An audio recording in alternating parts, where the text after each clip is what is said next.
In 1862, a peasant found the first colossal head, underground, changing American history.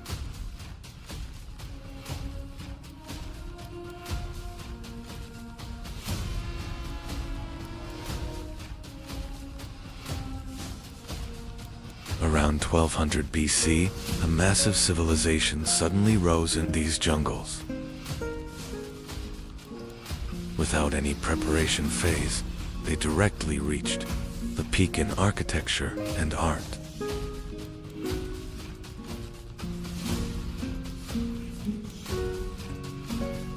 Before the Aztecs and Mayans were on the scene, the Olmecs had already discovered the calendar and writing. They are the mother culture that laid the foundation for all great Mesoamerican cultures. The name Olmec was given to them by the Aztecs thousands of years later, meaning rubber people. What they called themselves in their own language remained hidden in the dark and lost pages of history. It still astonishes the scientific world that they emerged with such flawless stonework without a primitive beginning. It was as if this advanced technical knowledge had come to them from across the ocean. Olmec engineers built massive artificial mountains by moving millions of cubic meters of earth in the middle of the swamp. These structures were designed to prevent destructive floods and to be closer to the sacred sky.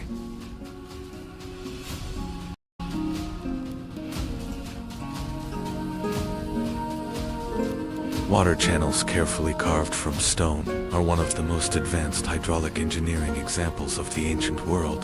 This system, which brought continuous clean water to the city, is tangible proof of the Olmec's technical genius.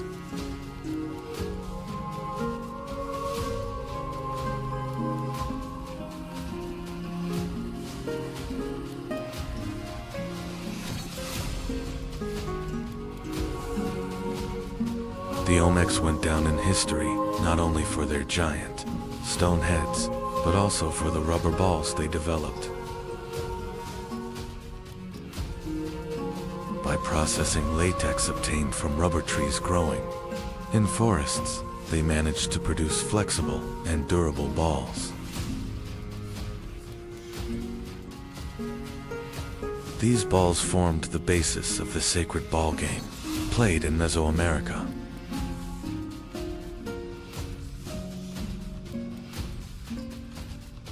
The game was not just entertainment, it also represented cosmic symbolism. The ball symbolized the sun, or planets, in the sky, and the player's struggle depicted the battle between order and chaos in the universe. The rubber technology developed by the Olmecs later spread to the Maya and Aztec civilizations, marking the beginning of a tradition that would last for thousands of years. Every street and structure in the city is not random, but aligned according to specific star systems and planets.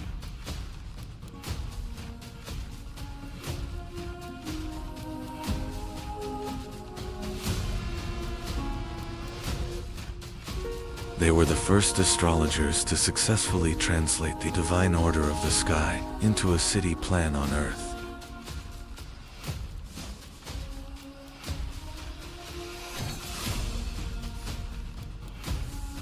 They not only observed the sky, but also interpreted the cycles of Venus and the movements of the stars as sacred signs.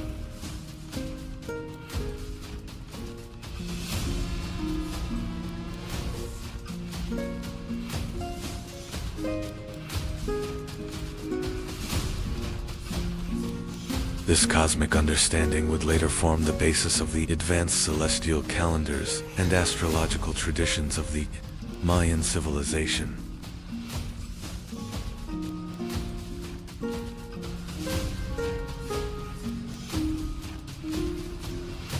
How did a people without wheels or pack animals bring these blocks from the mountains 100 kilometers away?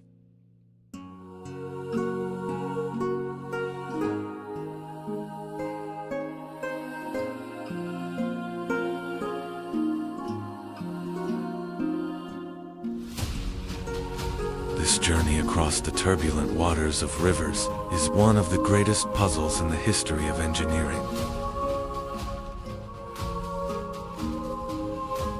The thick lips and wide-nose structures on the statues contrast greatly with indigenous American genetics. These characteristic facial features may be a sign of a secret intercontinental bond in the ancient world.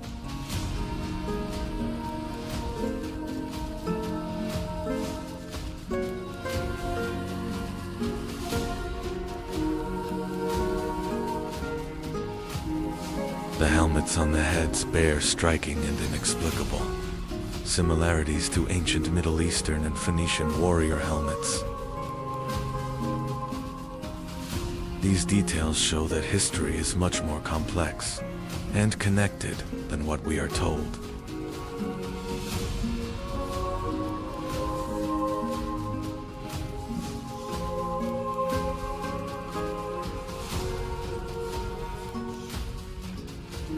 Each head has its own expression and soul. These are not just statues, but copies of living kings.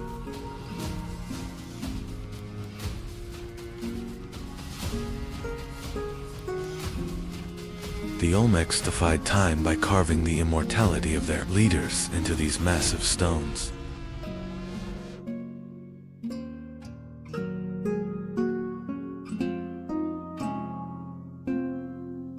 According to Olmec belief, the head is the most important center where the soul, intelligence, and sacred power are gathered. Therefore, by depicting only the head instead of the body, they aim to preserve the essence of the person. Deep hammer marks on some heads are the result of a ceremonial ritual performed when a leader died.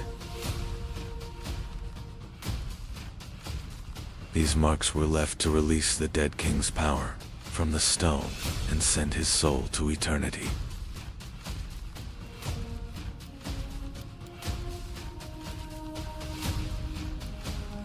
Many colossal heads were hidden by being buried underground in a grand ceremony shortly after being made. These statues may have been intended to serve the underworld gods rather than the physical world.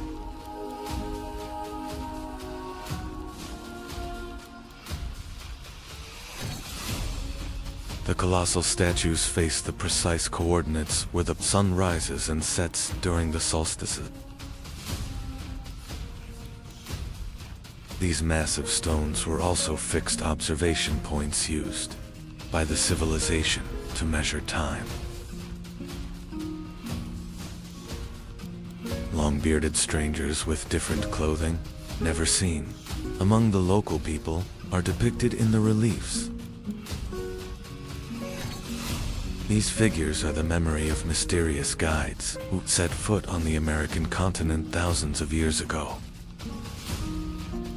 The La Venta Pyramid is America's first pyramid and symbolizes a sacred volcano. This massive earthen structure was the first spiritual bridge the Olmecs built between heaven and earth.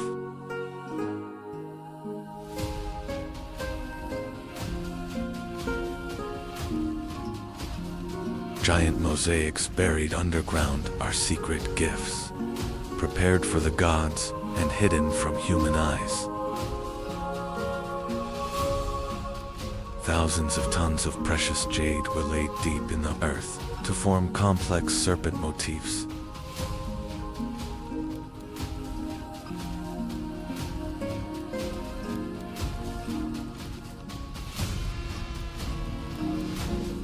The tools they made from hematite may be the first examples of a compass, showing they discovered the Earth's magnetic field.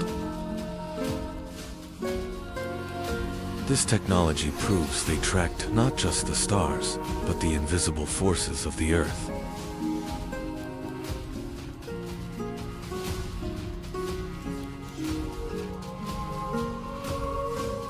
The Olmecs processed obsidian as smooth as a mirror, too, direct light and energy into dark temples. These mirrors were used in rituals, both for divination and to control the power of the sun.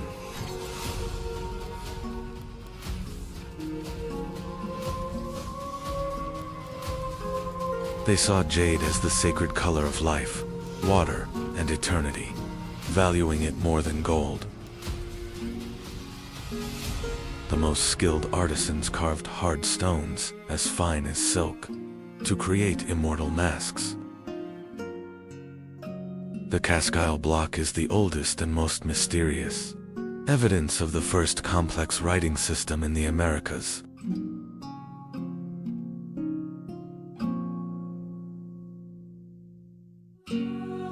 The symbols on this stone are one of the ancient world's greatest unsolved linguistic puzzles. The Olmecs developed a number system of dots and bars capable of complex astronomical calculations. This mathematical genius allowed them to accurately measure cycles spanning thousands of years. Being one of the first civilizations to use 0 as a digit shows the depth of their mathematical knowledge. The concept of 0 was a symbol of their understanding of the void and eternity of the universe. The Olmecs' adoption of this understanding shows that they were not only mathematicians, but also great philosophers who contemplated everything in the universe. By interlocking two different calendars, they perfectly controlled time from both religious and agricultural perspectives. This system is a massive legacy that would form the basis of the Mayan calendar thousands of years later. The Olmec's greatest god was a half-human, half-jaguar, being representing power and the underworld. This figure symbolized the union of nature's wild power and human intelligence. Mysterious baby-faced figures were sacred spirits, representing rain from the sky and the fertility of the earth. These statues were offerings for the continuation of the agricultural cycle that fed society.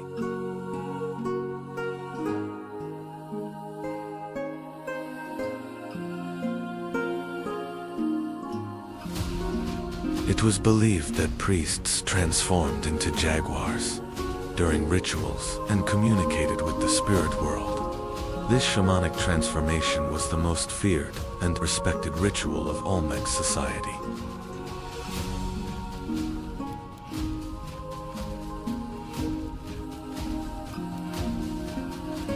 Sacrificial ceremonies to please the gods and maintain the balance of the universe began in the dark corners of Olmec temples.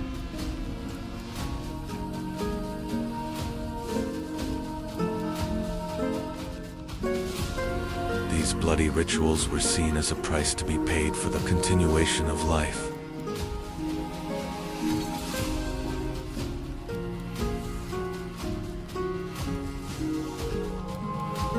They consecrated caves as massive mouths opening to the realm of the dead and the dwellings of the gods. These dark passages were sacred spaces where the fine line between life and death met. The oldest traces of the Mayans' famous feathered serpent god Kukulkan are hidden in these depictions of winged snakes. This motif represented the eternal connection between earth and sky and wisdom. They saw mountains as the true home of the gods and built massive altars to reach these peaks. Every mountain was a ladder stretching to the sky and a source of divine power. Around 400 BC, these massive cities began to be abandoned, suddenly and mysteriously. Although there is no certain evidence as to why the population dispersed, environmental disasters are the most likely possibility.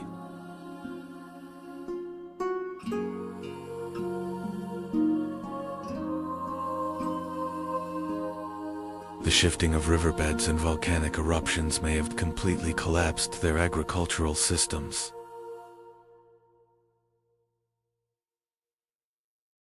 Nature, taking back the fertility it offered, also paved the way for the end of this great civilization. This was not an escape, but a farewell ceremony. They entrusted those imposing, wise faces to the compassionate embrace of the earth, so that the spirits of their kings, even if their cities were destroyed, would live forever in the heart of the land. This was not a defeat, but an act of preserving memory and honor.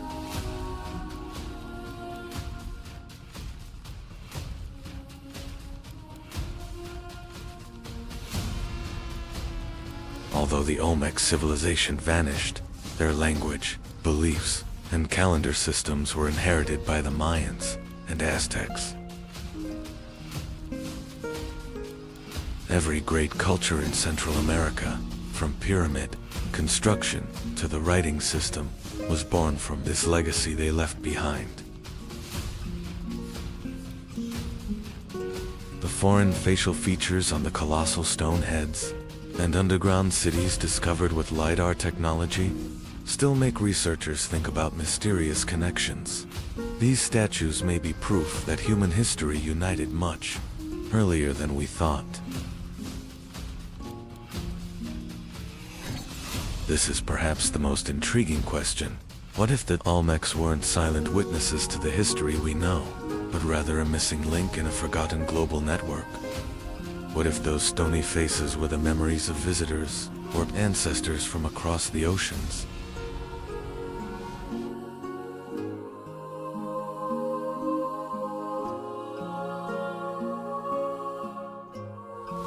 Olmec, the beginning of civilization, mystery itself, and the common heritage of humanity. Remember, these colossal, heads deep in the jungles, continue to whisper the truth and ancient knowledge to us. The beginning of civilization, mystery itself, and the common heritage of humanity. We will continue to trace these ancient secrets. Don't forget to subscribe to the channel to join us on this journey into the depths of history, and not miss the rest of the series.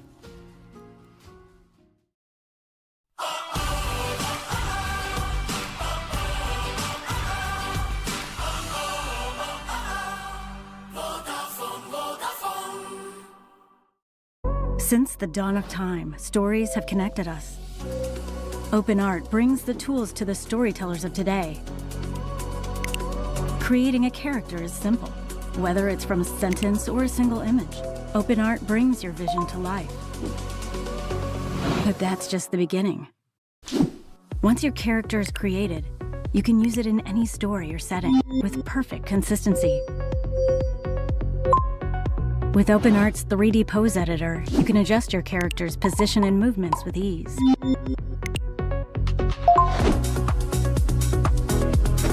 Want to take it further? Seamlessly place your character into any scene or background. The future of storytelling starts with you. OpenArt brings your ideas to life in ways you never imagined.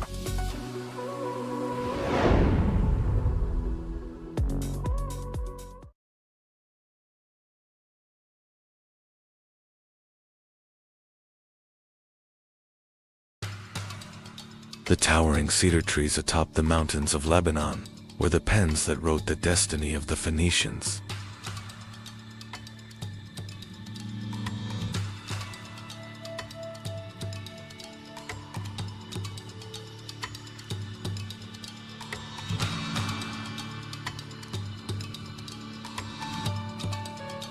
These trees were so remarkably strong that the ships built from them defied the fierce waves of the Mediterranean.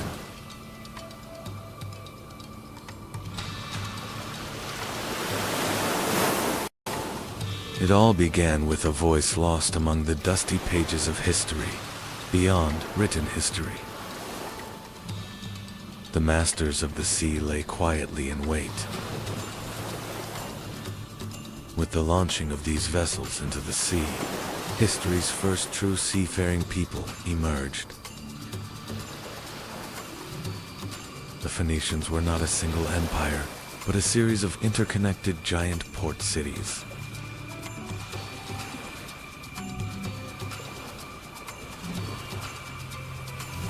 Tyre and Sidon were like impenetrable fortresses built upon the sea.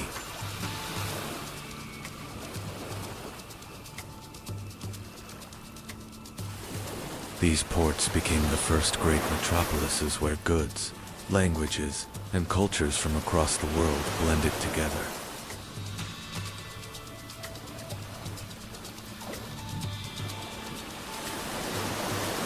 The heart of maritime trade beat here.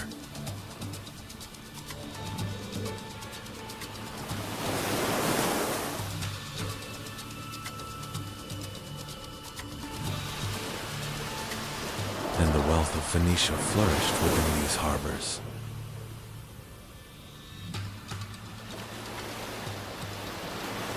Tyrian purple, obtained from sea snails, was more valuable than even gold in the ancient world. This special color was produced through the laborious processing of thousands of sea mollusks. Over time, this color became an indispensable status symbol for kings, emperors, and nobles. The greatest secret of Phoenicia's economic power and wealth lay hidden in this unique purple dye. But Phoenicia represented not only trade, but also an impenetrable defense.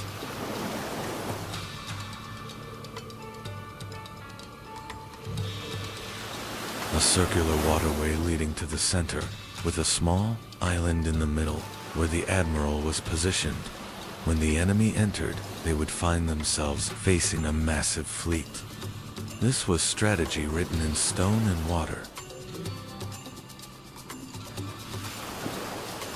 The Cotton Harbor, rising in Carthage, was the most advanced military engineering marvel of the ancient world.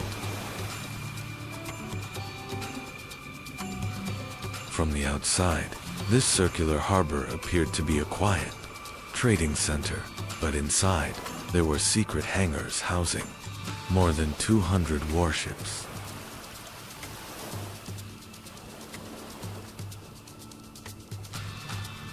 According to legend, Phoenician merchants discovered glass by chance while lighting a fire on the beach. Turning this coincidence into a magnificent craft, the Phoenicians became one of the first peoples to succeed in shaping glass by blowing.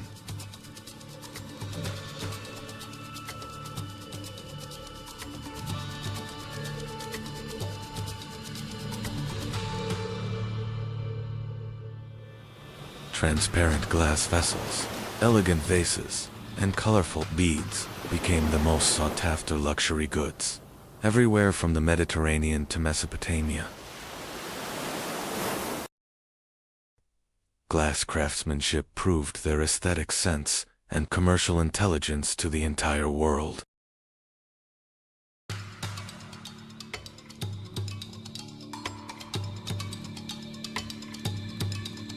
They were drops of light spreading to every corner of the Mediterranean.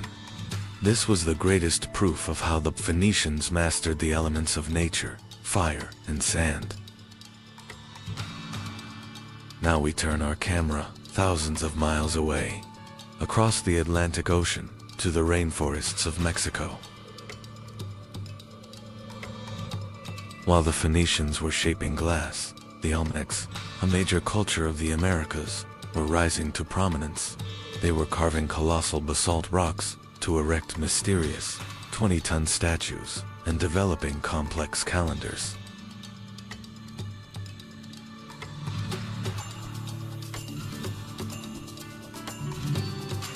While the Phoenicians navigated by looking at the stars, The Olmecs used those same stars to build their pyramids. Two different worlds, with one shared curiosity, the sky. Meanwhile, in the east, in the heart of China, the Zhou dynasty reigned supreme. This empire, which proclaimed the sanctity of governance, with the concept of the regency of the heavens, was laying the foundations of philosophy and social order.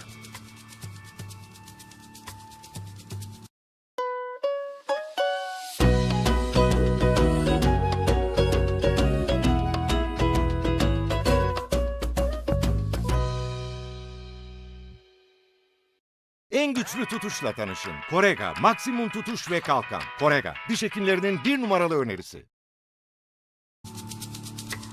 While purple-dyed fabrics adorned kings in the west, an empire of silk and wisdom was rising in the east.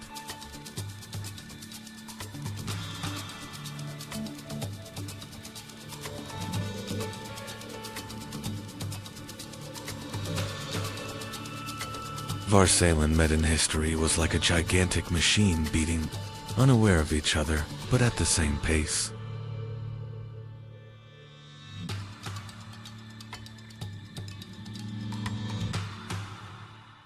They set aside complex hieroglyphs and cuneiform scripts to create the first alphabet, consisting of only 22 letters. Thanks to this revolutionary invention, reading and writing moved beyond the monopoly of palaces and reached the common people and merchants. The foundation of the modern alphabets we use today was laid with this knot tied by Phoenician scribes thousands of years ago. The Phoenicians did not just build ships, they also learned to read the language of the sea. They were the first sailors to find their way during night voyages by following the North Star, known at the time as the Phoenician Star. Their double-rowed galleys, the biremes provided both agility in war and high capacity in trade. This technological superiority made them the undisputed sole masters of the open seas.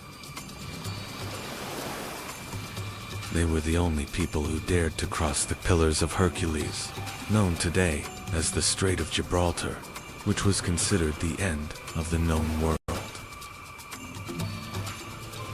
They fearlessly ventured into the fierce waters of the Atlantic Ocean, circumnavigated the African continent, and reached the British Isles to trade in tin.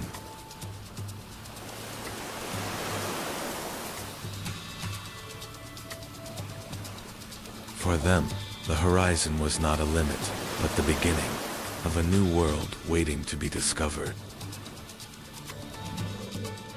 These courageous expeditions changed the geographical knowledge of antiquity forever.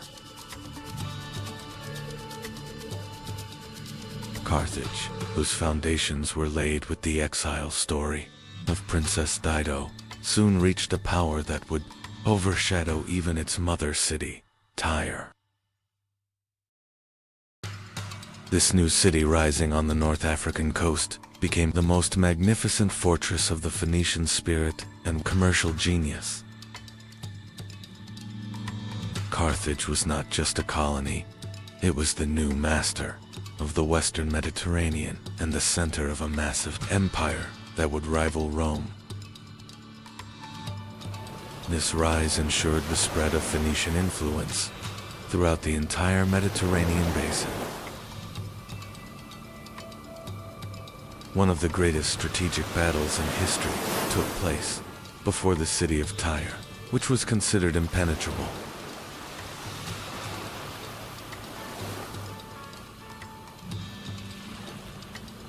To capture this island city on the sea, Alexander the Great achieved a massive feat of engineering by building a causeway from the shore to the island.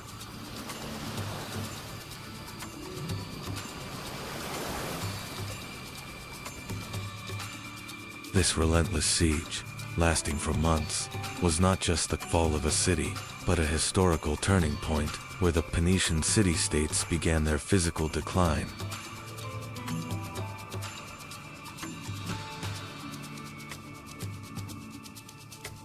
With this event, the absolute dominance of the ancient world over the seas began to change hands. Even though the Phoenicians have withdrawn from the stage of history, their indelible footprints still remain in every letter we write today, in our maritime rules, and in our global trade system. They were the first true global civilization to connect distant lands. Their courage, intelligence, and cultural legacy continue to shine like jewels embedded in the foundations of the modern world.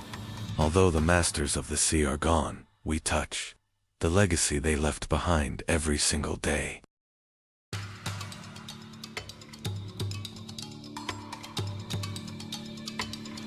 The ancient world was far larger than we imagined, bound together by invisible threads. From Phoenicia to America, from China to Africa, humanity built with the same unwavering determination. In the next episode, we'll explore the great turning point where these civilizations met. Don't forget to subscribe and join this vast journey. Thousands of years ago, Anatolia was a vast land where great empires had not yet emerged. Fertile plains, mountain, valleys, and early trade routes would soon turn this region into the cradle of powerful civilizations. Around 2000 BC, new groups began arriving in Anatolia. These Indo-European peoples would eventually become known as the Hittites and lay the foundation of a powerful civilization.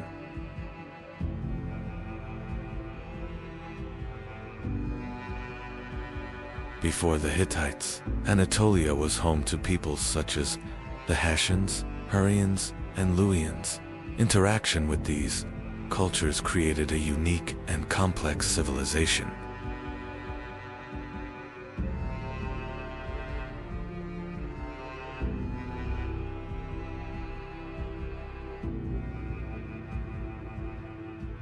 Over time, the Hittites established an important city in central Anatolia. This city would become Hattusa, the future capital of a powerful empire.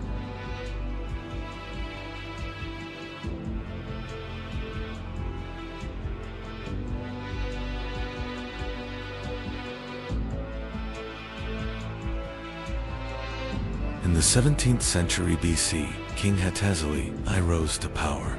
His reign is often considered the true foundation of the Hittite state.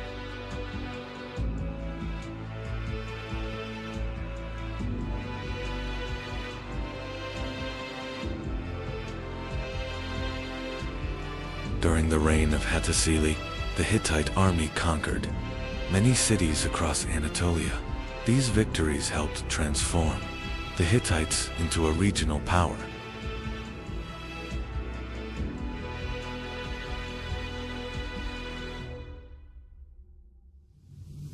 Under King Mursili I, the Hittite army marched deep into Mesopotamia, launching one of the most surprising campaigns of the ancient world.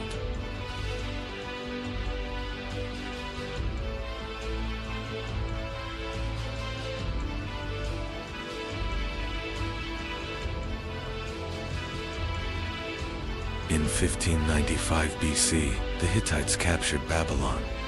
This dramatic event changed the balance of power in Mesopotamia.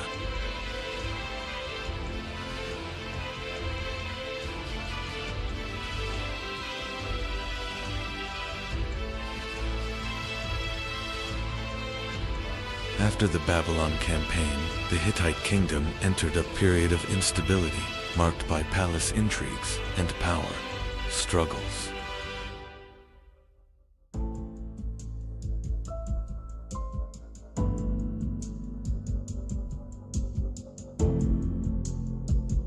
By the 14th century BC, the Hittites regained strength. and expanded across Anatolia and much of northern Syria.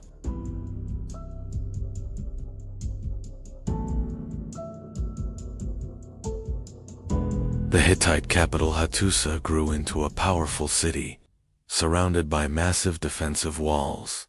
It became not only the capital, but also the political and military center of the empire.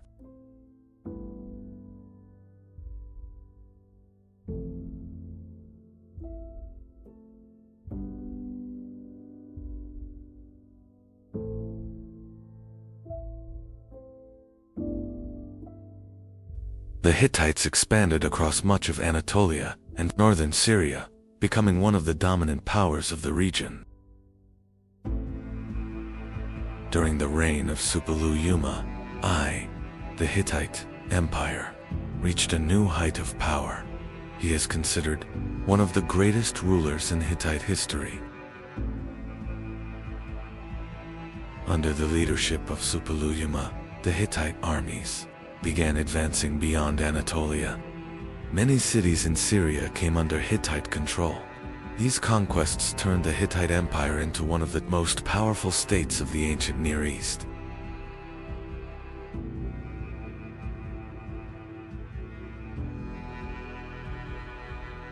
One of Suppiluliuma's greatest achievements was defeating the kingdom of Mitanni. With this victory, the Hittites gained control over many important cities in Syria. The fall of Mitanni helped establish the Hittite Empire as one of the dominant powers of the ancient Near East.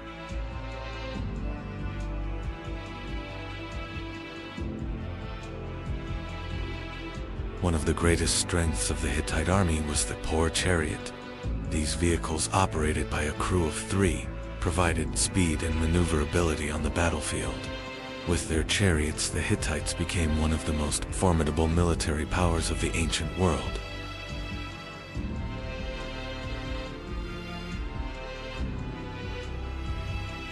The Hittite Empire grew not only through military power, but also through trade networks. Trade routes connecting Anatolia, Mesopotamia, and Syria were under Hittite control. Through these routes, copper, silver, textiles, and valuable goods were transported, strengthening the empire's economy.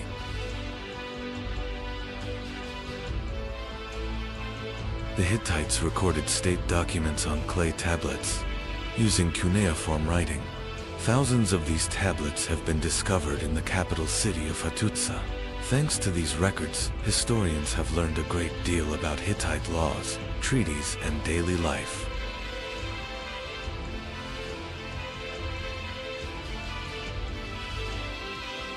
The Hittites practiced a polytheistic religion and were sometimes called the people of 1,000 gods. Gods from many different cultures became part of the Hittite belief system.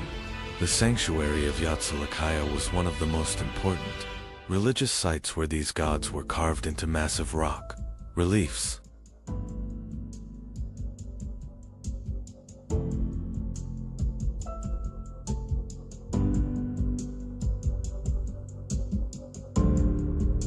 However, the rise of the Hittite Empire made conflict inevitable.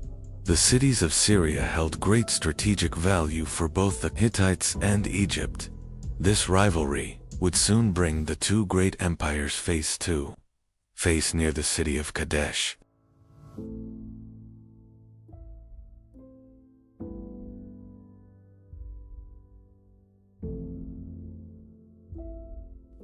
To the south, another great empire was rising, Egypt. Pharaoh Ramses II sought to expand his influence over Syria. For this reason, the powerful Egyptian army began marching toward the city of Kadesh.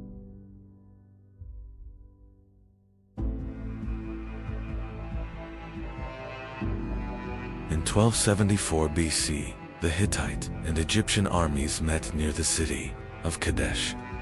In the early moments of the battle, the Hittites launched a surprise attack. Their fast-moving chariots struck the Egyptian forces and created chaos across the battlefield.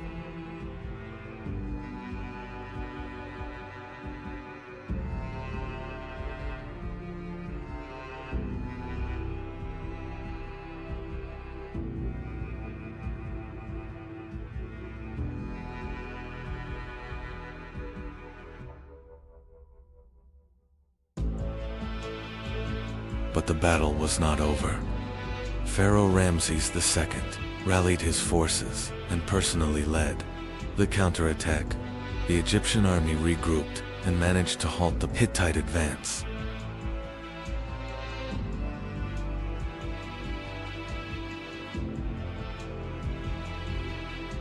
The battle raged for hours.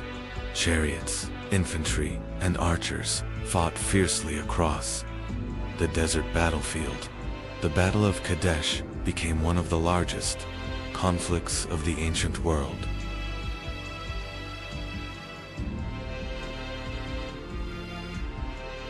By the end of the day, there was no clear winner. Both the Hittites and the Egyptians had suffered heavy losses. The Battle of Kadesh was remembered as a massive clash between two great empires.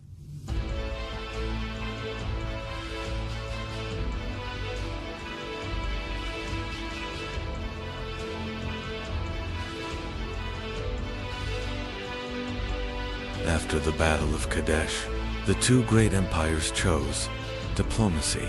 The Hittites and Egyptians signed what is considered the first known written peace treaty in history. This agreement marked the beginning of a long period of peace between the two states.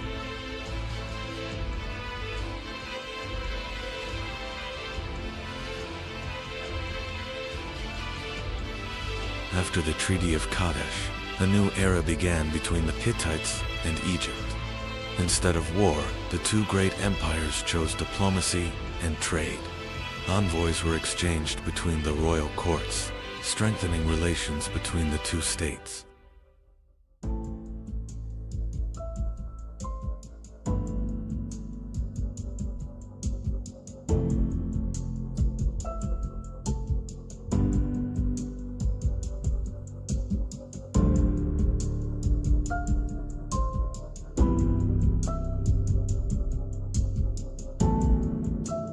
After the Treaty of Kadesh, the Hittite Empire remained powerful for some time.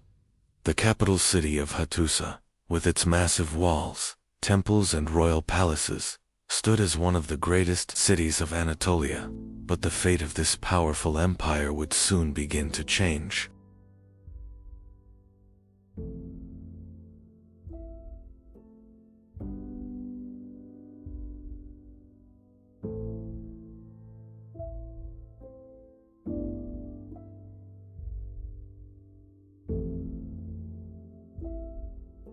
In 1200 BC, as catastrophes loomed, the great king made a difficult choice. At dawn, the last hope of the Hittites and their sacred relics were quietly carried out of Hattusa's gates. The capital was being abandoned to a deep silence.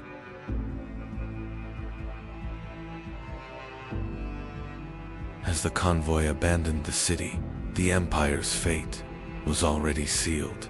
A mysterious enemy from the sea was setting coastal cities ablaze. This was the Great Invasion that would bring about the end of the Bronze Age.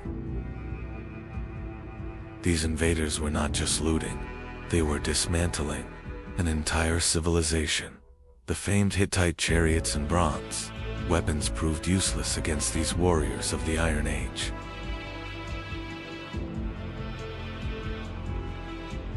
The ports, the Hittites' gateways to the outside world, fell one by one. The sea peoples were not just taking land, they were severing the trade arteries of civilization.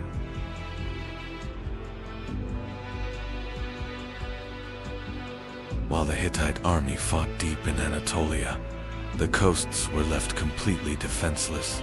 Fire and smoke became the new fate of the once glorious Hittite cities.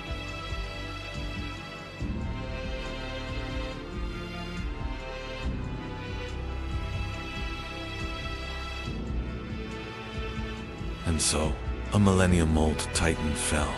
This great destruction, brought by the sea peoples, was the final nail in the coffin of the Hittite Empire. As the order of the known world crumbled, Anatolia was plunged into a deep, dark silence that would last. For centuries, the Hittites were gone, leaving behind only ashes scattered by the wind and secrets buried beneath the earth.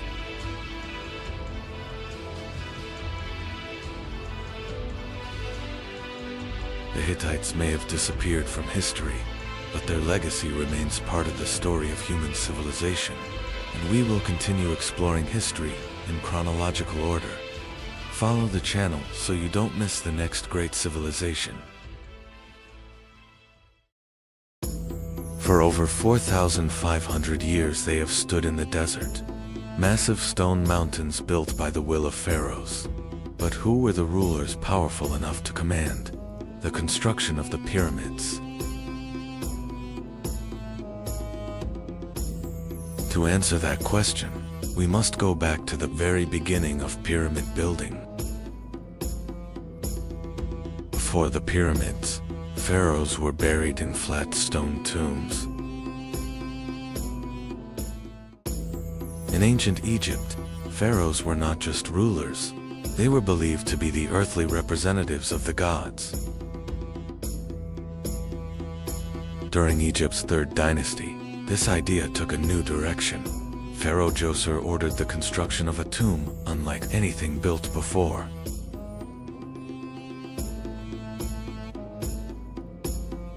Over time, these mastaba tombs grew larger and more complex. Eventually, builders began stacking them on top of each other. This idea would lead to the first pyramid in history.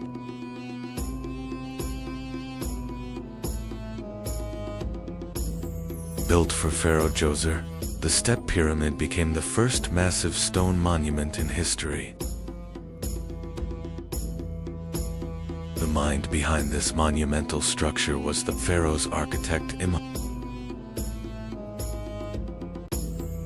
Imhotep's idea was simple, yet revolutionary. Raise the tomb toward the sky.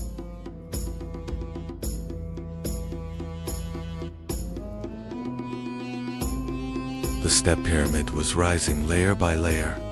Each new stone brought the pharaoh's name closer to the sky.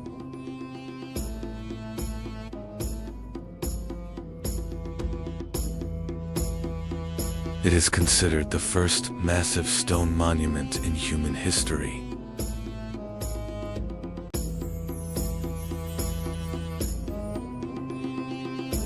The Step Pyramid was only the beginning. Architects were already dreaming of a perfect pyramid. The new pharaoh Sneferu dreamed even bigger. Now the goal was a perfect pyramid.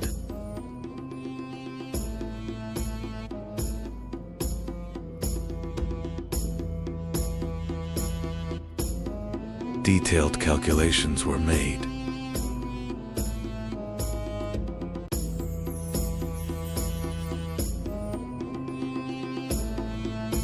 Sneferu finally found the perfect form.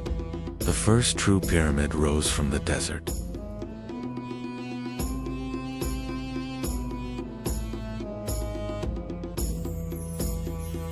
Years of labor had finally come to an end. The workers walked home, carrying the quiet pride of their achievement. Sneferu was one of the pharaohs who advanced pyramid architecture. During his reign, pyramids took on a new form. This success opened the age of pyramids. Soon, an even greater monument would be built.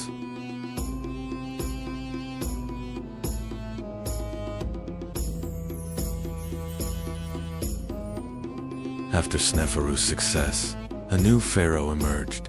Khufu decided to build the greatest pyramid in history.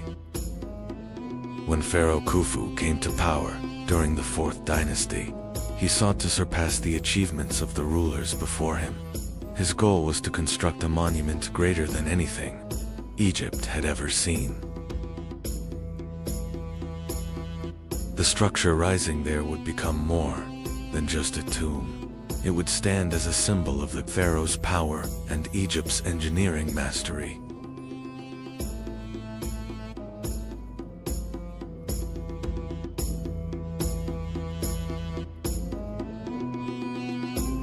After years of construction and the use of millions of stone blocks, one of the greatest pyramids in history began to rise. Today this monument is known as the Great Pyramid of Giza. Massive stone blocks were transported across the desert for years. The Great Pyramid slowly rose toward the sky. After Khufu, Pharaoh Kafir came to power and began building the second Great Pyramid at Giza.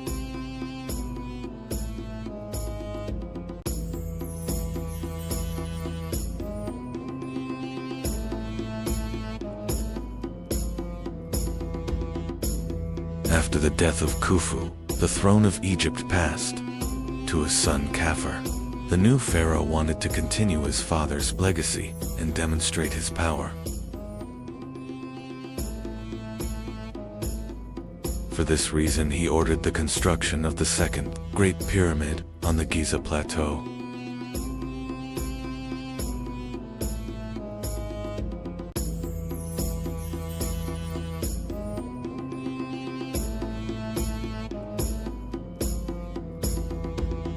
Although slightly smaller than Khufu's pyramid, it was built on higher ground and appears almost equal in size from a distance. During this same period, a massive statue rose on the Giza Plateau with the body of a lion and the head of a human. It is now known as the Great Sphinx.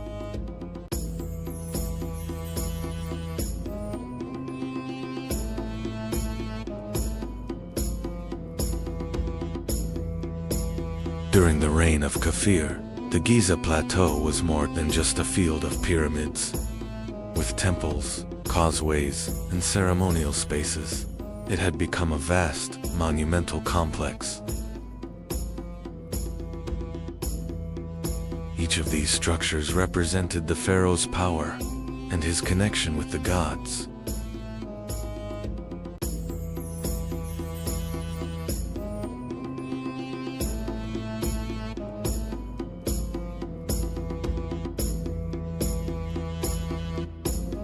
The pyramids were not only tombs, but also sacred monuments symbolizing the eternal life of the pharaoh.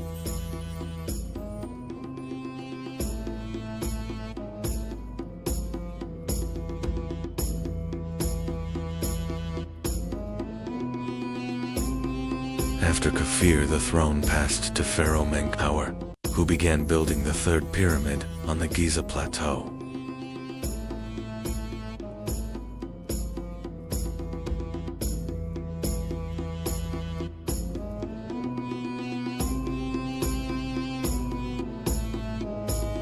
Although smaller than the others, it became an essential part of the Giza complex.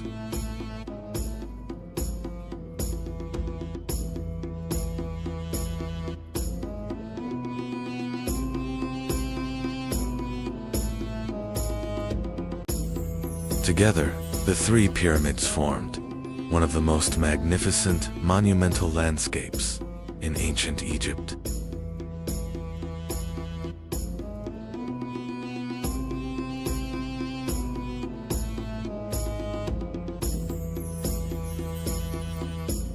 These structures became one of the greatest engineering achievements of the ancient world.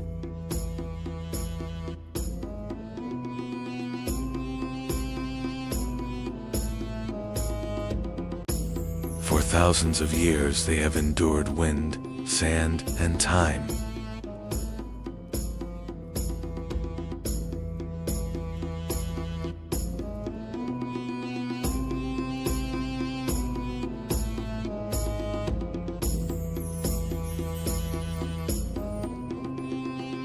Today, the pyramids of Giza still stand.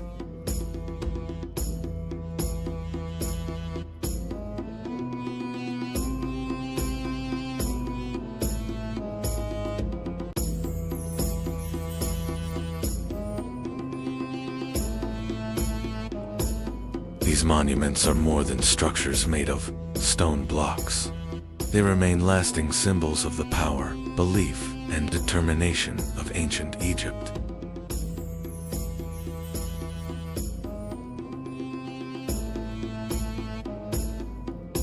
The Great Pyramid of Giza is considered one of the 7 wonders of the ancient world.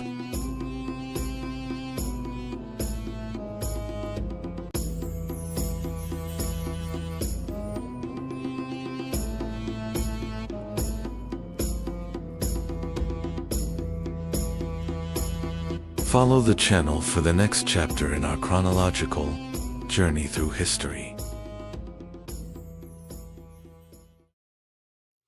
Everything began with the Nile River. Flowing through the desert, the river flooded each year and left behind rich black soil. And on that soil, one of the greatest civilizations in human history was born. Every year the Nile flooded its banks. When the waters receded, rich black soil remained behind. Because of this fertile land, people began settling along the Nile. Over time, two powerful kingdoms emerged along the Nile, Upper Egypt in the south and Lower Egypt in the north. Two crowns, two rulers, and two kingdoms divided the land of the Nile. But one day, everything changed. A king from the south united the two kingdoms into a single land. His name was Narmer, and with him, ancient Egypt was born.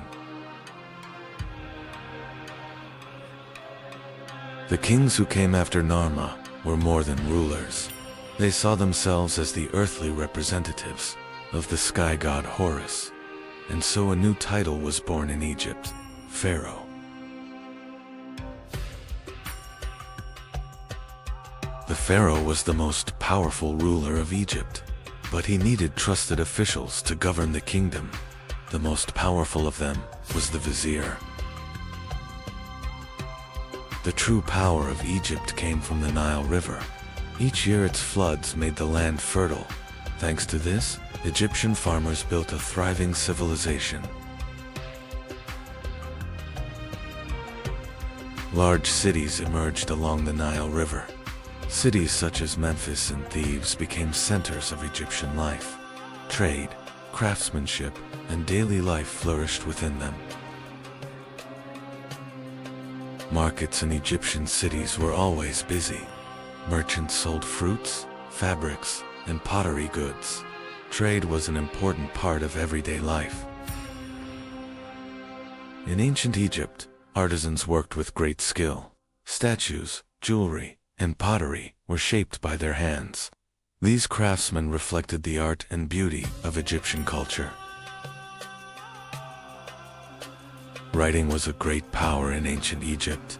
Scribes recorded information by writing hieroglyphs on papyrus. History, laws, and stories survived through these writings.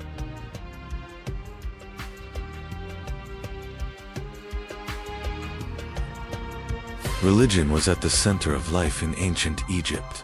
The Egyptians worshipped many gods, such as Ra, Osiris, and Anubis. Inside the temples, priests performed daily rituals for the gods.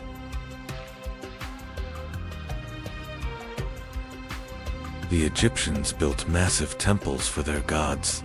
These sacred structures were not only places of worship, but also religious and cultural centers. Priests performed rituals here in the name of the gods. Ancient Egypt possessed a powerful army. Soldiers fought with spears and shields, while chariots became the fastest and strongest weapon on the battlefield. This army protected Egypt's power and its borders.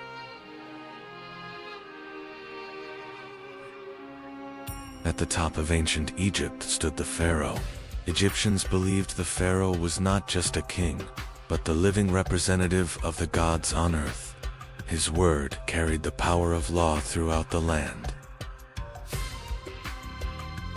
The Egyptians did not believe death was the end.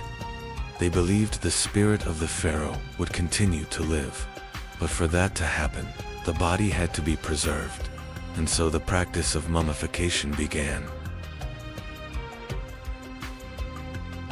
Royal tombs were filled with gold, jewels, and sacred objects. But over time, these tombs became targets for thieves. The pharaohs now had to protect not only their bodies, but their tombs as well. Pharaoh Djoser wanted his tomb to stand forever. His architect Imhotep proposed a new idea, stacking stone structures upward. And in the desert of Saqqara, the first pyramid in history began to rise.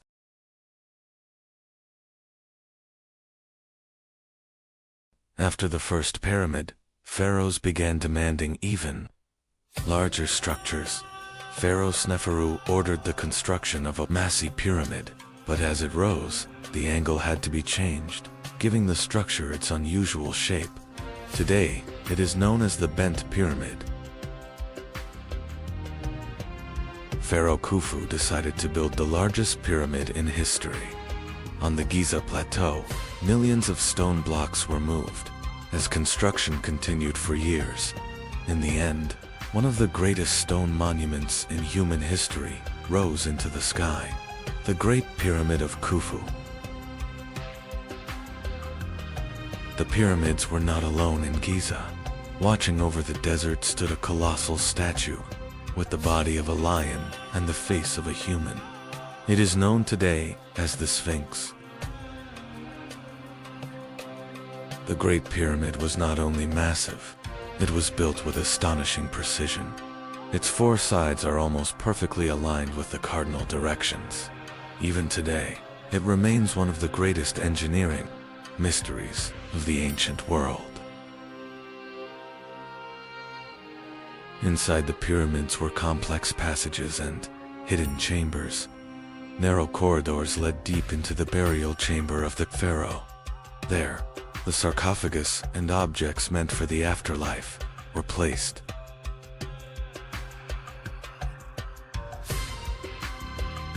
Building the pyramids required millions of stones.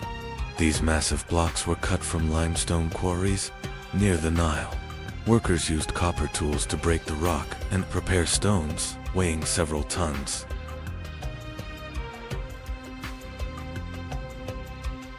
The cut stone blocks were transported along the Nile River, loaded onto wooden barges. The massive stones were carried toward Giza.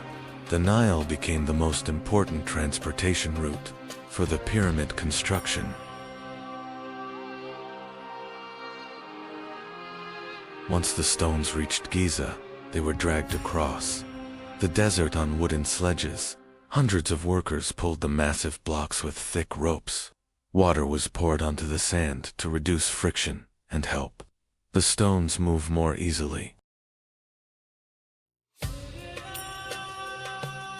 As the pyramid grew taller, moving the stones became increasingly difficult. To solve this, architects built massive ramps around the structure.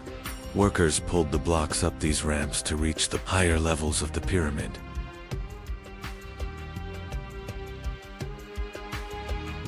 Egyptian architects carefully determined the alignment of the pyramid, using ropes, measuring rods, and the positions of the stars. They aligned the structure with the cardinal directions. This is why the pyramids achieved an almost perfect symmetry. Thousands of workers who built the pyramids lived in villages near Giza. These settlements contained bakeries, workshops, and resting areas.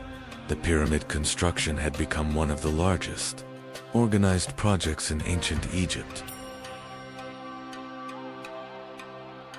After years of work, the pyramid slowly began to take its final shape. Workers placed massive stone blocks on the upper levels. Each new stone was seen as a step toward the pharaoh's immortality.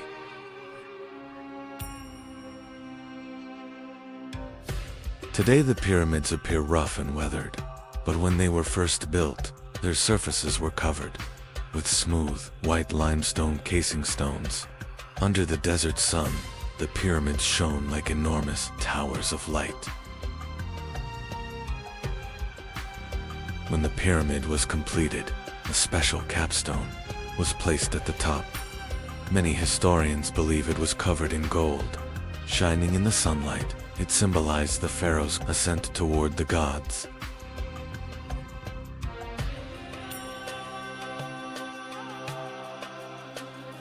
The pyramid was not a single structure. Around it stood temples, ceremonial courtyards, and long stone causeways leading to the pyramid. These places were used for royal funerals and sacred rituals. Years later, the life of the pharaoh came to an end. Priests and royal attendants began preparing for the great funeral ceremony. For the Egyptians, death was not the end, but the beginning of the journey to the world of the gods.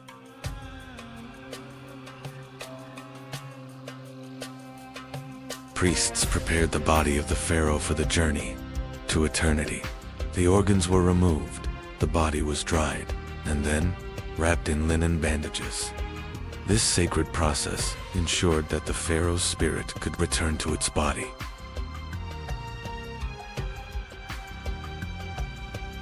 The pharaoh's organs were placed inside special containers. These containers were known as canopic jars.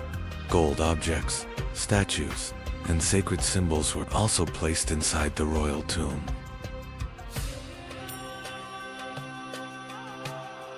The mummified body of the pharaoh was carried toward the pyramid in a grand funeral procession. As priests recited prayers, mourning women raised their arms and cried in grief. This ceremony symbolized the pharaoh's final journey to the world of the gods.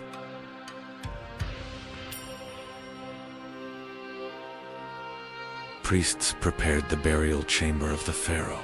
Golden treasures, statues, food offerings, and sacred symbols were placed inside the tomb.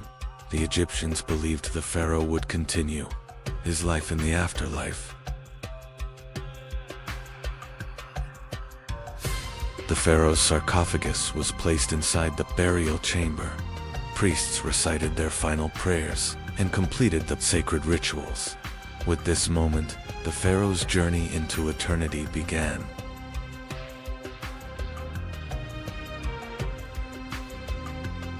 After the funeral ceremony, the passages of the pyramid were sealed. Massive stone blocks were slid into the corridors to close the tomb.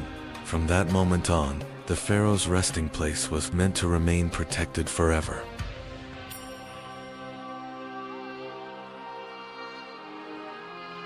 Years passed, then centuries. Pharaohs changed, dynasties rose and fell. Yet in the desert, the pyramids continued to stand against the passage of time.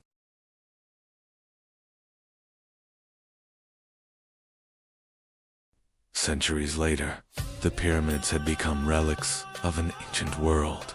Travelers and merchants crossing the desert could see the massive structures from afar, and everyone asked the same question: who had built these enormous monuments? Over time, some people tried to enter the pyramids. Narrow corridors and dark passages led deep inside the structure, yet the pyramid still held many secrets.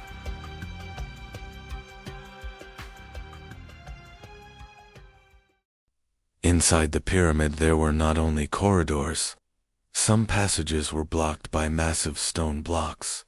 These hidden structures were designed to protect the pharaoh's tomb.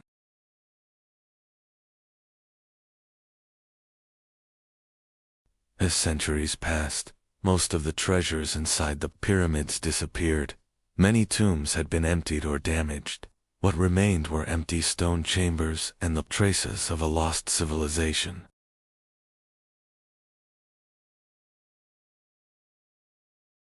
Once the pyramids were crowned with shining capstones. Many historians believe these pyramidions were covered in gold, but over time they disappeared, leaving the pyramids with bare summits. Centuries passed, kings and empires rose and fell, yet the pyramids continued to stand in the desert. The journey doesn't end here. We will continue exploring world history in chronological order. Follow the channel and visit us to continue the adventure. For thousands of years, a story has been told. The story of a great civilization lost in the middle of the ocean, a place that once symbolized power and wealth. Its name was Atlantis.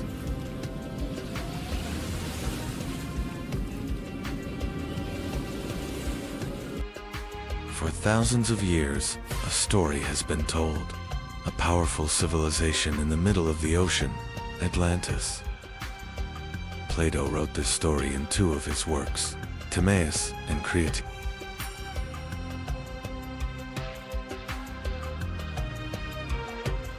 According to legend, Atlantis was one of the most powerful and wealthy civilizations in the world. But one day, the great city vanished. Earthquakes and massive waves swallowed Atlantis into the depths of the ocean. The story of Atlantis first appeared in the writings of the Greek philosopher Plato.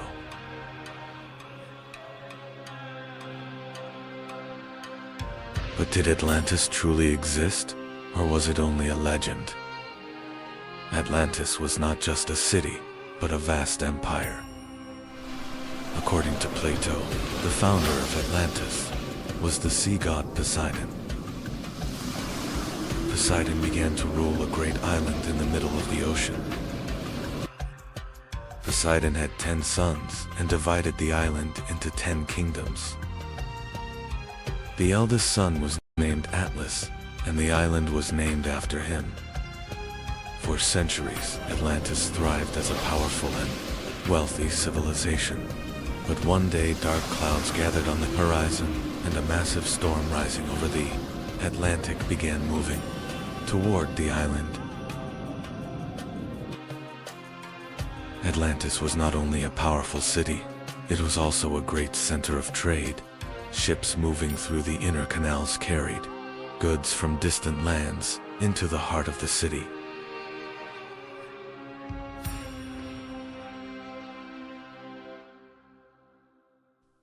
The capital of Atlantis was built in circular rings. Plato describes Atlantis as a civilization of incredible wealth. At the center of Atlantis stood a magnificent temple. It was dedicated to Poseidon, the god of the sea, and symbolized the power of the city. The people of Atlantis gathered around it to honor their god.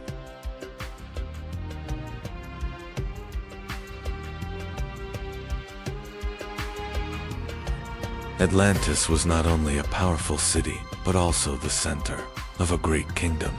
Its rulers believed they were descendants of Poseidon and governed Atlantis with wealth and power.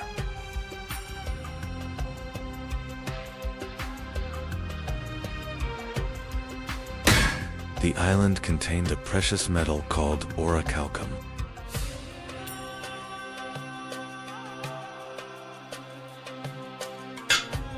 Atlantis was said to contain a precious metal called orichalcum, according to ancient sources. It was considered the most valuable metal after gold.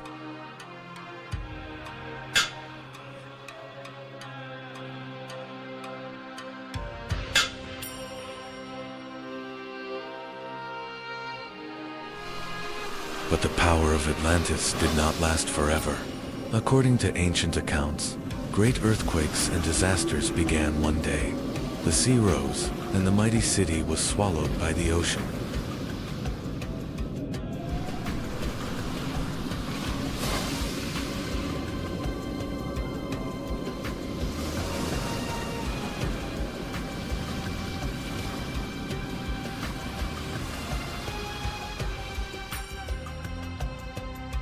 After the destruction of Atlantis, only legends remained. For centuries, people have wondered whether this lost city truly existed.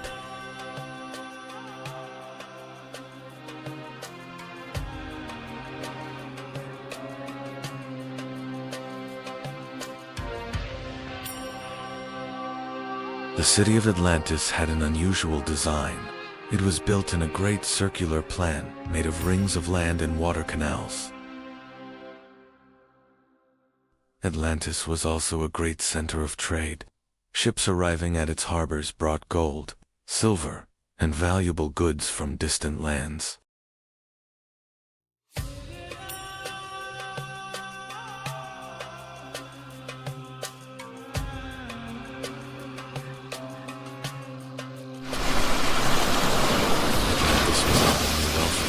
It also possessed a powerful navy. This fleet carried the power of Atlantis across many parts of the ocean.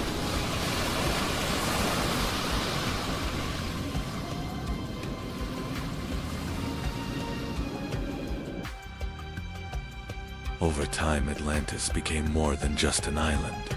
With its powerful navy and wealth, it grew into a vast empire. According to Plato, the story was even older. The first person to hear it was the Athenian lawgiver.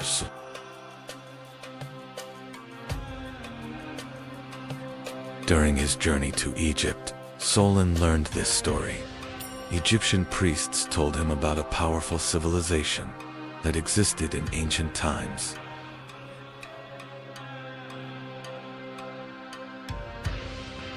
According to the priests, Atlantis existed in very ancient times.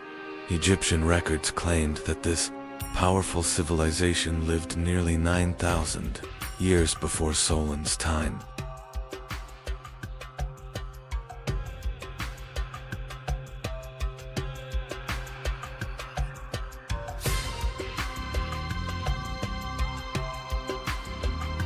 The priests told Solon that Atlantis was located beyond the Pillars of Hercules. In the ancient world, this place is known today as the Strait of Gibraltar. According to Plato, Atlantis was a vast island. Its fertile lands, mountains, and wide plains allowed a powerful civilization to rise there. According to the legend, the story of Atlantis begins with the sea god, Poseidon. Poseidon chose this island as his domain and established a new kingdom there.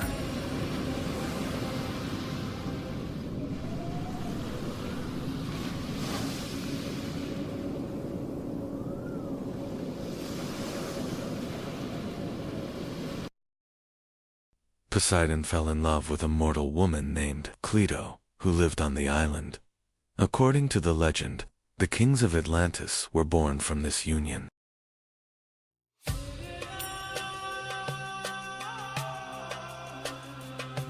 Poseidon and Cleito had 10 sons.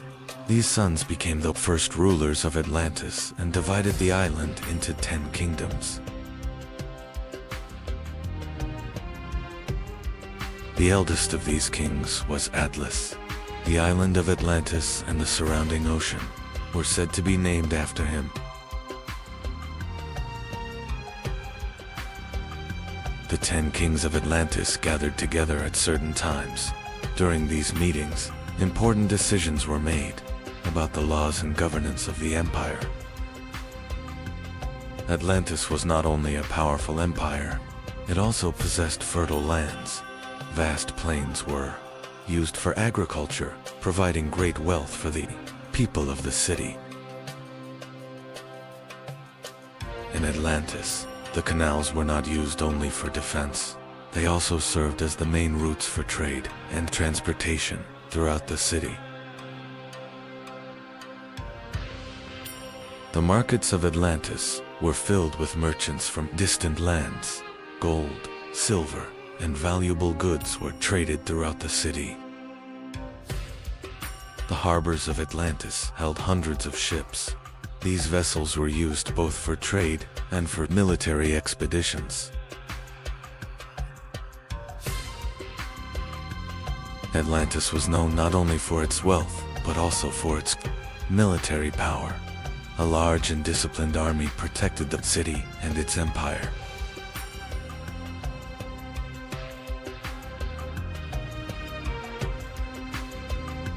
According to Plato's account, Atlantis possessed a very precious metal called orichalcum, which was considered the most valuable metal after gold.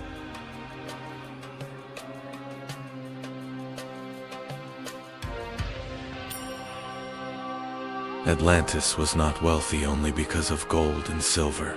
Ancient sources mention a mysterious metal called orichalcum. Some accounts claim it had an extraordinary shine and was one of Atlantis' greatest treasures.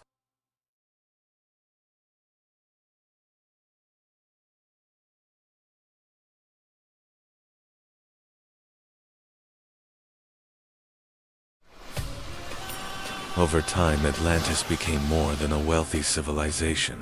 As its power grew, it began to dominate the lands around it. Atlantis was becoming a vast empire.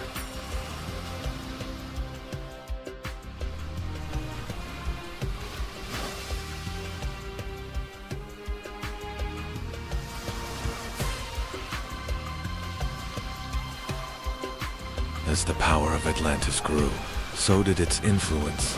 Over time, the empire expanded beyond its island and began to dominate many other lands.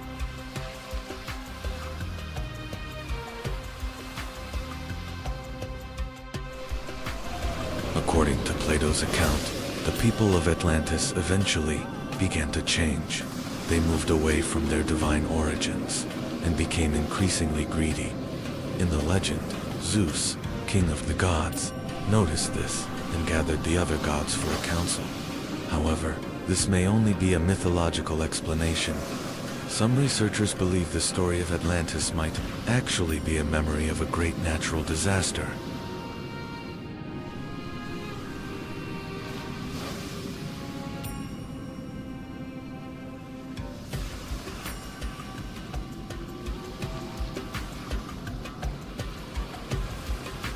Some researchers believe the story of Atlantis may be connected to a massive natural disaster. Earthquakes and rising seas may have set the stage for the fall of the great city.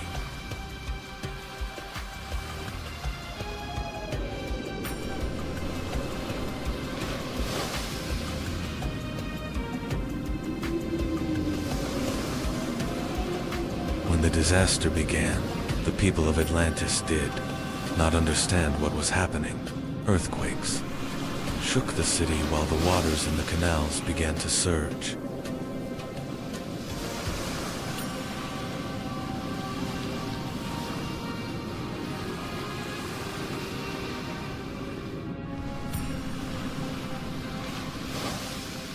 Soon the sea began to rise as the canals overflowed. Parts of Atlantis started to sink beneath the water.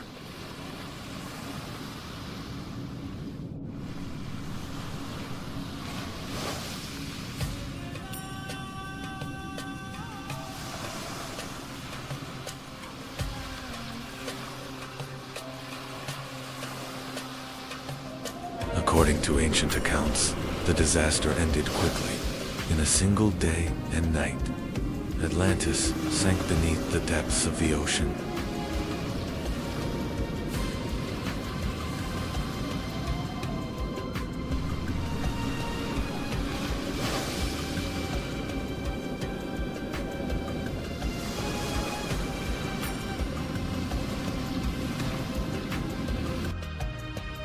After the destruction of Atlantis, only legends remained. Whether the city truly existed has been debated for centuries.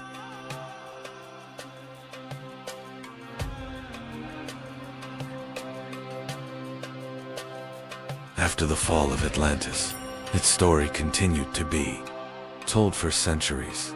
Even medieval maps sometimes showed mysterious islands in the middle of the ocean.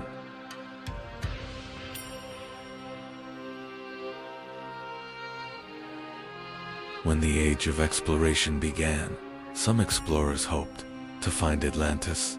Ships sailing across the oceans were searching, not only for new lands, but also for traces of a lost civilization.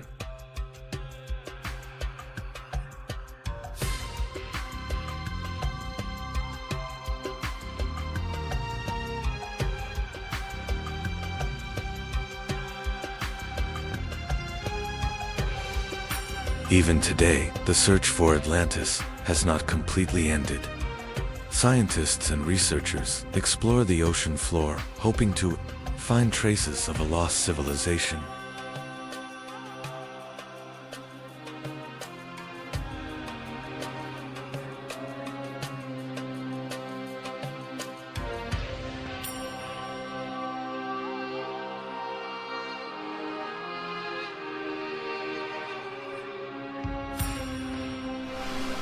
Some researchers believe the Atlantis legend may be a memory of a real disaster. One of the strongest theories links the story to the massive volcanic eruption on the island of Santorini in the Aegean Sea.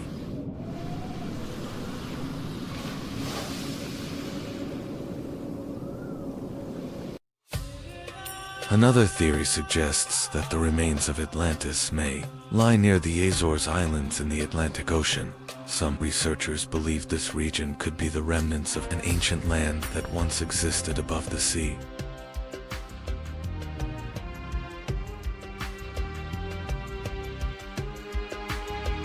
Whether Atlantis truly existed is still unknown, yet the legend has continued to inspire human imagination for thousands of years.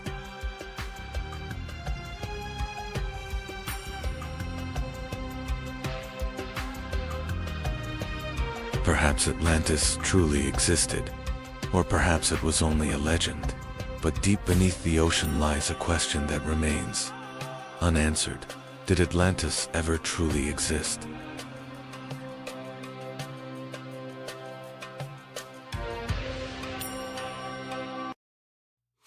Around 800 BCE, a civilization was rising across the Aegean world.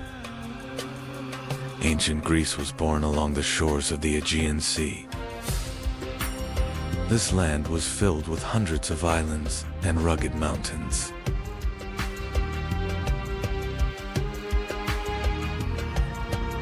This harsh geography made it difficult to form a single empire. Instead, independent city-states began to rise. Over time, these small settlements grew into powerful city-states. But the first great civilization of this region did not appear in Greece. It began on the island of Crete. With their powerful fleet, the Minoans controlled trade across the Aegean Sea.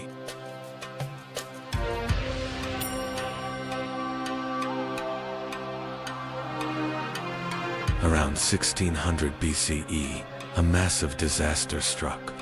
The Aegean world, a huge volcano erupted on the island of Thera.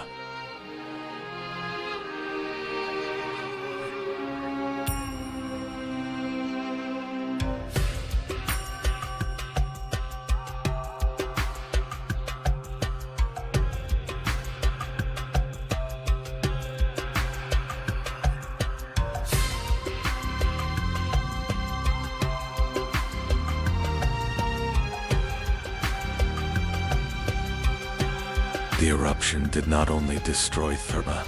Massive tsunami waves spread across the Aegean and moved toward the coasts of Crete.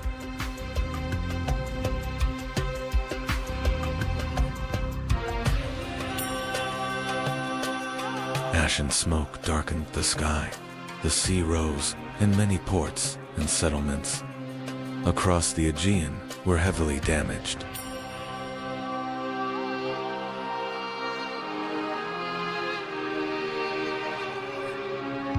This disaster weakened the Minoan civilization. Trade networks collapsed, and the balance of power in the Aegean began to change.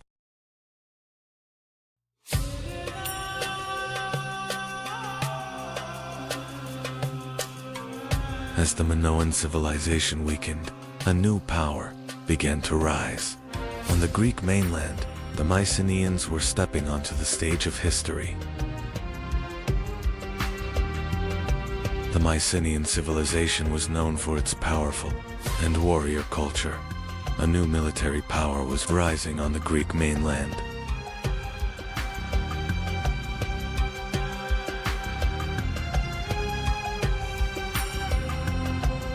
One of the most famous moments of the Trojan War was the duel between two great warriors.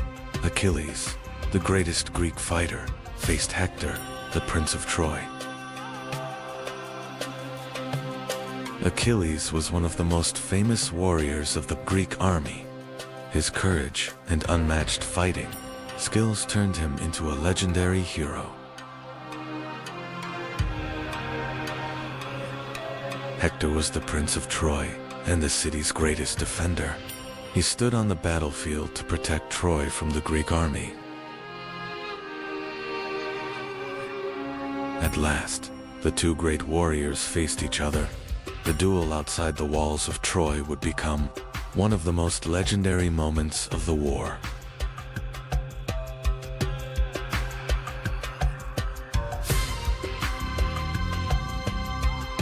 After a fierce battle, Achilles gained the upper hand. Hector, the greatest defender of Troy, had fallen on the battlefield.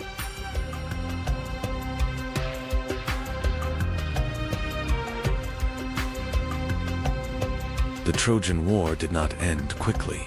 For years, the Greek army remained outside the massive walls of Troy.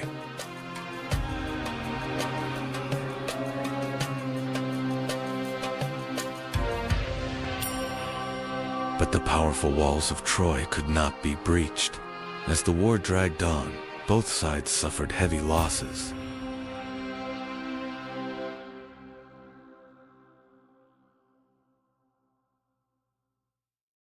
As the war dragged on, the Greek commanders began searching for a new solution. Taking the city by force no longer seemed possible.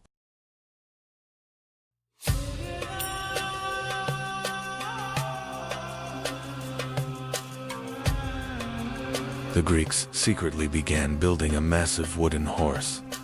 This unusual structure was part of a plan that would change the fate of the war.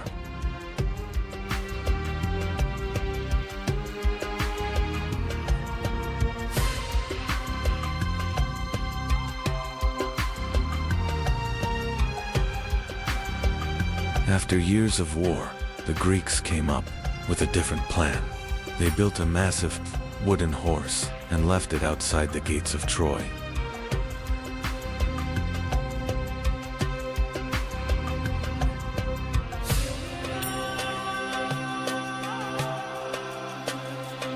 The Trojans believed the giant horse was a symbol of victory.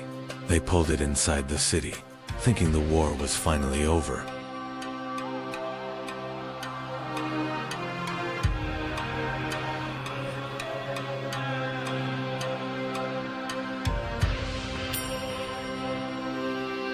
When night fell, the plan was revealed. Greek soldiers hidden inside the horse emerged and opened the city gates.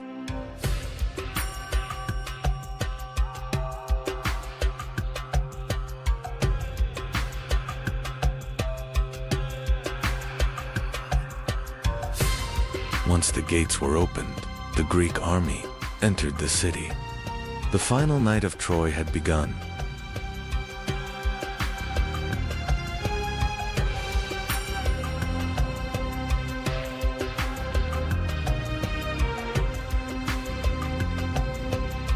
That night, Troy fell. The once powerful city was consumed by war and fire.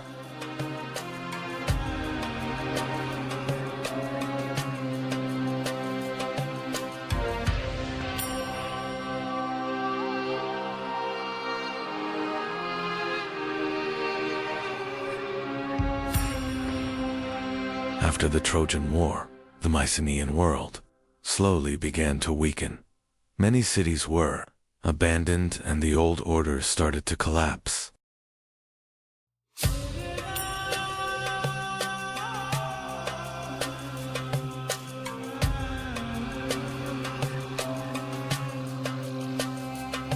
After the collapse of the Mycenaean civilization, the Greek world entered a long period of decline. Historians call this era the Greek Dark Age.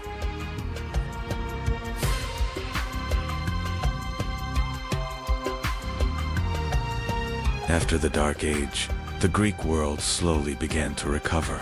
Small but independent city-states appeared. These cities were known as polis.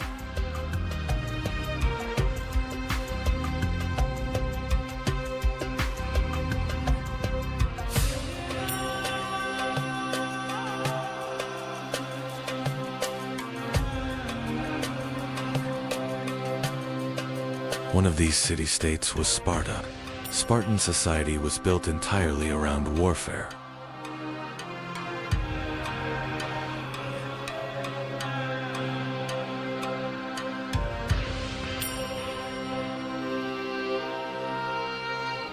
In Sparta, boys were taken from their families at a very young age.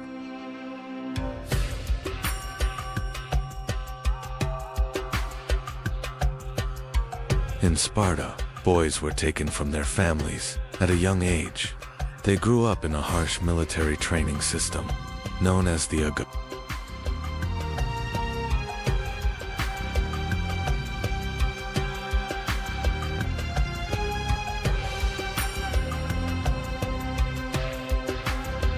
This harsh training turned Spartan soldiers into extremely disciplined warriors.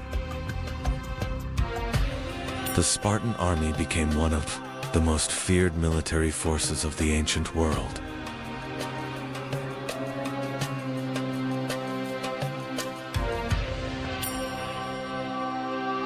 But not all Greek cities were like Sparta. Athens followed a very different path. In Athens, politics, philosophy, and art began to flourish. The city soon became the cultural center of the Greek world.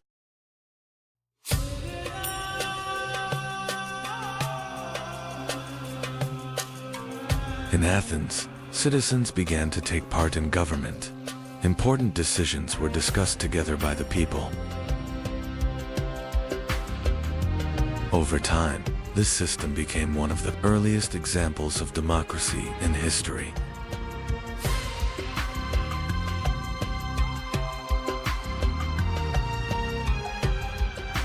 Athens was also the birthplace of great thinkers.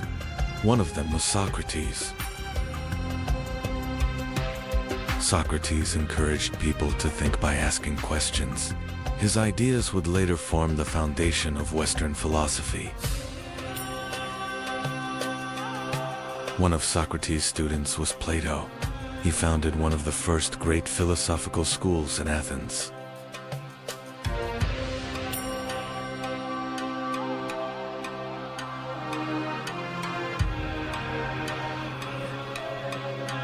One of Plato's students was Aristotle. He was interested not only in philosophy, but also in science. Through his studies of nature, logic, and knowledge, Aristotle became one of the most influential thinkers of the ancient world. Ancient Greece produced remarkable achievements not only in philosophy, but also in architecture. The Parthenon in Athens became one of the most magnificent structures of this civilization. Theater and the arts also flourished in ancient Greece. These works helped spread Greek culture across the Mediterranean world. Sports also played an important role in the Greek world. The Olympic Games and Olympia brought Greek city-states together. Ancient Greece left a profound legacy in human history. Its legacy still lives on in the foundations of the modern world. But one of the most mysterious stories from the Greek world was about a lost city. This story first appeared in the writings of the Greek philosopher Plato. Plato wrote that the name of this city was Atlantis. And this city was once one of the most powerful civilizations on Earth. In the east of the ancient world, on the Iranian plateau, lived a people. These people would later be known as the Persians. And one day, they would build one of the greatest empires in history. At first, the Persians were not a great empire. For many years they lived under the rule of the Median Empire. But in these lands, a new power was about to rise. Soon a powerful leader emerged in these lands. His name was Cyrus, later known as Cyrus the Great. His leadership would completely change the fate of the Persians. In 550 BC, Cyrus launched a great rebellion against the Median king. The Persian army faced the Median forces on the Iranian plateau. This war would mark the beginning of the Persian Empire. Cyrus' army defeated the Median forces and achieved a great victory. This triumph marked the moment of Persian independence. And thus, the Achaemenid Persian Empire was born. After his victory, Cyrus continued his conquests. He marched west toward the powerful kingdom of Lydia in Anatolia. This campaign would greatly expand the Persian Empire. Cyrus's army reached Sardis, the capital of Lydia. The city was protected by strong walls, but the Persians began a siege. In the end, Sardis fell, and the kingdom of Lydia became part of the Persian Empire. After conquering Lydia, Cyrus turned his attention eastward. His next target was Babylon, the greatest city of Mesopotamia. This campaign would shape the future of the Persian Empire. The Persian army marched toward the heart of Mesopotamia. Their target was Babylon, one of the greatest cities of the ancient world. For centuries, the city had been a powerful center of the region. In 539 BC, the Persian army reached Babylon.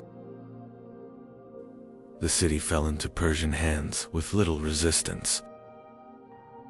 Mesopotamia now became part of the Persian Empire.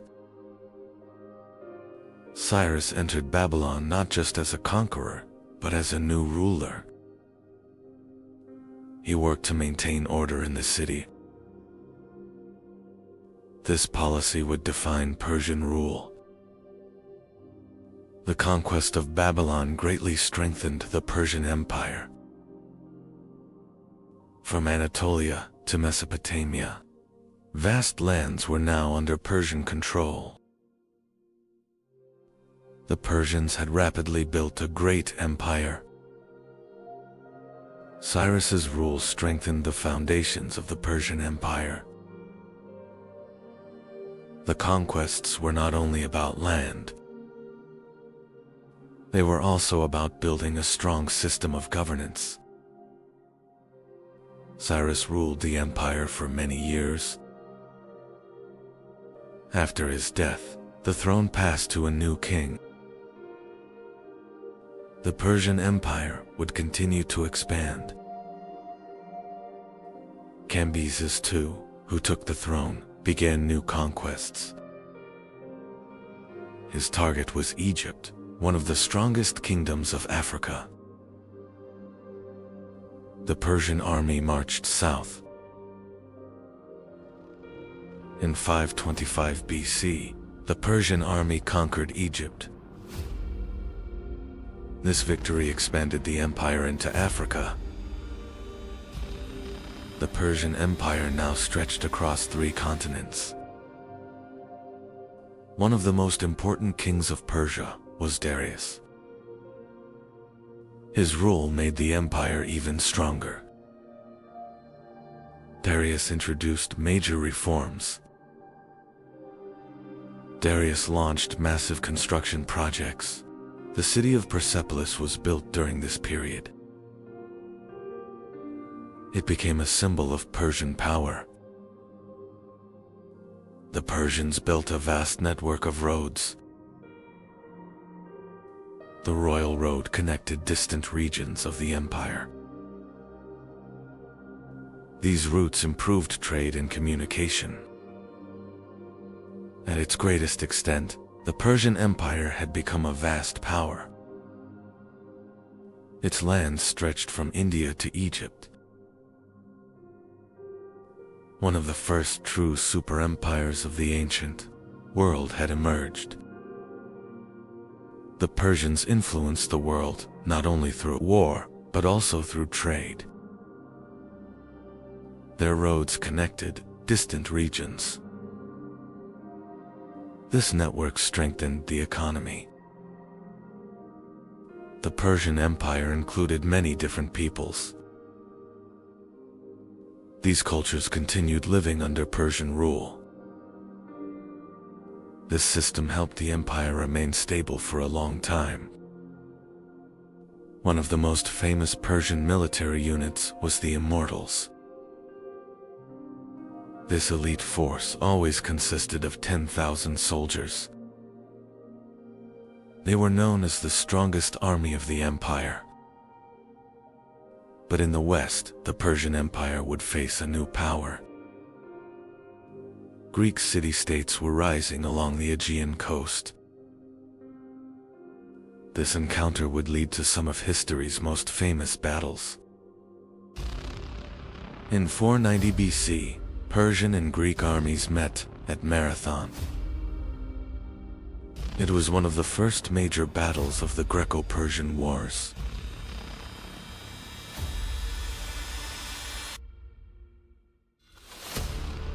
Greek hoplites achieved an unexpected victory.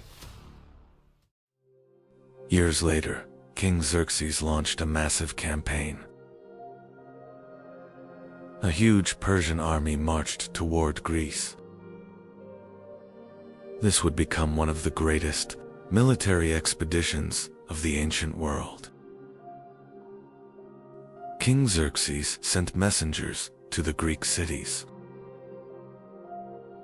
The envoys arrived in Sparta, demanding submission. But the Spartans would not accept this threat. Preparations for war began in Sparta. King Leonidas gathered his warriors. The Spartans were ready to face the Persian army. The Persian Empire was advancing toward the Greek lands. When the news reached Sparta, preparations for war began. Spartan warriors started gathering in the city courtyard. Soon, King Leonidas arrived in the courtyard. He stood before the warriors and assessed the situation. The Persian army was marching toward Greece. Leonidas began carefully inspecting the warriors. He was choosing the strongest and most experienced soldiers, because they would face a massive Persian army. In the end, 300 Spartans were chosen. This small force would march with Leonidas to Thermopylae. They were preparing for one of the most famous battles in history.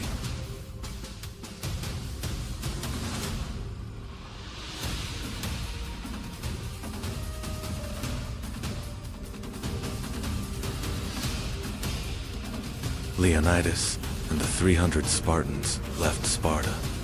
They marched to defend the lands of Greece. Their destination was the pass of Thermopylae. The Spartans arrived at the pass of Thermopylae. This narrow pass limited the movement of large armies. Leonidas chose it as the perfect place for defense. Soon the Persian army appeared on the horizon. Xerxes commanded a massive force, but the Spartans had no intention of retreating. At the pass of Thermopylae, Spartan warriors tried to stop the Persian army. King Leonidas and 300 Spartans resisted bravely.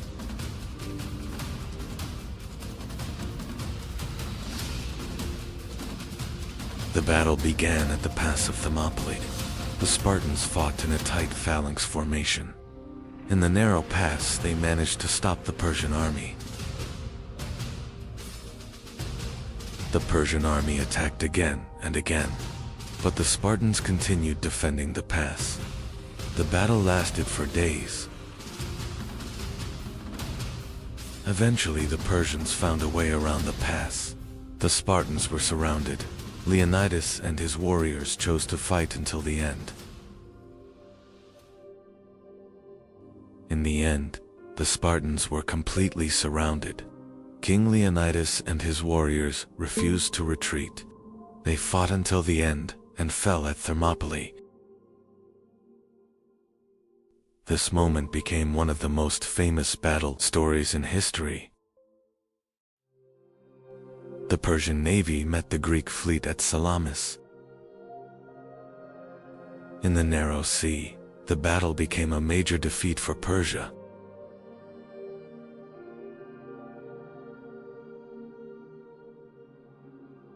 This victory strengthened Greek resistance. Despite the Greek wars, the Persian Empire survived. The empire continued ruling its vast lands. But over time, its power slowly weakened.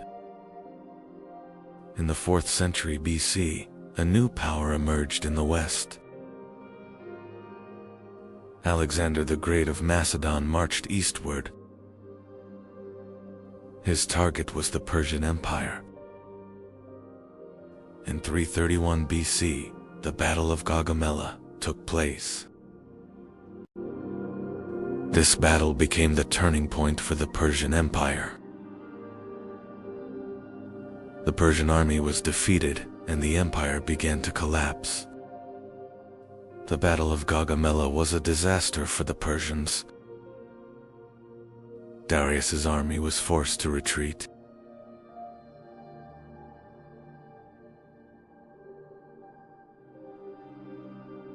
Alexander continued advancing deeper into the east. Soon Alexander reached the city of Babylon. The city surrendered without another major battle.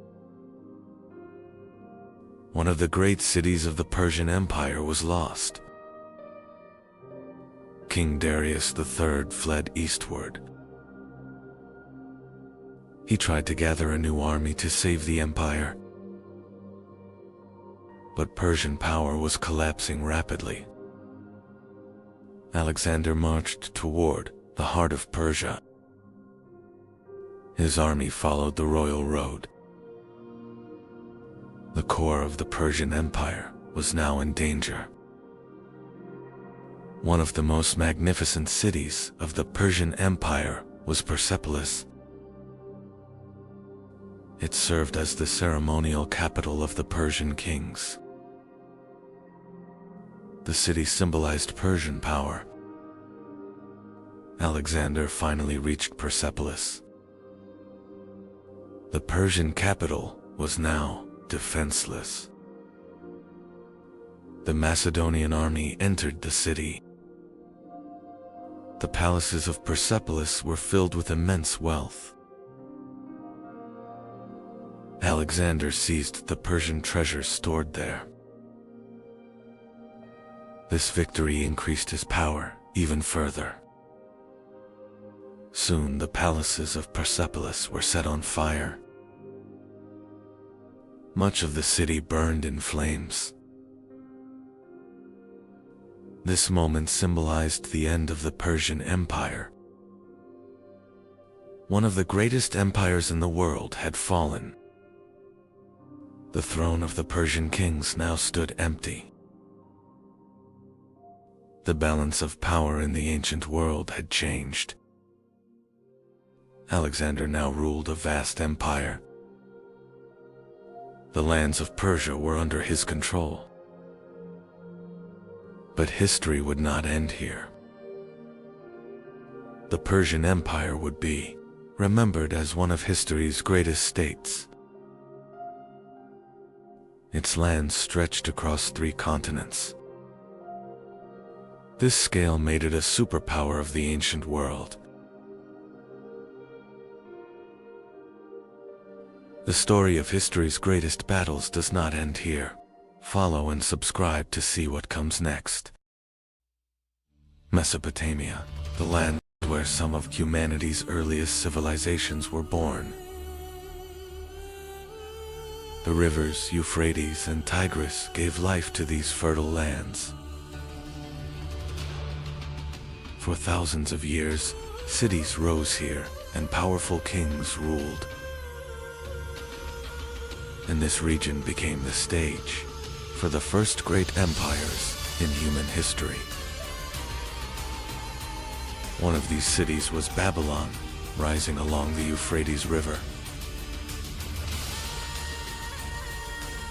Over time, Babylon became one of the most powerful cities in Mesopotamia. Trade routes met here, and people gathered within its walls. For centuries, Babylon remained one of the most important centers of the region. But for a time, Babylon lived under the shadow of a far greater empire. This empire was the most feared power of the ancient Near East. Its armies were disciplined, and its warriors were ruthless. It was the Assyrian Empire ruling Mesopotamia with iron authority. The Assyrian Empire was one of the most powerful military states of the ancient world. Its armies were disciplined and its soldiers highly experienced. With iron weapons and war chariots, they spread fear across their enemies.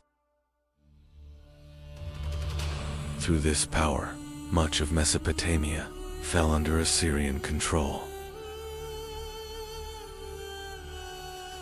As the Assyrian armies advanced, many cities became their targets. Rebellious cities faced brutal and relentless sieges. Walls were shattered and entire cities burned in flames. These ruthless wars made Assyria a feared power across the region. Yet no empire remains powerful forever. Years of wars and rebellions began to weaken the Assyrian state. The empire was vast, but that vastness became a weakness. Controlling uprisings across such a huge land was becoming harder and harder. As the Assyrian Empire weakened, a new hope began to rise in Babylon. The leading figures of the city were watching this opportunity closely. For the first time, Assyria's power seemed truly shaken. And in Babylon, some were preparing to rise for freedom. In 626 BC, a new leader emerged in Babylon. His name was Nabopolassar, and he began a rebellion against Assyrian rule. This uprising was more than just a revolt. It was the beginning of a great change. Because the people of Babylon wanted to reclaim their own destiny. Nabopolassar quickly secured his power in Babylon. The rebellion against Assyria grew into a full movement for independence. Eventually, Nabopolassar was proclaimed king of Babylon. With this, a new era for Babylon had begun. Babylon was not alone in the war against Assyria. Another rising power stood in the east, the Medes. A powerful alliance was formed between the Median king and Babylon. This alliance would change the fate of the Assyrian Empire. The Babylonian and Median armies began to move together. Their goal was to destroy the power of the Assyrian Empire. The two great armies marched across the lands of Mesopotamia. Their targets were the great cities at the heart of Assyria. Eventually, the armies reached Nineveh, the capital of Assyria. This city was one of the greatest and most powerful centers of the empire. With its massive walls and strong defenses, it was expected to resist for a long time. But the Babylonian and Median armies surrounded the city. In 612 BC, the fate of Nineveh was sealed. After a long siege, the mighty walls of the city collapsed. The Babylonian and Median armies entered the city. And with that, the heart of the Assyrian Empire had fallen. Once one of the most powerful cities in the world, Nineveh now lay in ruins. Palaces had fallen, and statues were shattered. The glorious Assyrian capital was sinking into silence. And with it, the mighty Assyrian Empire began to fade into history. With the fall of the Assyrian Empire, the balance of power in Mesopotamia changed. At the center of this change stood Babylon. The city began to grow and regain its strength. A new and glorious era for Babylon was beginning. The man behind Babylon's rise was King Nabopolassar. He would be remembered as the ruler who freed the city from Assyrian control. Under his rule, the Neo-Babylonian Empire began to grow stronger. Babylon was becoming the new power of Mesopotamia. Beside Nabopolassar grew a young prince. He would become one of the most famous kings in Babylonian history. His name was Nebuchadnezzar, and he would transform Babylon into one of the most powerful cities of the ancient world.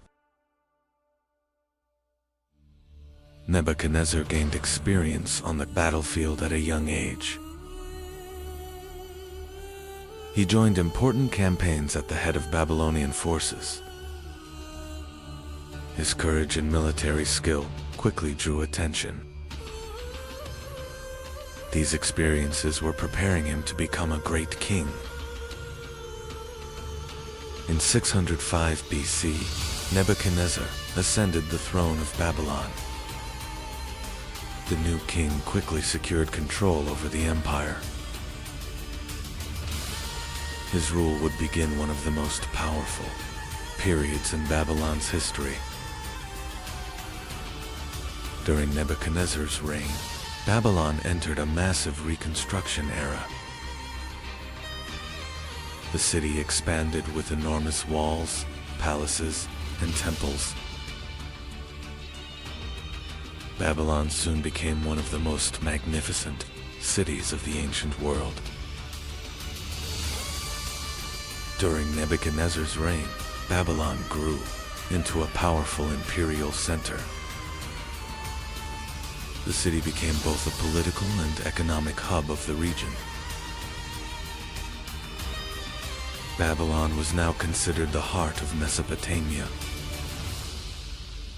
One of the most famous structures of Nebuchadnezzar's reign was the Ishtar Gate.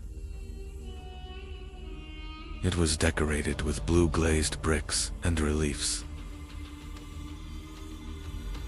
The gate symbolized the power and magnificence of Babylon.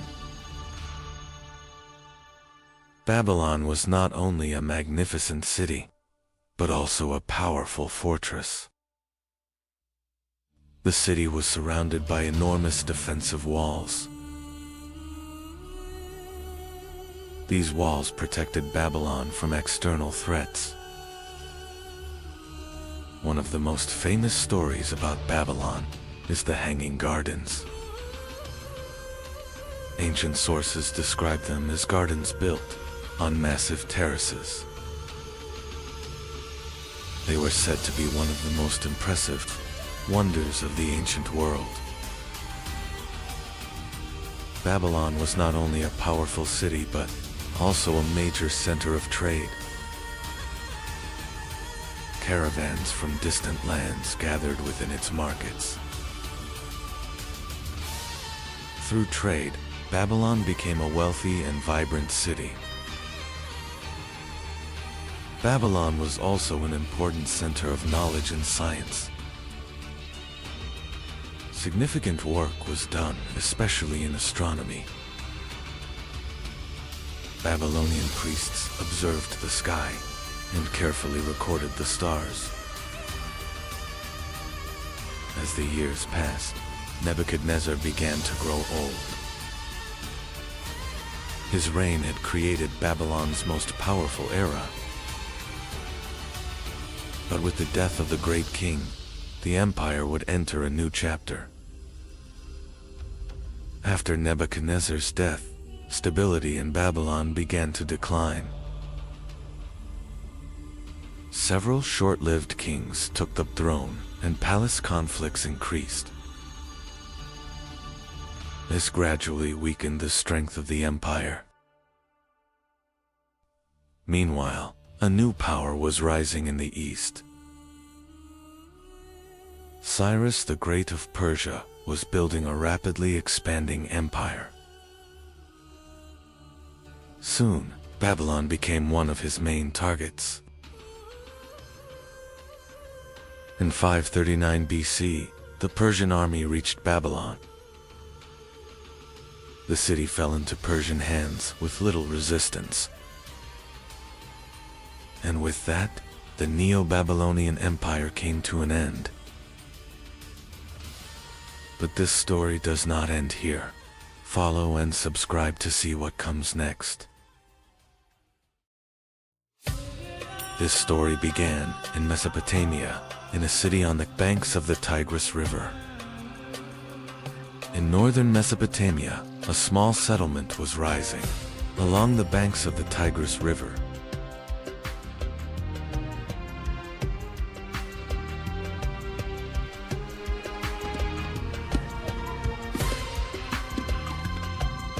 Over time, this settlement grew and became the city of Ashur, the heart of the Assyrian people.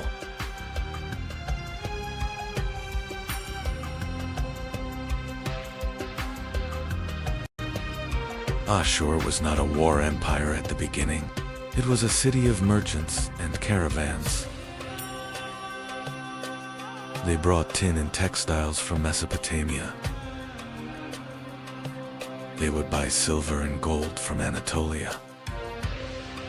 At first, the Assyrians were not a great empire.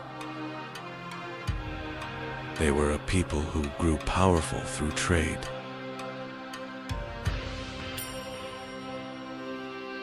Assyrian merchants reached Anatolia and established trade colonies there.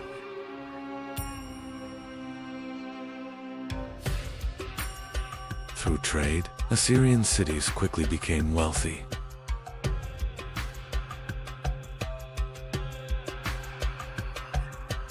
Over time, powerful kings emerged, and Assyria began to become a centralized power. Assyrian kings began to build a powerful and disciplined army.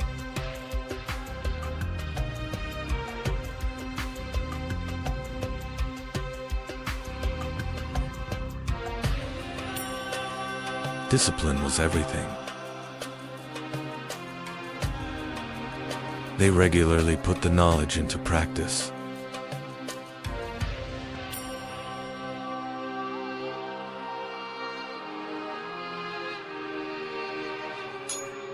Iron weapons gave the Assyrian army a powerful advantage.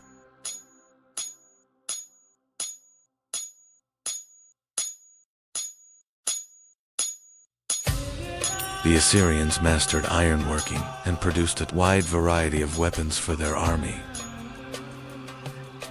The Assyrian army used many different types of weapons for various kinds of warfare.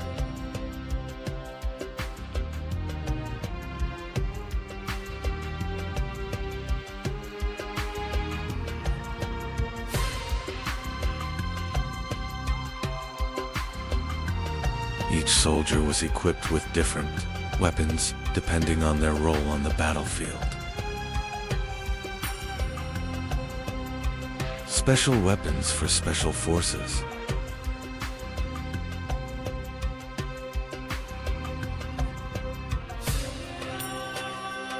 Weapon diversity and military discipline. made the Assyrian army one of the most powerful forces of its time.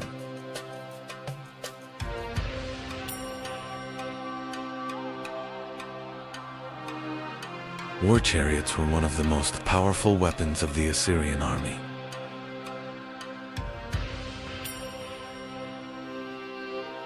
Using a war chariot required great training and skill.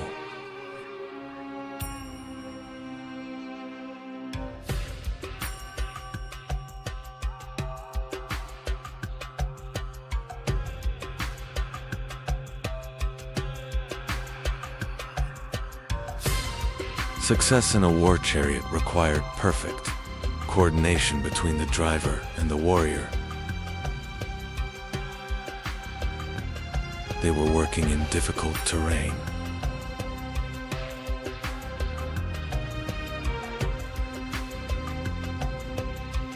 War chariots changed the nature of warfare with speed, mobility, and ranged attacks. The Assyrian army gained a decisive advantage over its enemies.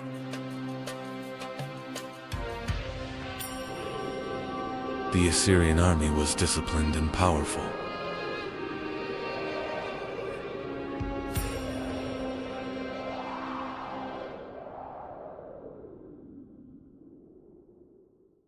The Assyrians mastered siege warfare and were able to conquer even the strongest cities.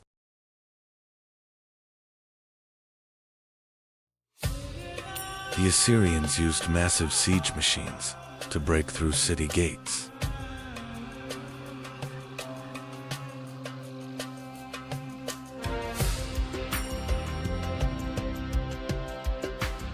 Once the gates were broken, the Assyrian army stormed into the city, and the battle continued in the streets.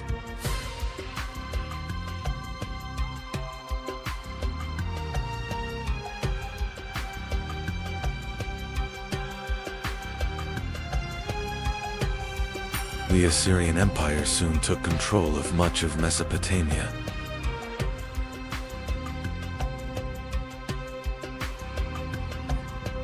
Assyrian kings built great capitals. One of them was the magnificent city of Nimrud. Assyrian kings ruled from magnificent palaces and governed the empire with iron discipline. Conquered peoples were forced to bring tribute and gifts to the Assyrian kings. The Assyrians ruled conquered cities with strict control to prevent rebellion.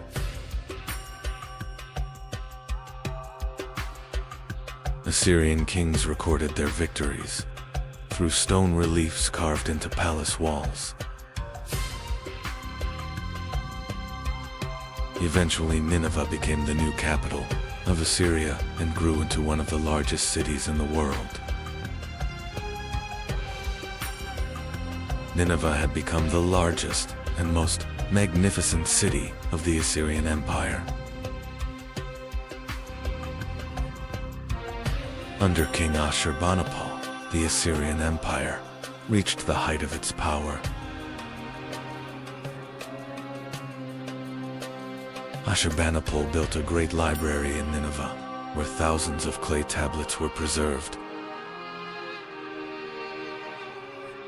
The Assyrians recorded their knowledge on clay tablets using cuneiform writing. The famous Epic of Gilgamesh survived this day thanks to the clay tablets preserved in the library of Nineveh. At its peak, the Assyrian Empire stretched from Egypt to Persia.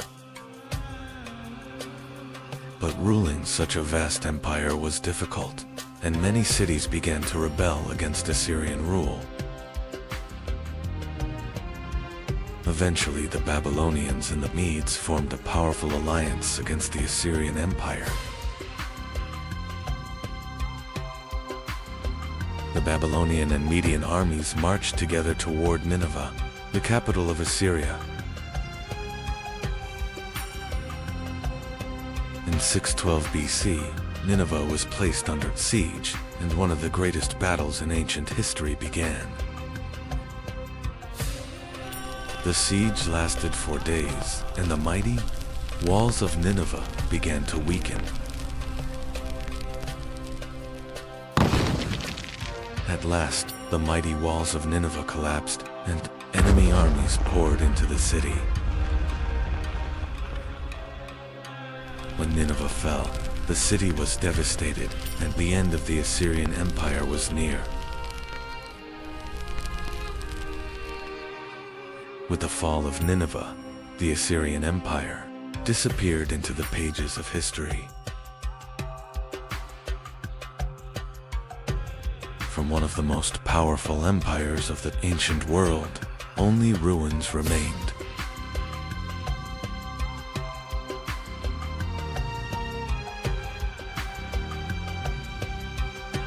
The Assyrians left a deep mark on history with their powerful armies and advanced warfare techniques.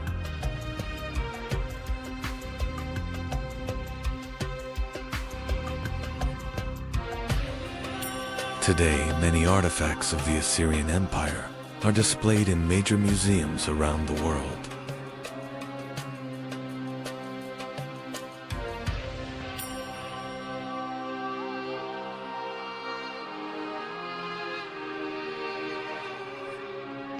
Winged bull statues once guarded the entrances of Assyrian palaces.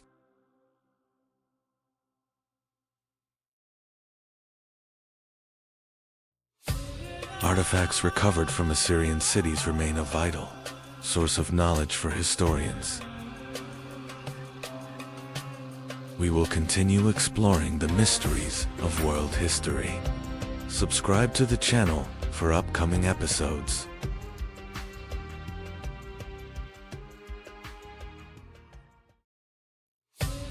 Mesopotamia was one of the lands where the earliest civilizations in human history were born.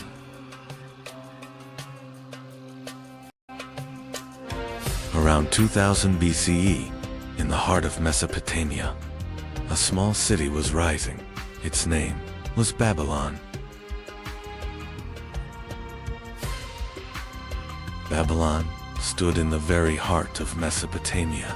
Its position along the Euphrates River played a crucial role in the city's rise.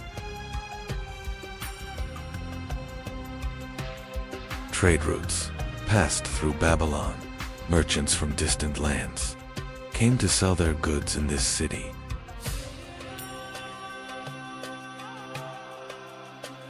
The markets of the city filled with crowds every day. Grain, textiles, and precious goods changed hands in Babylon.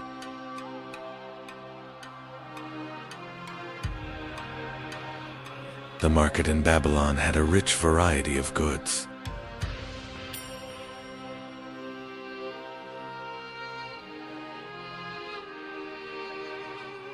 As Babylon grew, the city walls rose higher. Strong fortifications protected the city from its enemies. Buildings began to rise.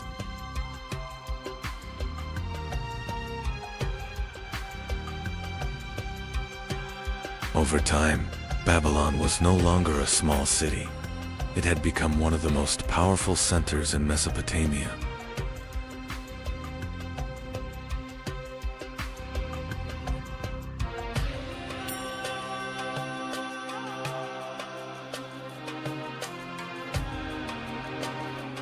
Soon, a powerful king rose to the throne of Babylon. His name was Hammurabi.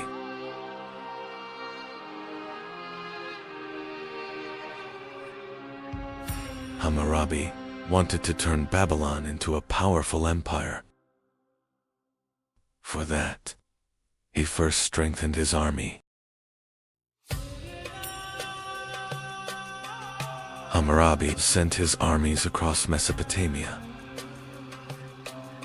The power of Babylon began to spread rapidly.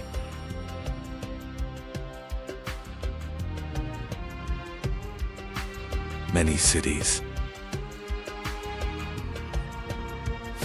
Babil Ordusunakar, Koyamat, Lar,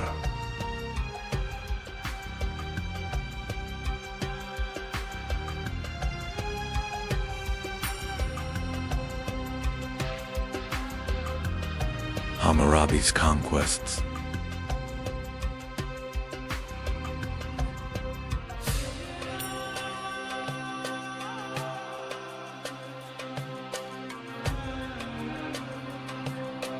Began to change the fate of Mesopotamia.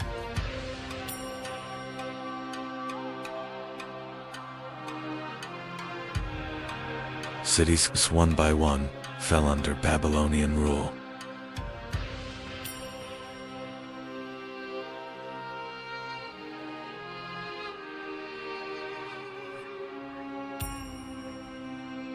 Hammurabi's kingdom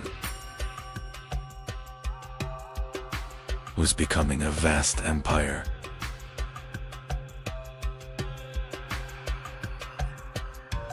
Hammurabi had turned Babylon into the most powerful state in Mesopotamia. His rule now stretched across vast lands. Hammurabi was not only a conqueror, he would also become one of the most famous lawgivers in history.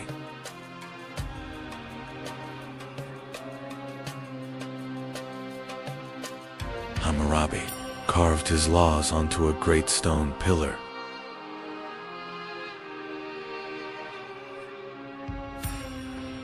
In Babylon, everyone could see the rules. Babylonian scribes wrote the laws onto clay tablets. In this way,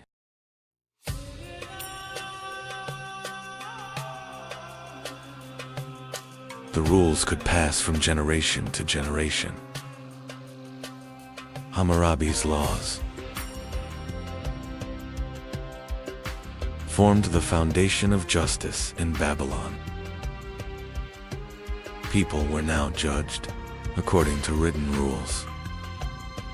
These laws were extremely strict.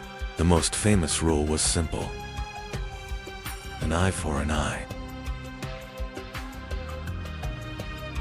Babylon was not only a city of kings and armies. In its streets, thousands of people lived their daily lives.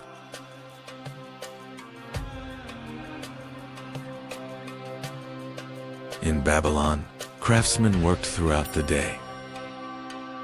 Pottery, textiles, and many goods were produced in these workshops.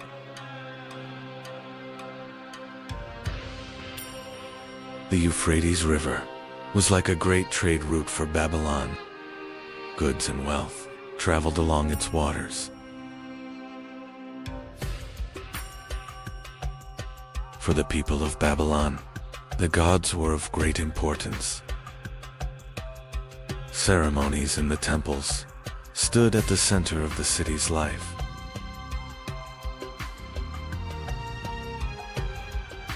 From the top of the great temples, Babylon looked like a vast city. Its streets were full of life. Babylonian priests carefully studied the night sky.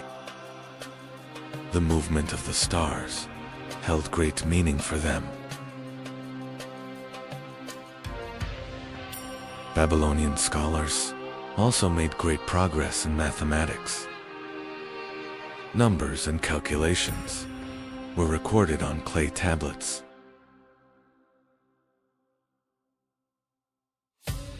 Babylonian mathematics was based on a base 60 number system.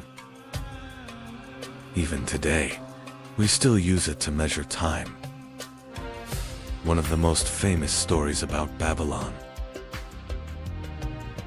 is the Hanging Gardens. These gardens were considered one of the greatest wonders of the ancient world.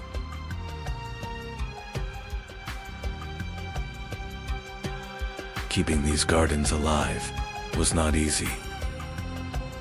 Water was lifted from the Euphrates River and carried up to the terraces.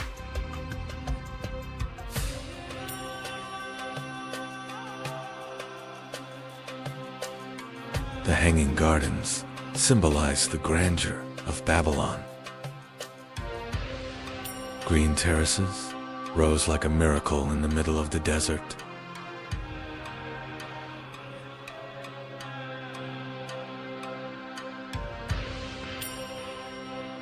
At one time, Babylon was the most powerful city in Mesopotamia. Its wealth and power were known across distant lands.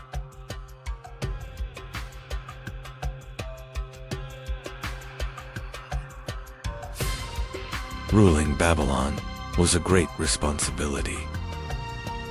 Officials and scribes worked to maintain order across the empire.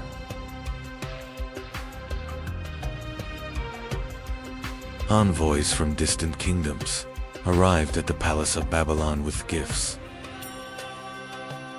These visits showed the city's power and influence. But over time, the power of Babylon began to fade. The empire was no longer as strong as before.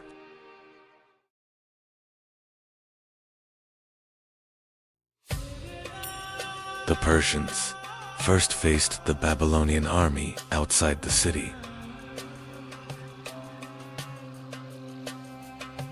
In the Battle of Opis, Babylon's forces suffered a crushing defeat.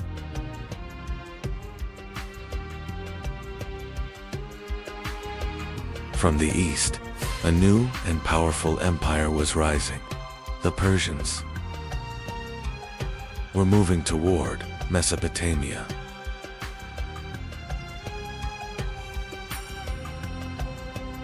The Persian armies finally reached the walls of Babylon, one of the greatest cities in history. Now faced a great danger.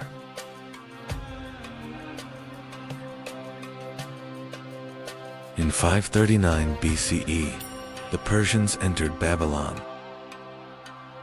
The once mighty empire was now under the rule of a new power. Babylon was now part of the Persian Empire. Yet the city had not completely lost its importance. Babylon was no longer the capital of a great empire. Yet the city continued as a center of trade and culture.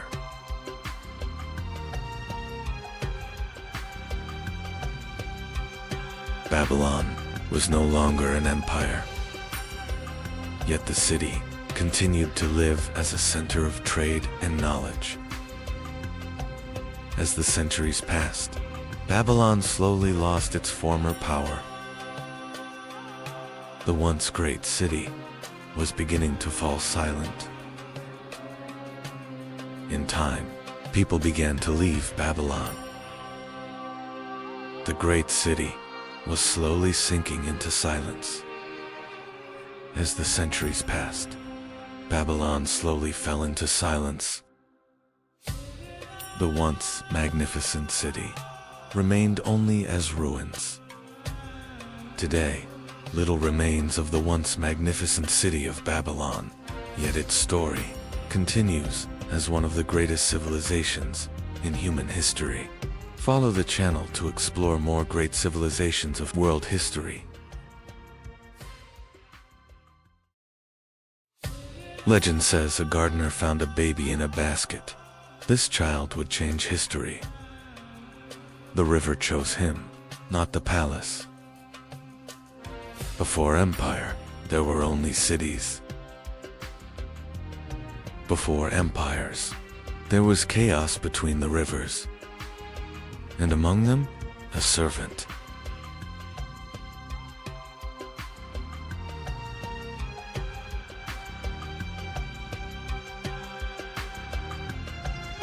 He learned how power truly worked.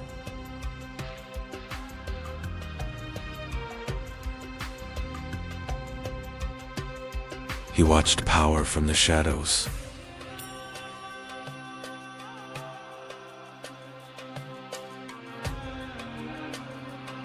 He felt the power. He was crushed under the weight of that power. He wanted more than survival.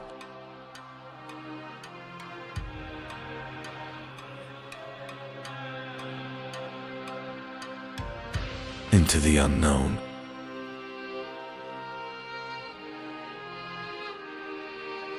He walked away from his past. The gates of my prison have finally closed. The air of the desert tastes like blood and freedom. He arrived at Kish. There he found war.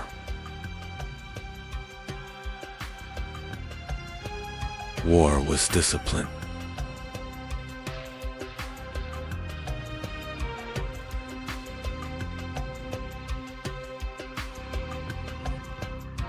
He learned quickly.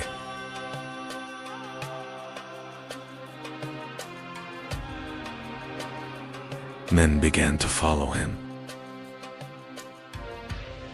Order began to crack. Power changed hands.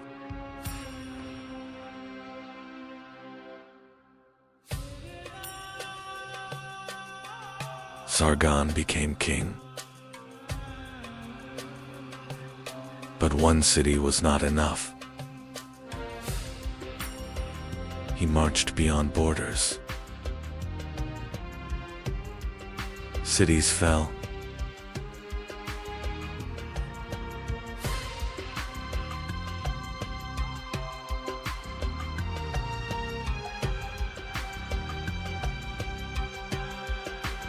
Others surrendered. They did not wait for dawn. Night provided the ultimate cover for Aki. Silence was their weapon. They scaled the walls before the alarm rose. The city's fate was sealed from within. Step by step, the wall lost its power.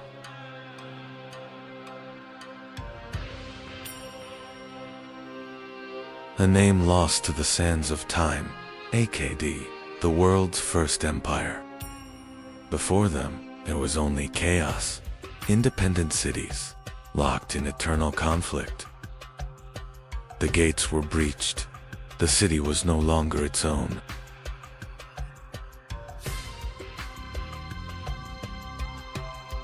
And Uruk was only the beginning. Another city stood in their path. One city fell, and the next one trembled. The march did not stop. Walls meant nothing now.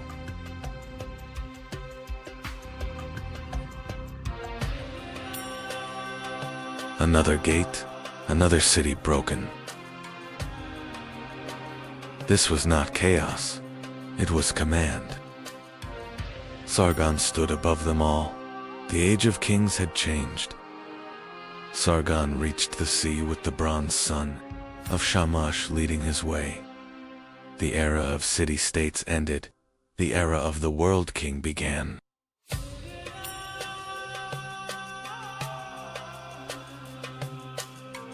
The Akkadian Empire had now been established.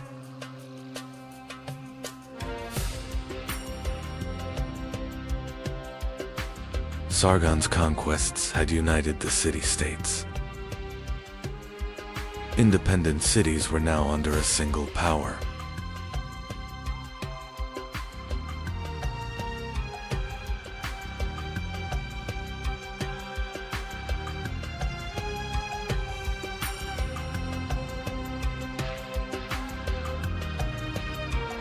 It was one of the first great empires in history.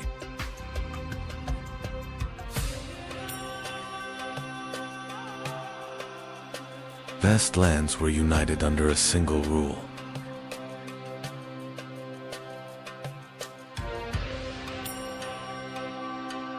New roads were opened between cities. Caravans carried goods between cities. Trade brought life to Mesopotamia. Communication across the empire became faster. Cities were now connected. News traveled from distant cities. Akkad introduced the first standardized weight and measure system. Centralized administration was managed through thousands of clay records. The state controlled the grain, creating the world's first tax system. The world's first postal system was born, in the desert, connecting distant provinces.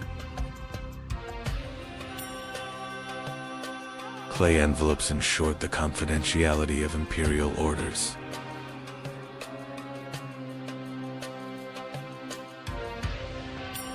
A sealed system allowed the central government to control the flow of information.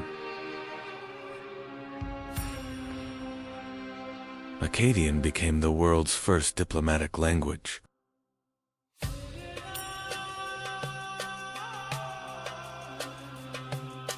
A common identity was forged through shared laws and faith. In Mesopotamia, people carefully observed the sky. The movements of stars and planets were recorded on clay tablets. These observations later formed the foundations of astrology.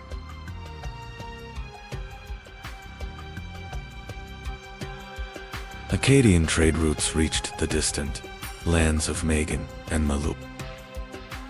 During the Akkadian period, trade ships carried goods to the ports. Cities traded with distant regions. Scribes recorded incoming goods on clay tablets. Trade had become a system carefully documented.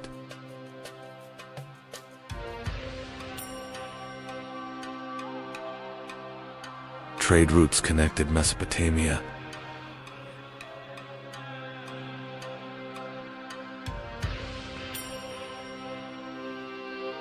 Goods constantly moved across the land.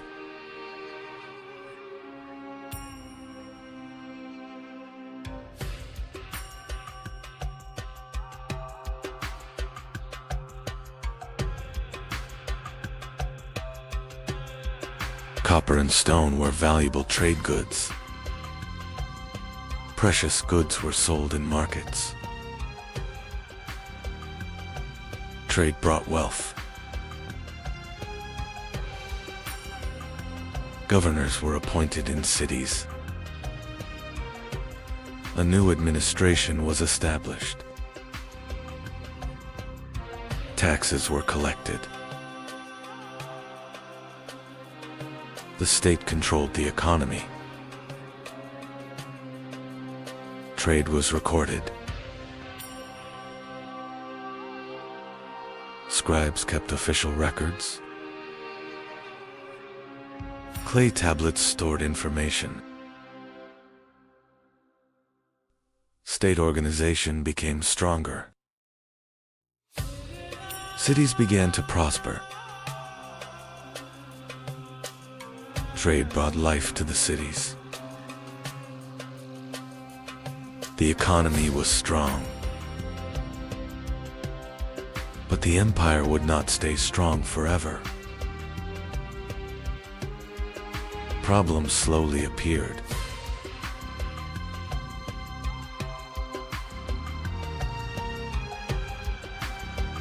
A great change was coming. Rebellions began to shake the empire.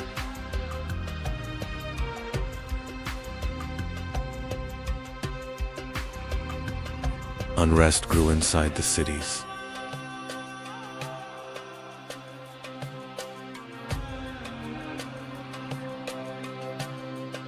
Cracks appeared within the empire.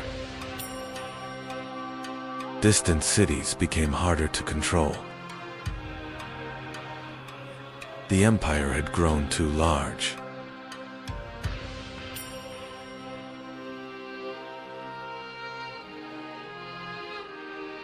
Governing became more difficult.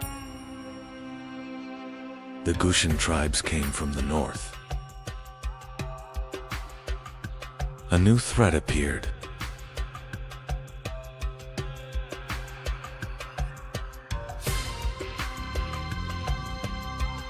Warriors descended from the mountains. Wars weakened the empire. Cities were under attack.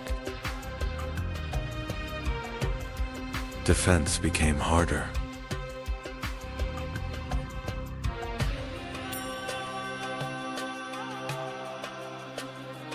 The Akkadian Empire finally collapsed. Mesopotamia fragmented again. But its idea endured. The concept of empire lived on in history. The Akkadian legacy remained. Thousands of years later, the story of Akkad emerged again from beneath the sands. Through archaeology, the Akkadian Empire was remembered again.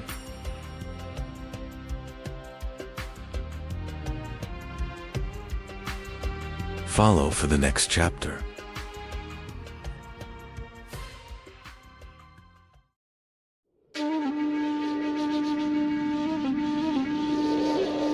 History began with a question asked between two rivers. Sumer, cradle of civilization, where rivers were tamed and time measured. They didn't just survive, they recorded human memory. Law, math, and time were born here. They controlled the rivers and built an empire.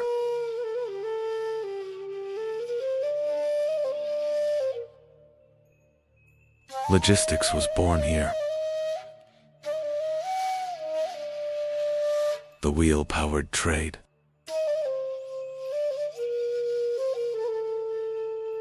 Bricks built the first state.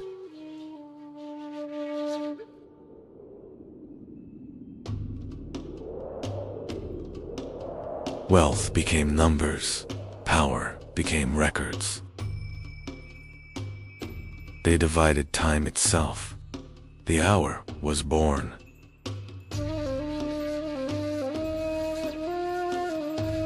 They mapped the sky. The circle was defined.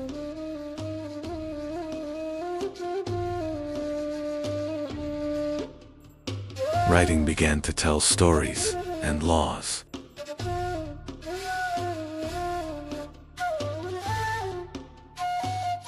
The first hero, Gilgamesh, seeking immortality.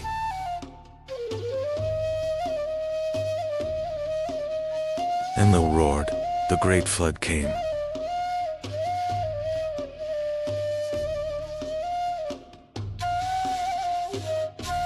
Cities served the gods, humans obeyed. Even kings feared the dusty underworld. Their myths shaped humanity.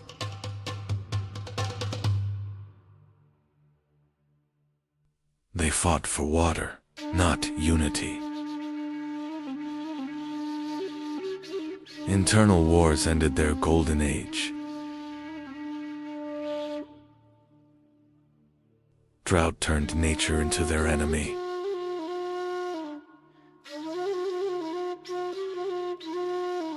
A northern power would replace the cities.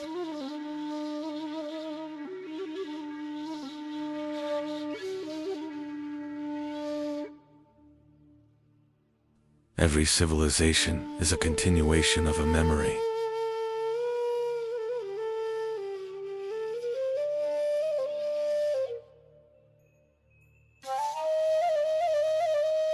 Thousands of years earlier, humans did not know cities, but they had learned to live together.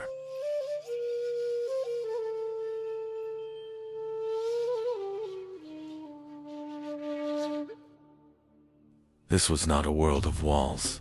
It was a world of people leaning on each other.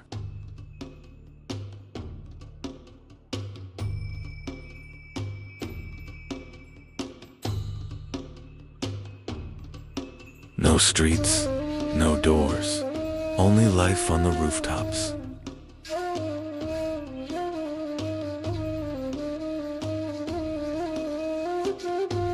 Life began on the rooftops. A streetless human hive. Change broke the old safety. In 5000 BC, the first souls took a leap of faith. They walked away from the only home they knew, heading south toward the wild marshes. They were not searching for a place. They were searching for a way to live.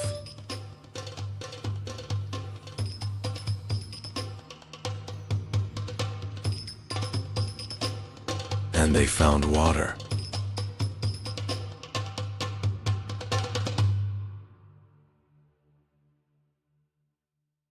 But water was not life. Water was chaos. Then someone cut the earth.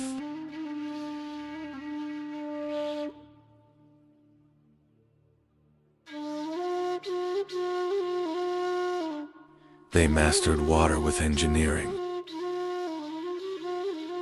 The wheel began a new era.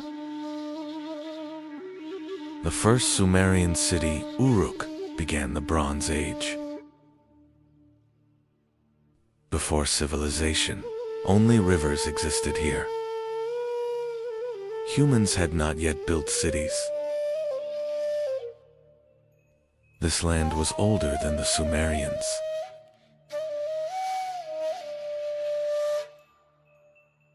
Sometimes the water gave life. Sometimes it took everything away. Humans here were not against nature. They were learning to live with it. Humans tried to stop the water.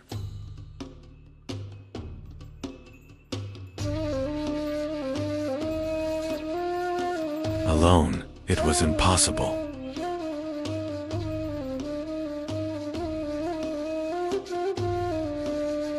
The land was no longer just plowed.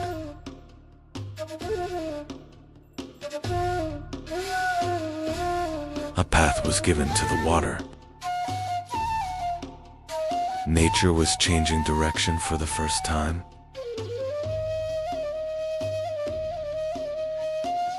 The homes began to multiply. People no longer lived alone.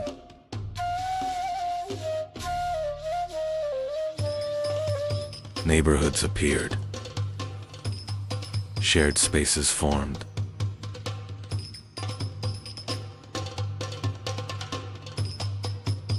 Someone began to guide it.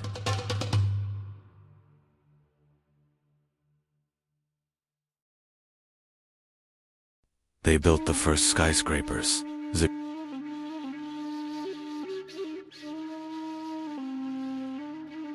Writing was born from accounting.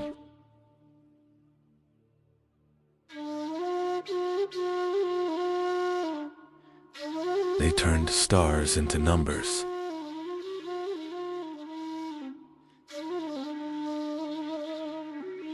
Water clocks measured the night. They created the 360-degree circle. Edaba trained the first administrators.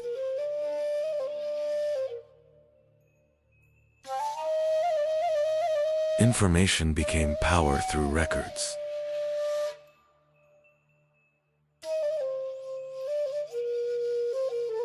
Writing became art and poetry. Rivers created a trade empire.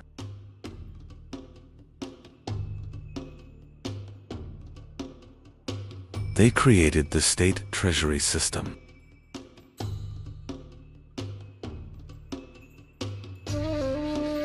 They created the first medicines.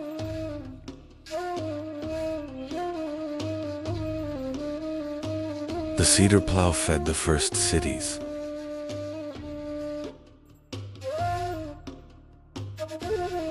Patterns became a visual language.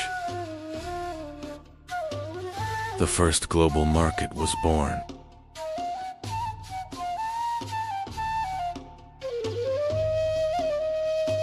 Law replaced tribal rule.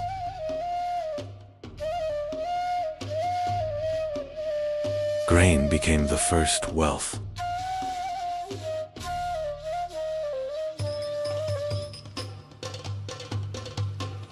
Bronze gave them power.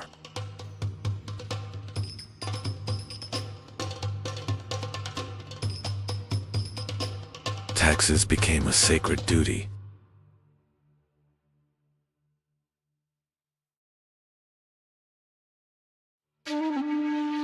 They connected east and west by sea.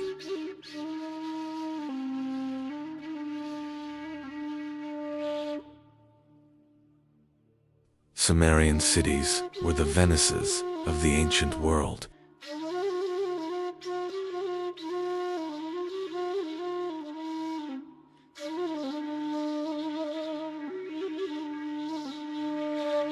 A city raised against the desert.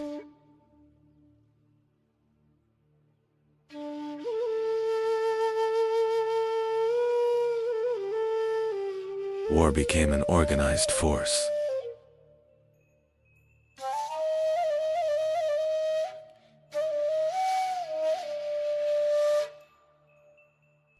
The first army marched as one.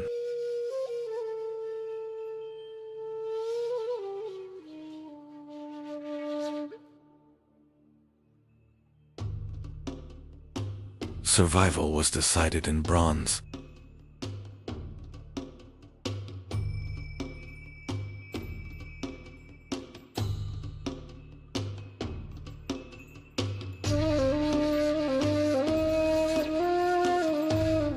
Sumer didn't die, it waited.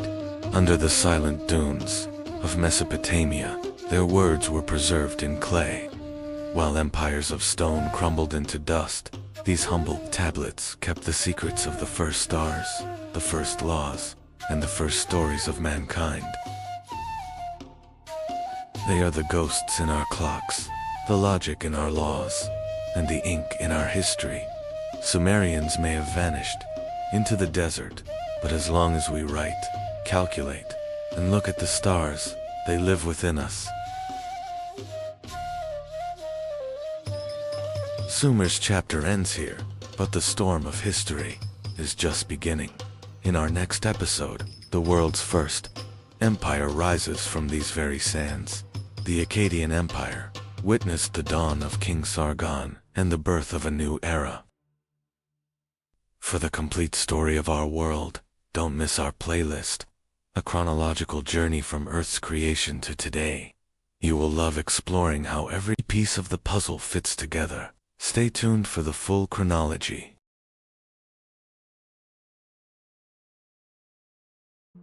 (5700 BC), the sun set for the last time over Çatalhöyük.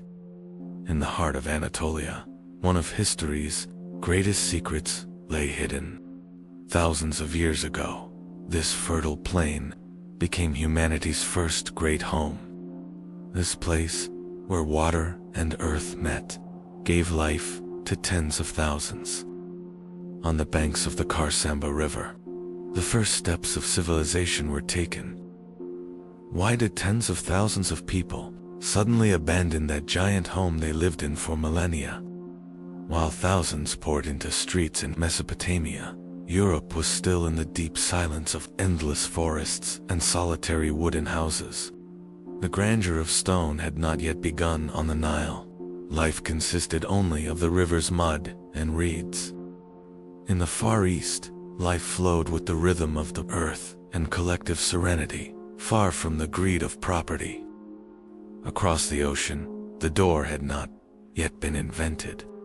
Humanity was migrating boundlessly, without property, in nature's lap.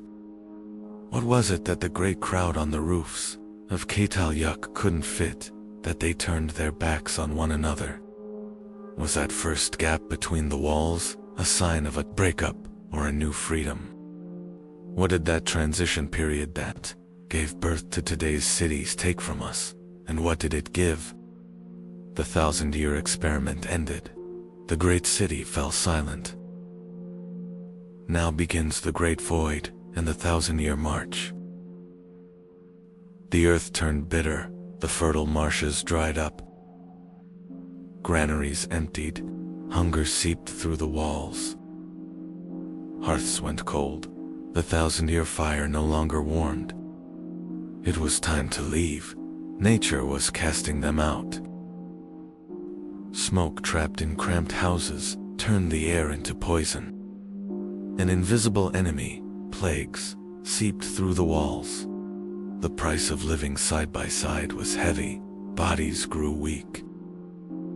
Now these sacred houses were turning into graves. The necessity of living in tight spaces gave way to rage. The silent harmony of 10,000 people broke with a great roar. Neither rules nor shared meals were enough anymore. The dream of living together was replaced by the ambition for independence. The great community shattered. Families broke away from the city one by one. Safe walls were abandoned. The first steps into the uncertain step were taken. Those dark holes, where thousands of voices once rose, fell into silence. Humanity was escaping into freedom from this giant prison of its own making. Walls were no longer shared. Houses began to separate from each other.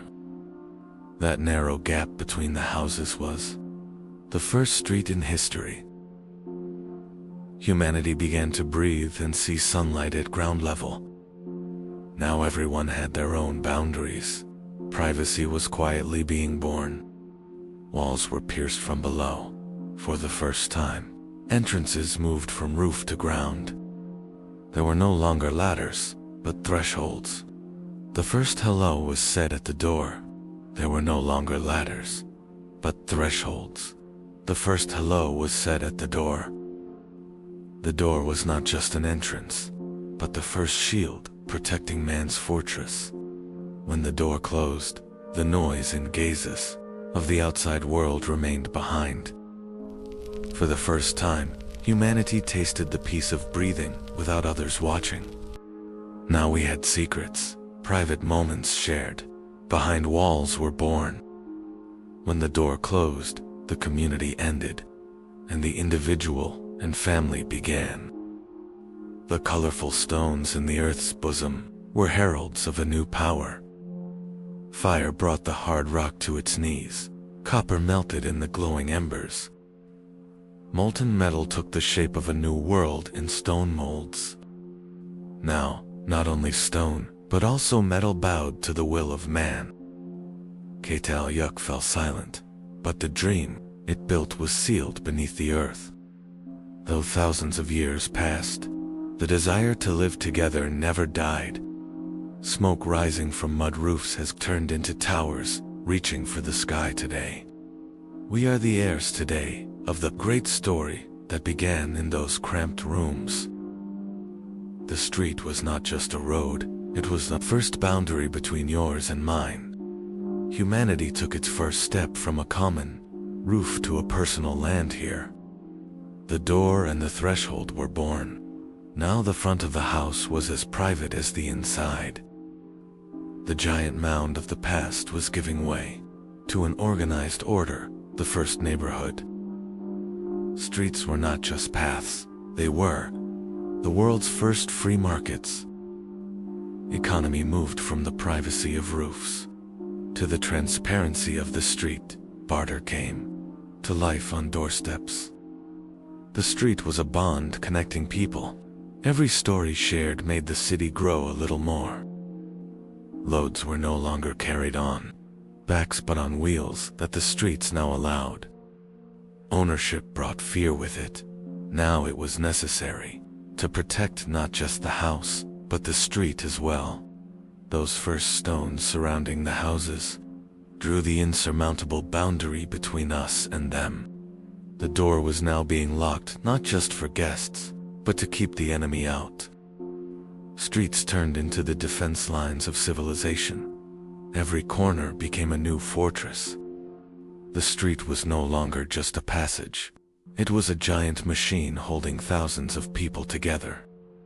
As the city grew, streets began to carry not just people, but water and the burden of civilization. Where the street ended, walls began. The city was now both a sanctuary and a giant prison. In Uruk, streets were no longer just passages. They were the first great social contract holding thousands of strangers together. Doors closed. Property became sacred. The street was now the sharp boundary between what belongs to all and what belongs to one. The sound of the wheel echoed for the first time on these unpaved roads. The street was no longer just for walking, but for hauling in trade. And then, time warped. Mud brick gave way to stone, and paths turned into imperial roads connecting continents. Light made the street livable at night. Random paths turned into a planned city. The gap between two houses was the street's first breath. Stone and gravel protected the street against mud. Crossing paths created the first public space. The cleanliness hidden under the street was civilization. The wheel widened the shoulders of the street. Climate changed. The Euphrates shifted. The street was condemned to the dust of a parched city. As the water receded, distant settlements were one by one plunged into silence. The streets became the dusty refuge for those fleeing to the city for survival. The street was no longer just a path. It was the last bastion of order. The wrath of the climate forced people to seek refuge behind massive walls. As the crowd grew, the rules of the street were carved into clay, not just memory. Records replacing words became the new and unshakable memory of the street. Information turned into an invisible power, governing the city and ending chaos. Water was trapped beneath the street. Hidden channels kept the city clean. Engineering turned chaos into health. Infrastructure became the foundation. The wheel made the street not just a path, but the main artery of civilization. Every brick was the work of a collective will that turned chaos into order. Randomness ended. The streets were now the work of a mind and a plan. The unseen revolution was under the street. The first channels gave life to the city. Speech faded. Clay tablets became the unshakable memory of the street. Millions of bricks protected the street from the chaos of the outside world. The street was no longer just a path, but the signature of a civilization. Randomness ended. Every street was the work of a mind and a plan. The story of the street didn't start here, but here it became immortal. It all began beneath this silent mound. For 9,000 years, this earth kept humanity's strangest secret in its heart. When the first shovel hit in 1958, all known history was torn apart like paper. What stood before us was not a village, but a giant labyrinth.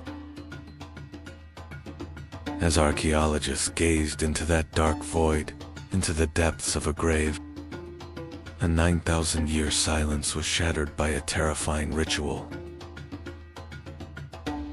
In this strange world, there were no roads or doors. The city was sealed together like a giant labyrinth. Life was on the rooftops. People lived their daily lives on these massive terraces that resembled public squares. So, what was the great fear that cut off 10,000 people from the outside world and trapped them in this breathless order? When science broke this deep silence and gazed into that dark void, into the depths of a grave, a 9,000-year silence was shattered by the coldness of the bones emerging to light. What we encountered was not just death. It was the first evidence of a terrifying and ancient ritual. To enter a home, you had to step down into the unknown through that narrow, dark hole in the sky. Every rung of the wooden ladder pulled you away from the outer world and left you in the arms of a smoky silence. When you reached the bottom, neither light nor doors welcomed you. There was only the suffocating narrowness of the walls. These houses were not just shelters. They were windowless, breathless cells where 10,000 people were trapped. Belongings were few, but silence was plenty. Everyone shared the same narrow space, the same dim light, and the same fate. The walls were so close. There was no private life here, nor a secret corner. Everyone was watching each other, every single moment. No one could be different here. There were no leaders, no slaves, but there was no freedom either. 10,000 people moved as a single soul. Everyone slept at the same time, lived the same way, and bowed to the same rules. So, what great fear sustained this perfect order that even a king could not provide? Walls were not just mud. They were woven with the bones of the wild. Giant bullheads were like gods, watching you every moment. Red paint was not just a decoration. It was the trace on the wall of a ritual, of shed blood, and of untamable fears. They did not conquer nature. They chose to imprison savagery in the deepest corner of their home and sleep beside it. Watch where you step. In these houses, the floor was not just earth, but a grave cover. They buried their loved ones right beneath where they slept, in a fetal position, as if in the womb. Death was not a parting here. The living and the dead were sealed together forever under the same roof. The story of some dead did not end with burial. They would separate the skulls from the bodies and give them a new life. They rebuilt their ancestors' faces with clay. They made new eyes from mud and pigment so they would never forget. These masks watched those sitting on reed mats by the fire. Death was right there, by the hearth, inside the family every evening. In this dark world, power came not from gold, but from a black glass born in the heart of the volcano, obsidian. They crafted it so sharply that obsidian was both a hunter's most loyal friend and the most perfect blade, two-part skin from flesh. But obsidian was not just for cutting. It was a black, misty mirror where humans first encountered their own dark reflection. The true masters of the steppe were not them, but the leopards watching from the shadows. They could not domesticate this savagery, but by carving it onto their walls, they turned fear into a power imprisoned within their homes. Wearing a leopard skin was not just clothing. It was the only way to possess and rule the most predatory spirit of nature.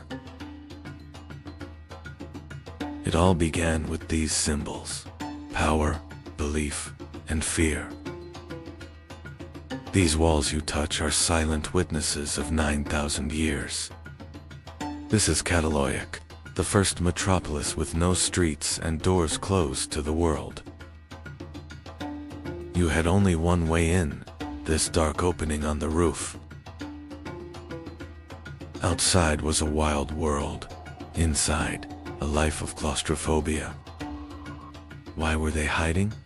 From the gods above, or from each other?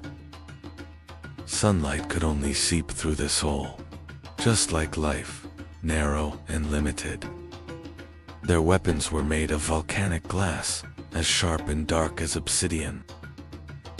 But the real mystery was hidden in the floors of these empty rooms. 10,000 people were breathing inside a giant labyrinth. They are still there, watching us and guarding our secrets. And one day, when the sky filled with fire, everything would change. Watch where you step, because they are right beneath you. They slept together. Death was not an end here. The hardest goodbye was indoors. Every house was a cemetery. He was following his ancestors. This silence has a price. Even the walls are made of bone. Why didn't they let them go? We are burying our secrets. Cataloyak, City of the Dead. This massive mound has kept humanity's greatest secret in its heart for 9,000 years.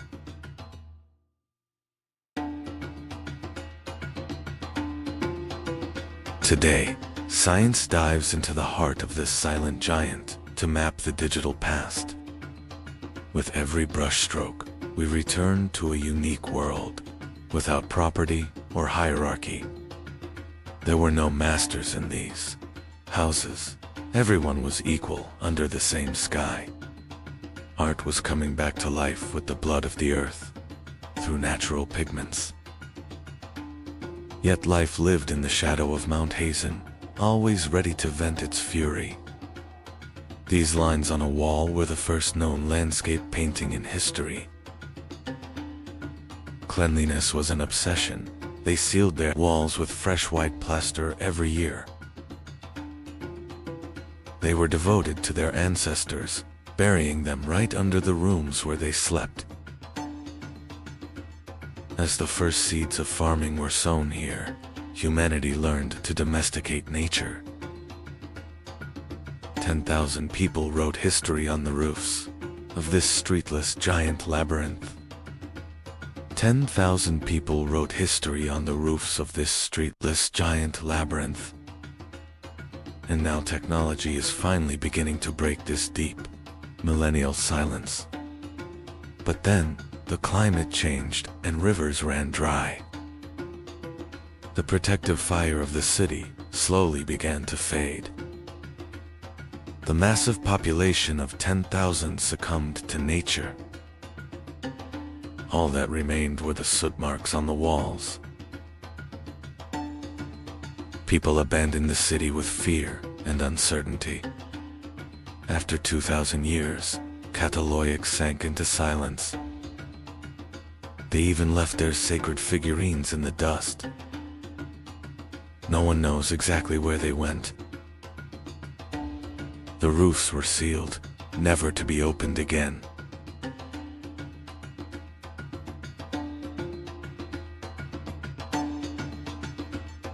The last meals were never eaten. The pots remained empty. The city today is still waiting to speak beneath the earth. We are in a place where time and space lose meaning. We are touching the first great secret of humanity, 9,000 years ago. These bones, these lands, are not just remains. They are silent witnesses to a forgotten fear, a suppressed scream. But to reach this secret, you had to step down into the unknown through that narrow, dark hole in the sky. Cataloyak fell silent.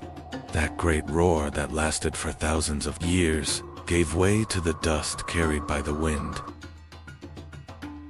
But this was not an end. It was the beginning of a vast void. Humanity escaped these narrow walls and set out on that great march that would last 1,000 years. In the next episode, what happened after Cataloyak? How did humanity change in that great void? We are going to that new and wild world called by the rivers, Mesopotamia. Stay tuned. One night, humans stopped wandering. In the end, they understood each other. They talked about tomorrow, as if it would stay the same. They were chatting, unaware of what the morning would bring. The world was falling apart. The world as they knew it was slipping away. Even the animals were running away. And they didn't know where to go. There was no road for the first time. For the first time, they fell behind. Knowing wasn't enough to understand.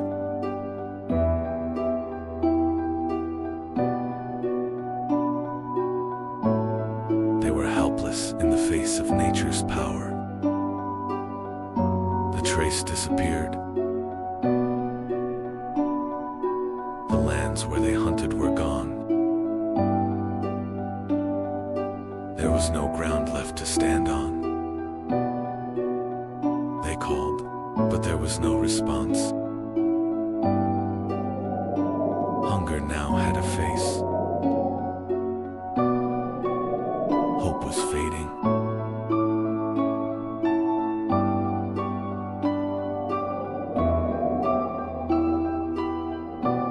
Fear divided the tribe.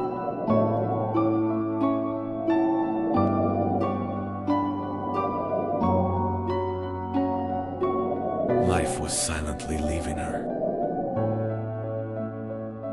Some returned to their memories. Life was waiting here.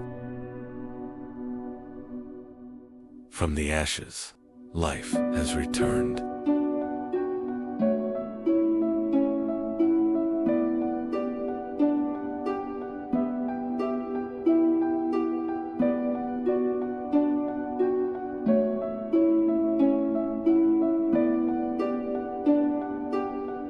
They didn't go this time. They waited. The answer was in the ground. They tried to replicate the world. Patiently. They watched, and it changed.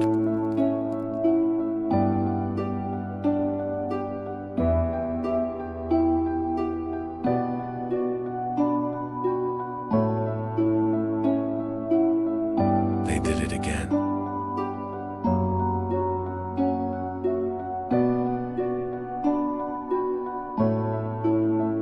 The animals are back.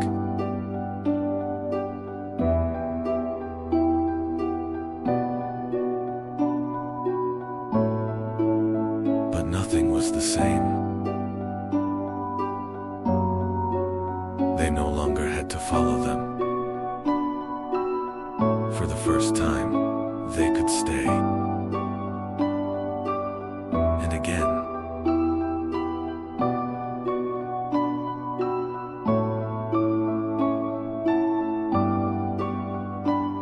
Now they understand.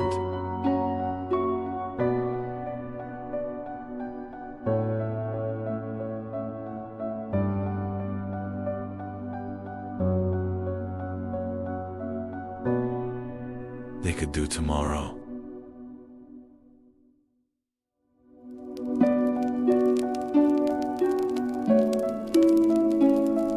Humanity changed the day it stopped. Civilization began here. They were no longer searching for food. They learned and they taught.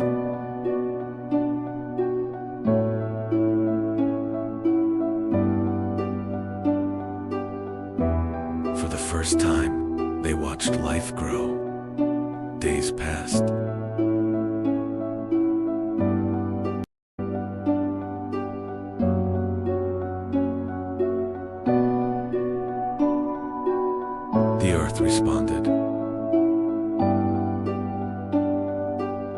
was no longer chasing them. She was returning with them.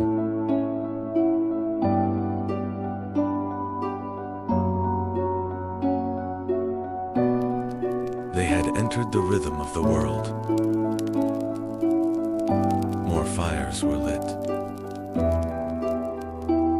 More fires were lit.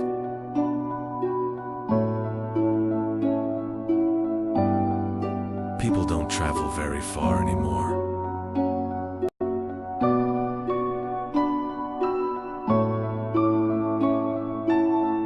Walking around the camp, they reinforced the walls. What was temporary has become permanent.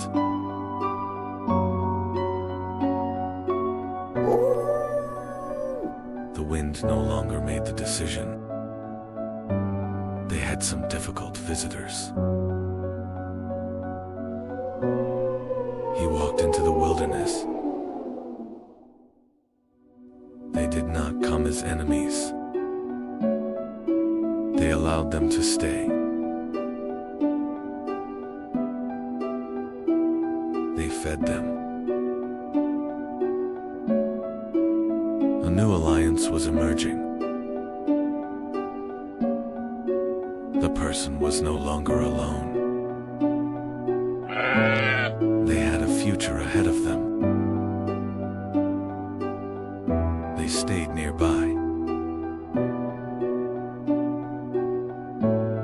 They felt like they were part of something bigger.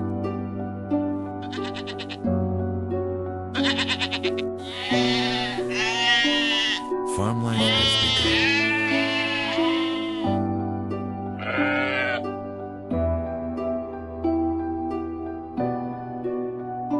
They learned to live with life. They led the flock. Fear has been replaced by confidence.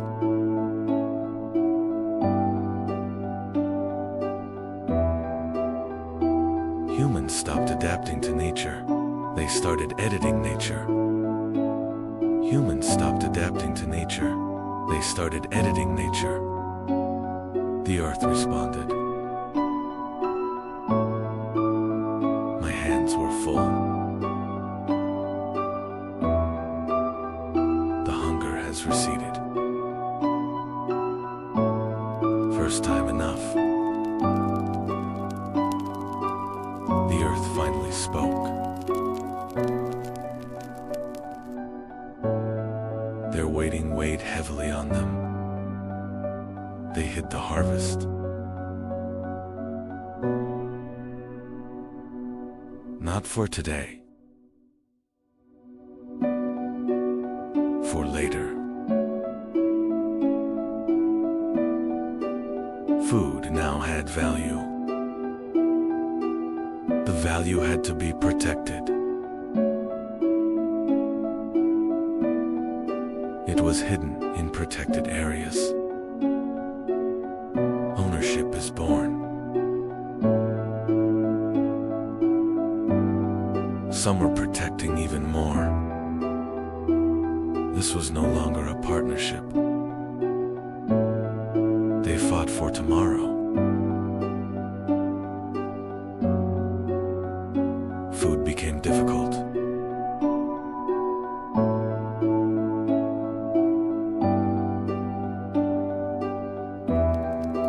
The union had ended. This chaos had to end. One voice became more important. They chose to listen. Order replaced chaos.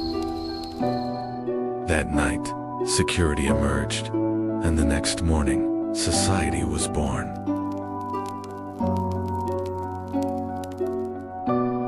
Not everyone was a hunter anymore. Some protected, some produced. Some of them were no longer hunting. They were making tools. The information wasn't withheld. It was taught. Experiences were shared. A voice began to be heard. Nobody was right yet. It was no longer power. It was words that determined the outcome. The first verdict was given.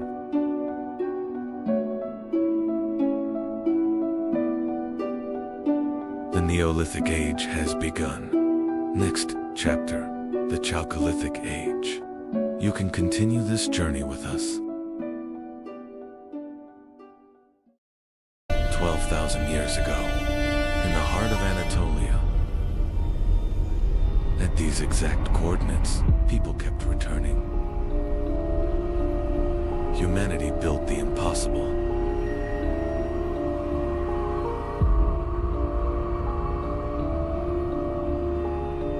Massive pillars, weighing up to 20 tons. Carved with predators, foxes, snakes, scorpions. This was not random, this was deliberate.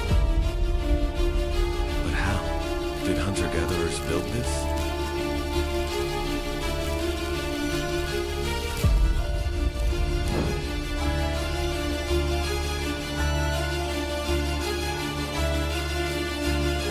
They had no wheels, no domesticated animals. And yet, they moved stones heavier than a modern truck. How?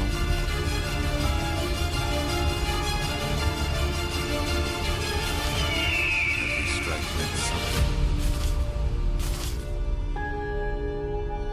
These carvings were not crude. They show planning, skill, symbolism. This was intelligence, organized intelligence. Look closely.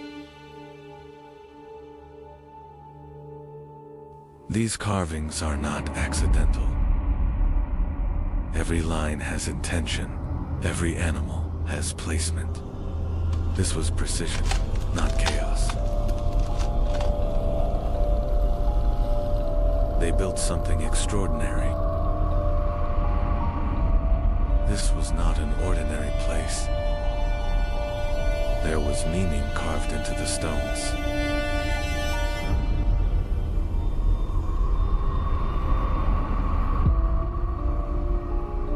Whatever happened had to be hidden.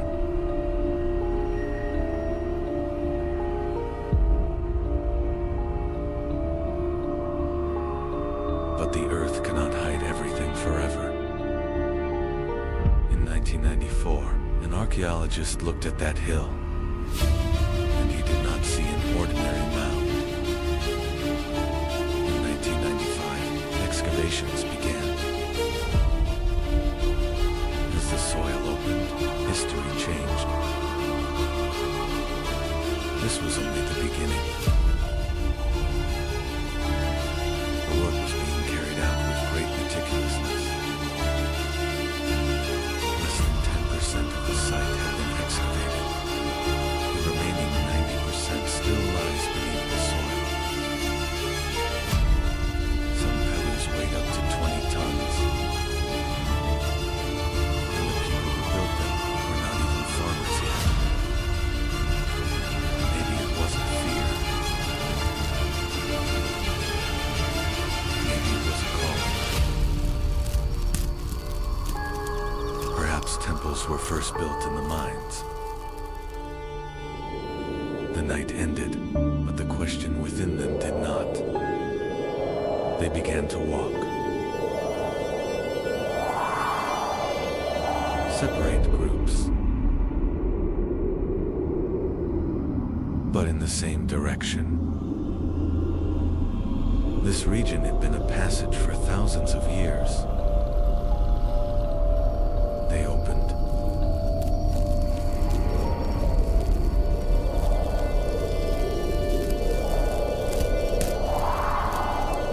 It was as if they were gathering strength. This was was a beginning. Ropes tightened.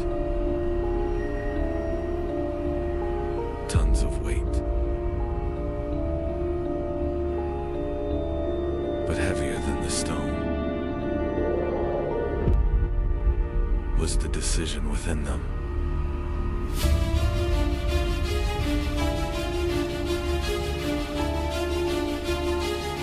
The people who lived here were hunters.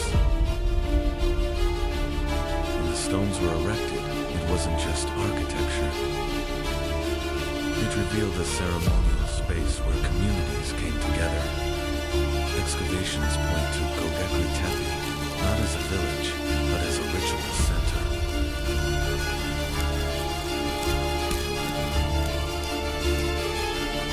It could be a connection with the sky. People were coming here.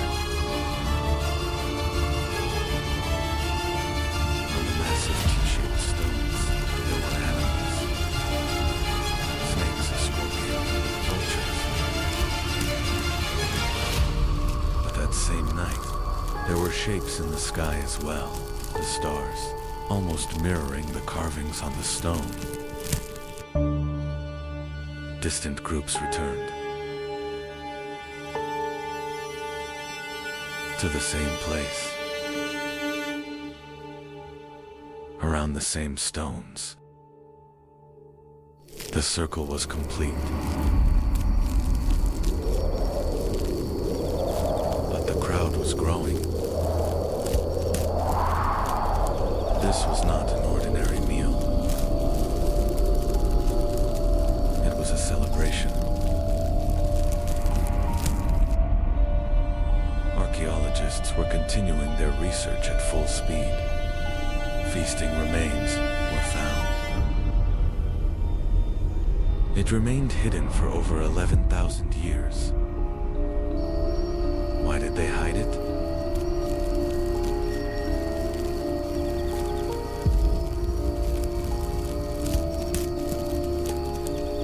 The ritual began. Before they settled there, they had already built their temples. Soil preserves history. Its age was measured in the laboratory.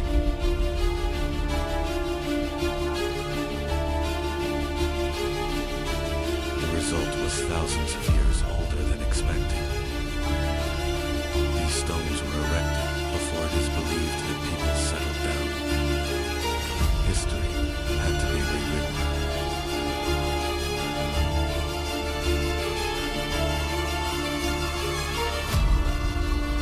This discovery shook our understanding of civilization. The soil was slowly removed. Each layer. It belonged to another time. Bigger, older. Underground scans reveal a massive complex beneath the hill.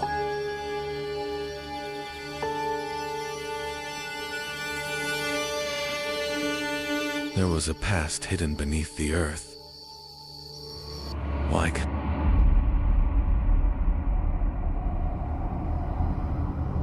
Conley Yerfa is located at the northern tip of the Fertile Crescent, one of the most critical regions in human history. The climate was suitable for life in the post-Ice Age period. It is one of the areas where wild wheat and barley grow naturally.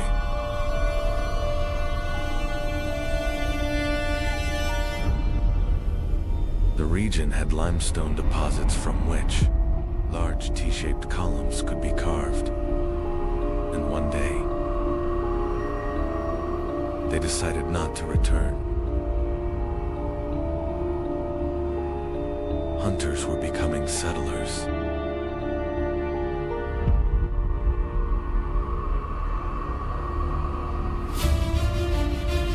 The temple was already there.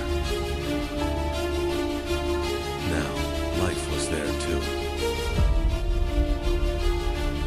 Perhaps civilization began right here, around the stones. first houses began to rise. The walls were no longer temporary. People had decided to stay. It wasn't only houses being built. Knowledge was being passed on. They now belonged to it. The transition from a hunter-gatherer lifestyle to agriculture was a major transformation.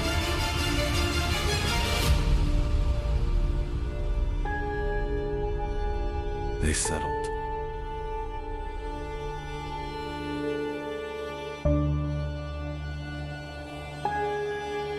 They built houses. But one day,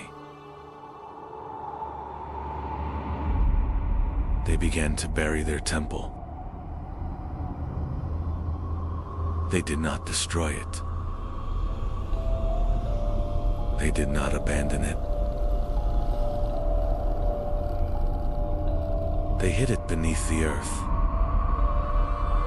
Göbekli Tepe could be a message left for the future. History is never truly lost. It simply waits for the right moment. Stay tuned for the next episode.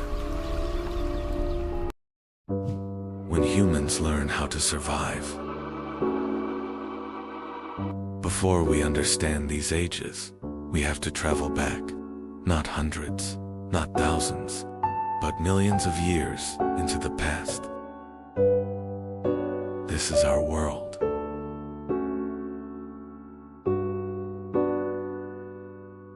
Travel back before humanity. A colder Earth ruled life.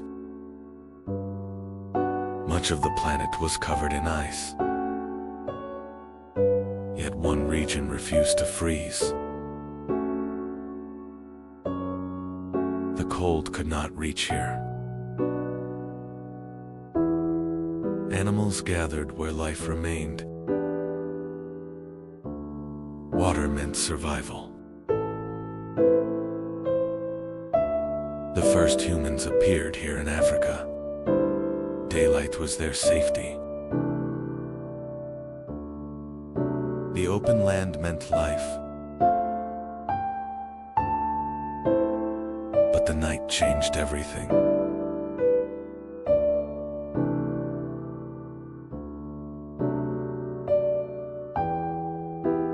In the dark, they were not alone. Running was survival. They could not fight.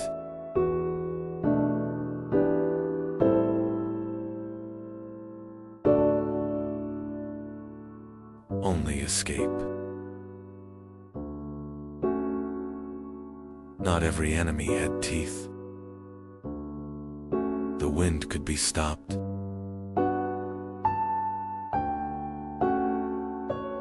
Not everywhere meant death.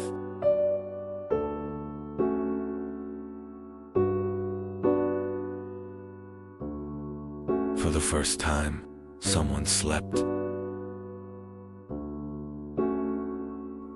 Something was wrong with the stone. They had found a place the wind could not reach. The dark was deeper than night. For the first time, it felt safe.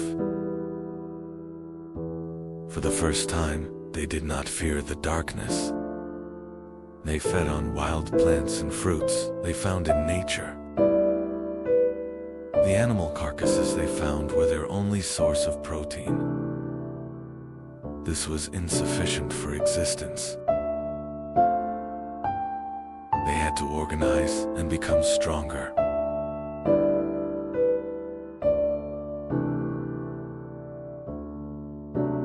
The line between life and death was very thin. Survival came first.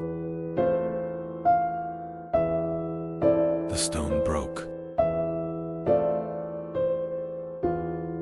The edge was different. It cut the skin. meat separated. They had never seen flesh open like this before. The smell was strange, but irresistible. Others noticed the smell. Something new was happening.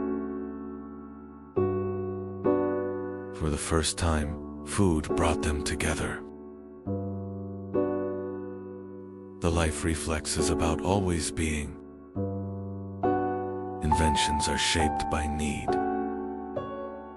He looked at the stone again, this time, not as a rock, as a possibility. There wasn't much material where they lived. They didn't have time either. The strongest species was not human. The smartest had not awakened yet. One day, it picked up a stone. Not to throw. Not to hide. It looked at it. Something was happening. The bone cracked, not by teeth, but by stone. They had found a new force. He struck again. Same place, same motion. This time, on purpose. He struck. The others watched. The movement repeated. Now there was not only a doer, but learners. This was not a hunt. This became a lesson. Humanity began here. They fixed the sharp stone to a branch. It became the first spear. With the handle, the blow grew stronger. Even bone could break now. They moved together through the grass, not fleeing anymore, approaching. Step by step, they advanced. The sticks were no longer for defense. They stopped. So did it. No one fled. Something had changed. They held the spears tighter. Fear was still there, but controlled. For the first time, they faced nature, together. It stepped back. For the first time, they advanced.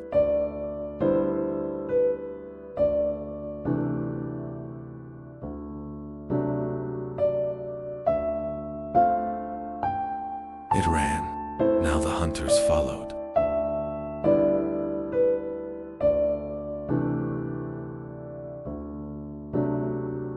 No escape remained. Everything was decided here. Closer and closer. There was nowhere left to go.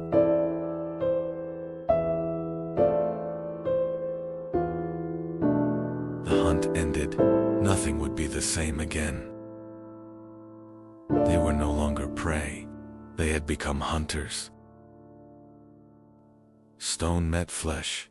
The tool had meaning now. They cut with intention, not tearing, shaping. This was more than food. This was control. The hide kept the cold away.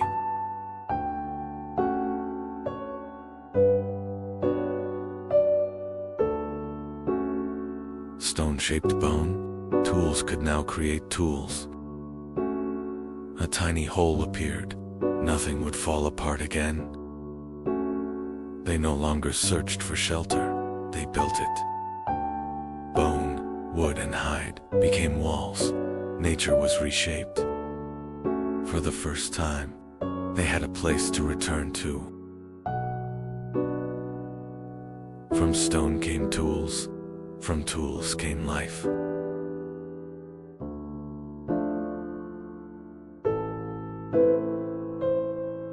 The sky flashed. Night changed. They had never seen light like this. They only watched. The sky struck the earth. The tree began to burn. They felt the power of the fire. They touched the light. It followed them.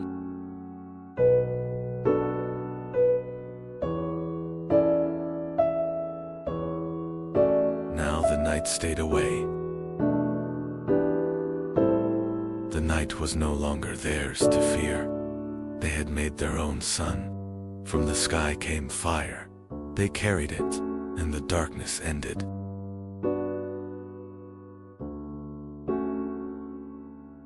They brought the meat closer. Something changed. The smell was new. They waited. He tasted, then reached again. This was better.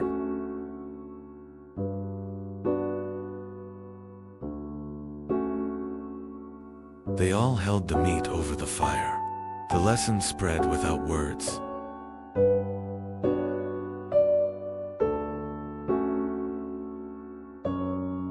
They tasted together. Hunger changed into comfort. The fire fed more than their bodies. Eyes spoke first. Faces carried meaning. Sound was no longer instinct. Imitation began.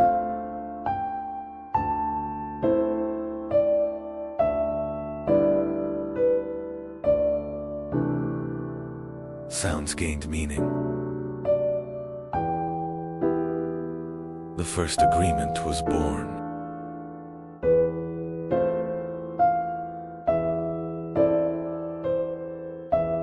Thought was shared. Humans were no longer alone. Language was being born.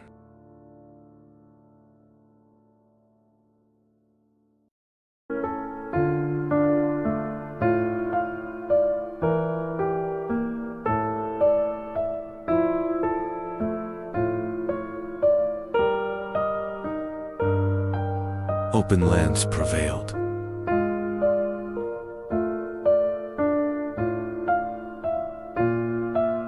The world was shifting. Cooling intensified.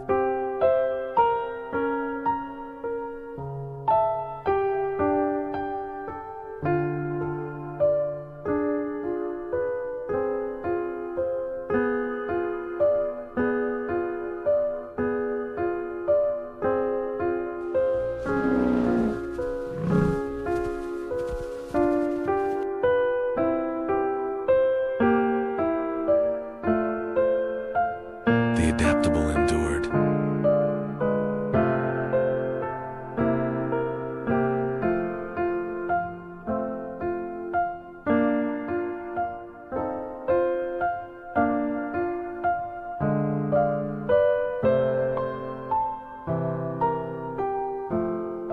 $2.6 million years ago.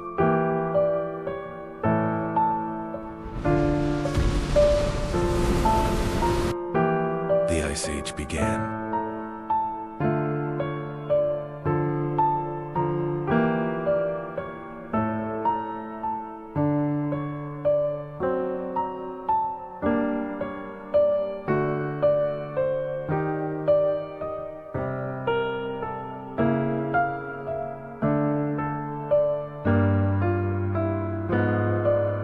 The struggle for survival began.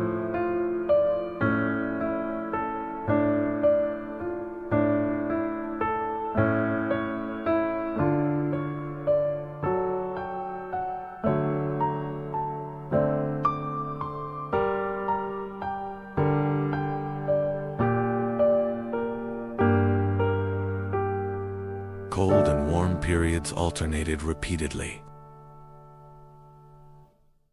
Cold took control. Antarctica became isolated.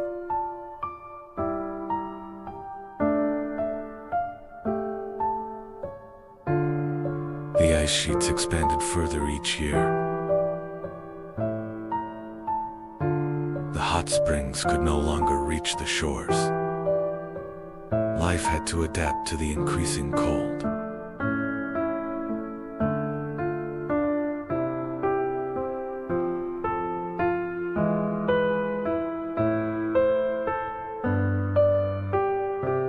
polar life began.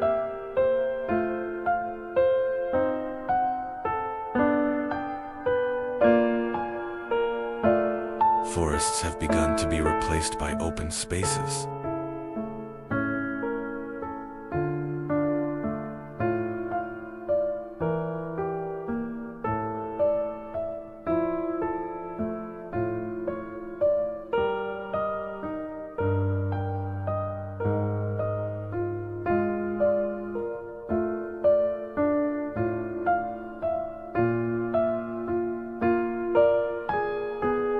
The planet's balance was shifting.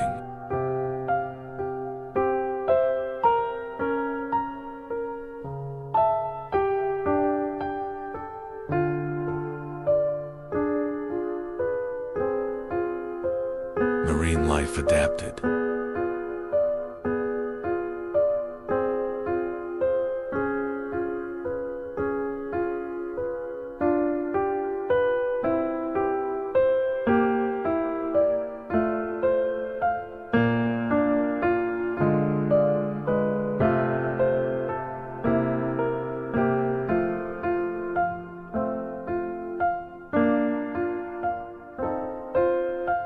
Life carried on.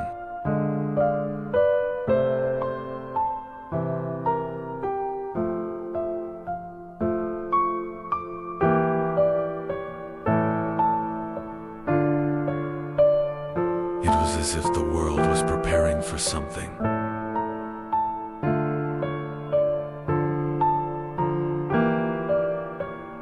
And the story continued.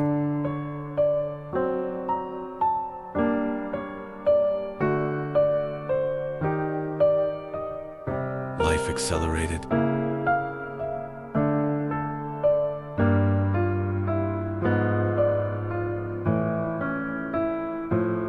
Nature came alive again. Rapport. The land dried.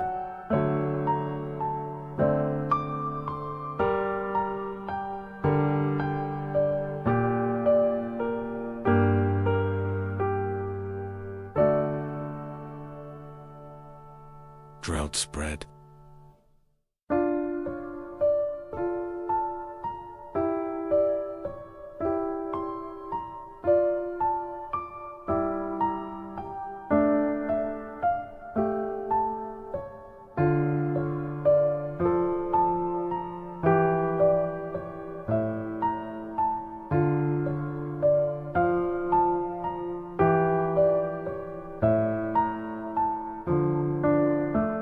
The silence would not last.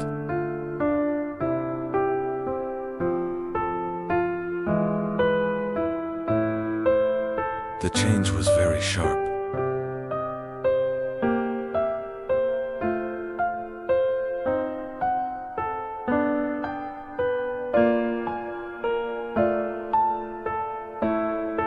Why this preparation? Years pass.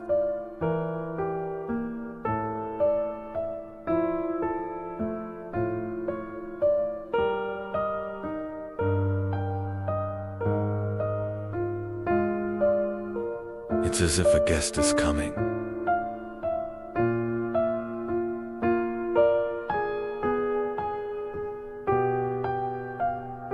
The house seems to be tidying up quickly. A system where only those who adapt survive.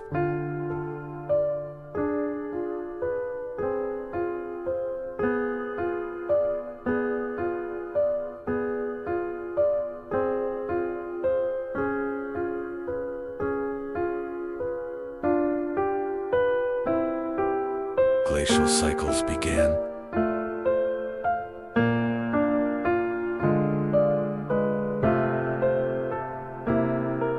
The Ice Age deepened. The ice began to melt.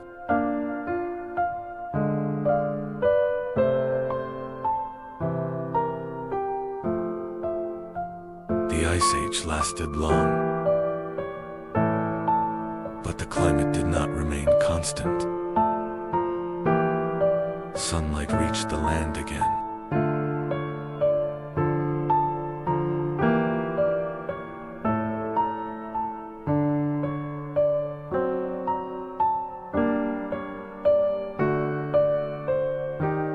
Rivers were set free. Grasslands expanded.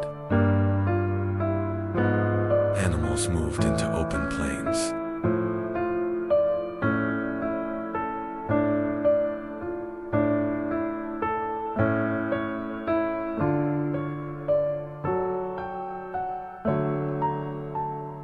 Time flowed.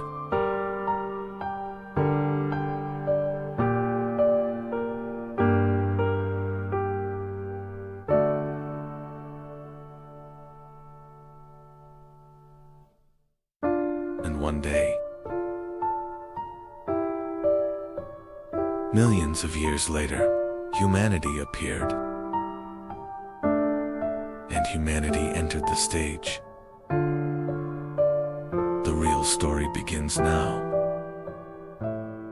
The story continues. Stay tuned.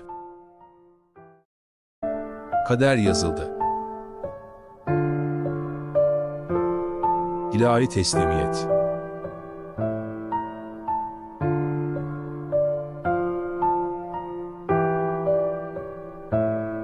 Hiçbir denge sonsuza dek sürmez.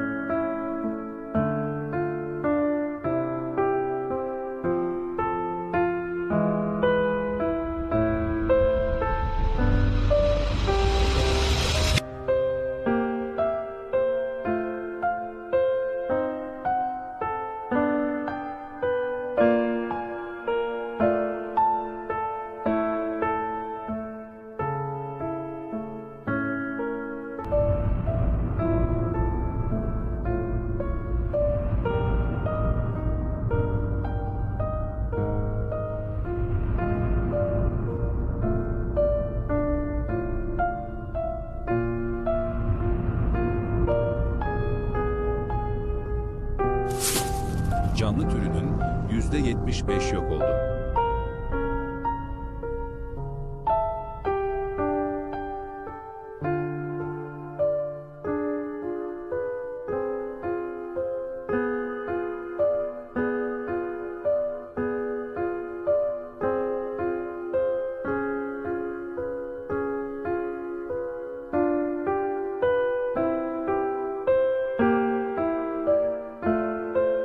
Dinozorların ayakları gövdelerine geçti.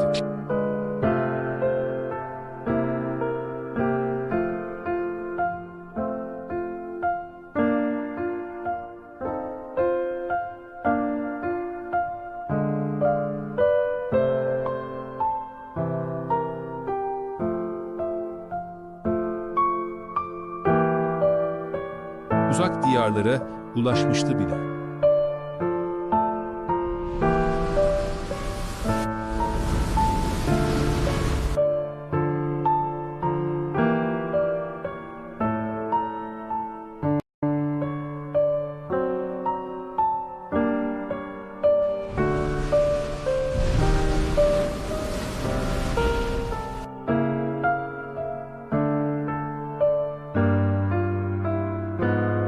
Denizdeki yaşam da etkilendi.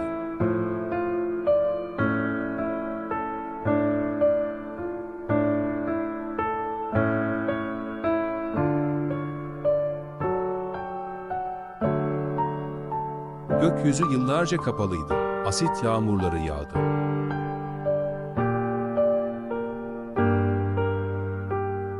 Bu toparlanma çok kısa sürmedi.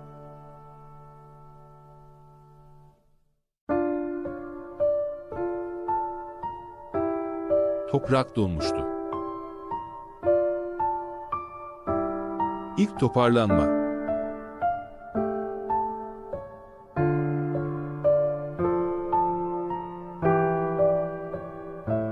Yaşanan dehşetten yer altında olduğu için kurtulan şaşkın, yalnız ruh.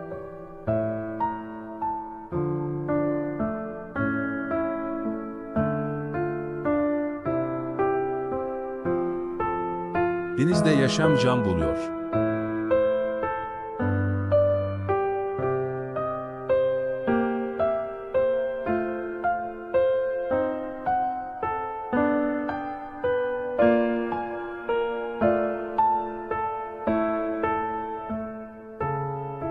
100.000 yıl ile 1 milyon yıl sürdüğü tahmin ediliyor. Dünyamızın toparlanma sürecinin yeni hayat formları.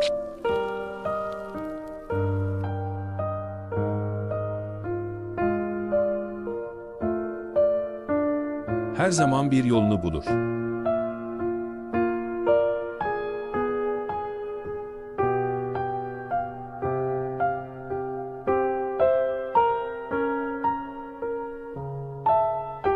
Doğa, iyileştirme mekanizmasını çalıştırdı.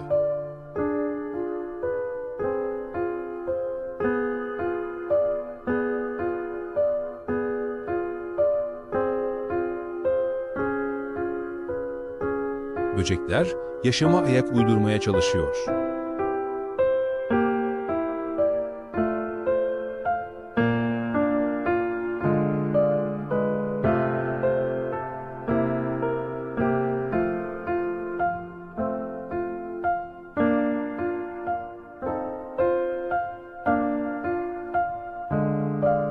Artık canlılık çeşitlenecek.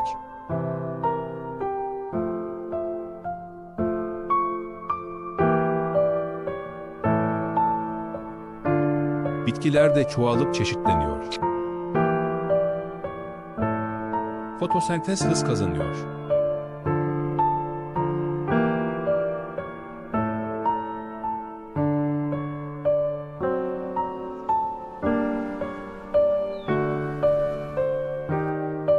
Hayat her zaman bir yolunu buldu.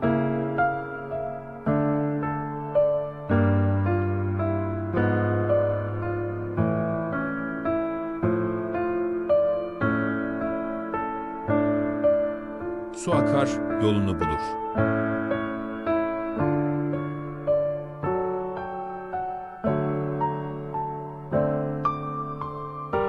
Canlılar da çeşitlilik.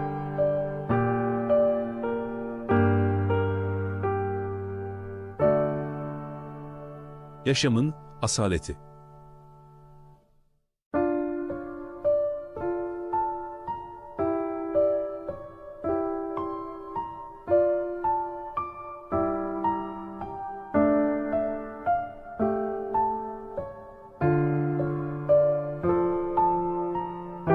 Canlı formlarımıza yeni türler ekleniyor.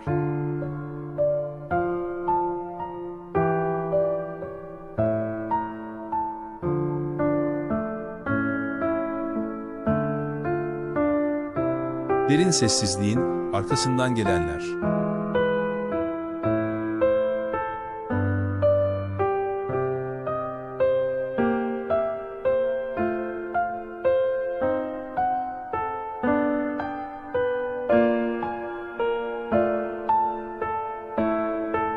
Kuşlar yaşam formlarına eklendi.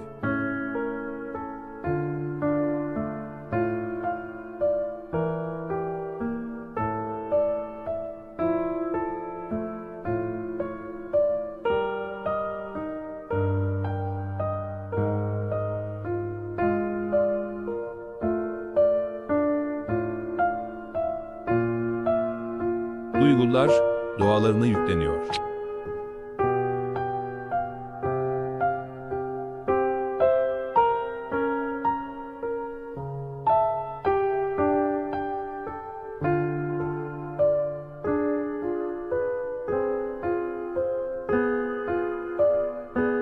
Sınırlar çiziliyor.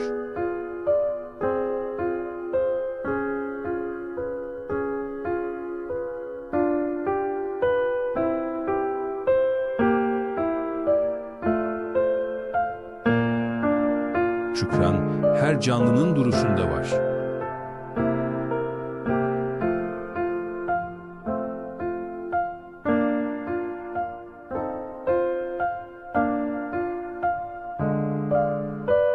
Doğa kendini yeniden inşa etti.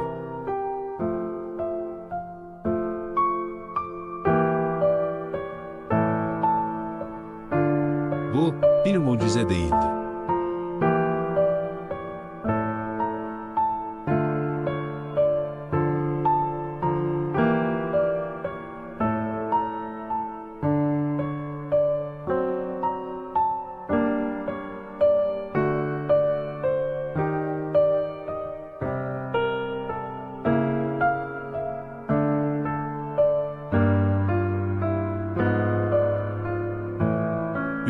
hayatta kaldı.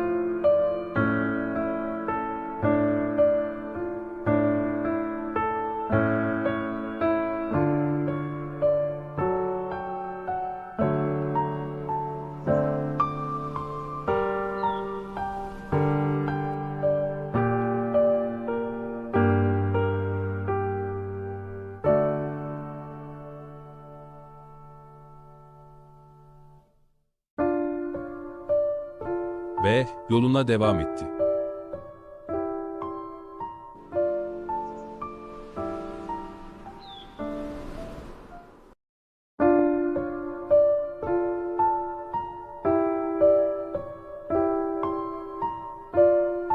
Hayat zirvedeydi. Çeşitlilik.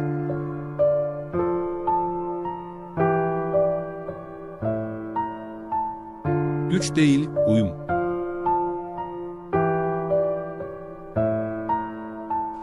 Her denge bozulur. Dünya değişiyordu. Doğa hareketleniyordu. Her şey akıyordu. Denge hassastı. Sessizlik vardı. Ama her şey yolundaydı.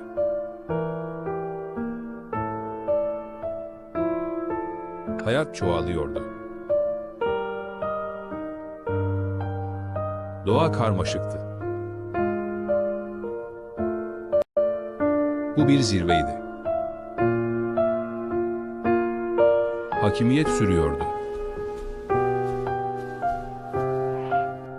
Sessiz bir güç. Her şey dengedeydi. Fazlasıyla dengedeydi. Çünkü hiçbir denge sonsuza kadar sürmez. Bir şey değişiyordu. Denge bozuluyordu. Ama fark edilmedi. Son anlar.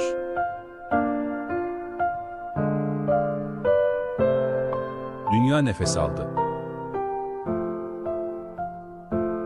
Son kez.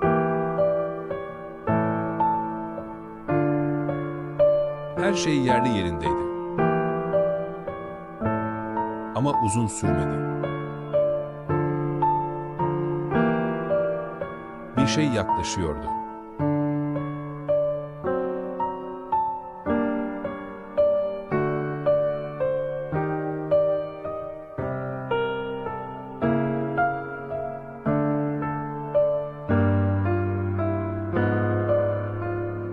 Ama geri dönüş yoktu. Kader yazıldı. Subhanallah.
Jura dönemi devlerin çağıydı.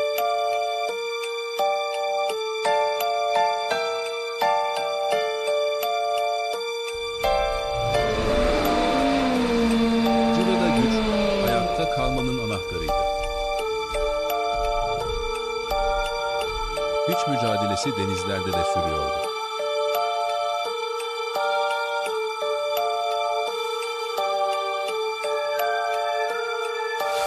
Her tür denizin dengesinde bir rol oynuyor. Yaşam suyun altında da durmaksızın sürüyordu. Kara ve deniz aynı çağın parçasıydı. Kabuklar ve zırhlar savunmanın temeliydi. Doğal zırhlar.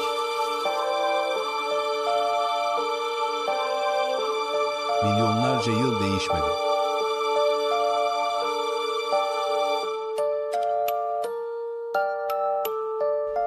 Cırı'da güç, hakimiyet demek.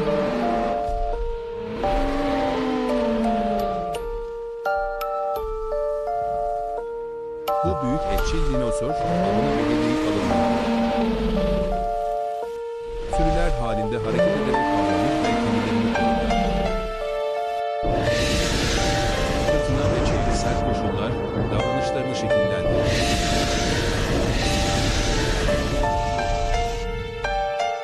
Jura döneminde büyük etçil dinozorlar ağlarını izleyip strateji uygularlardı.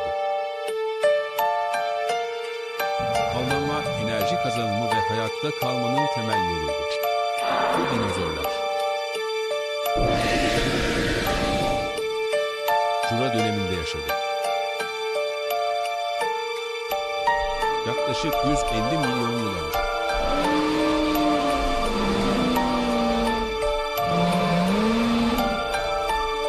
Başarılı avlanma, türlerin milyonlarca yıl boyunca dünyada kalmasını sağladı. Jura'da dünya nefes almaya başladı.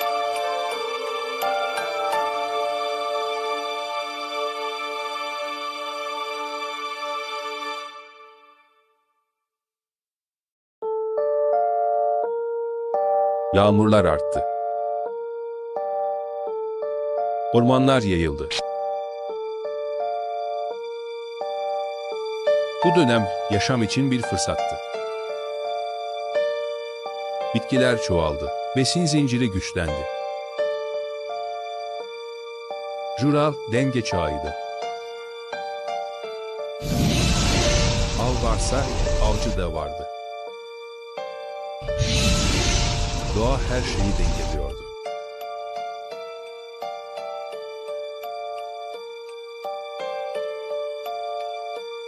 Hayatta kalanlar en güçlü olanlar değildi.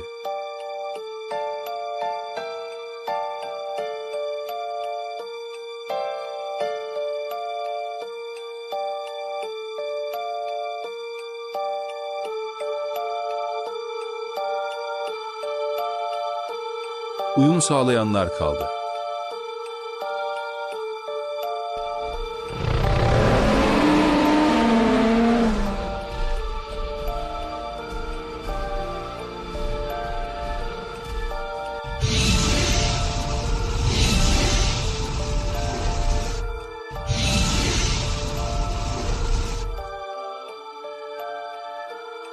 Değişime direnenler yok oldu.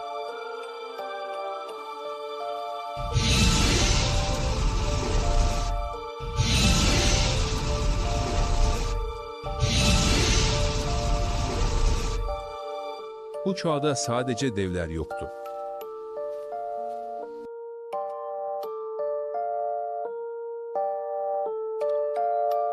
Küçük canlılar da vardı.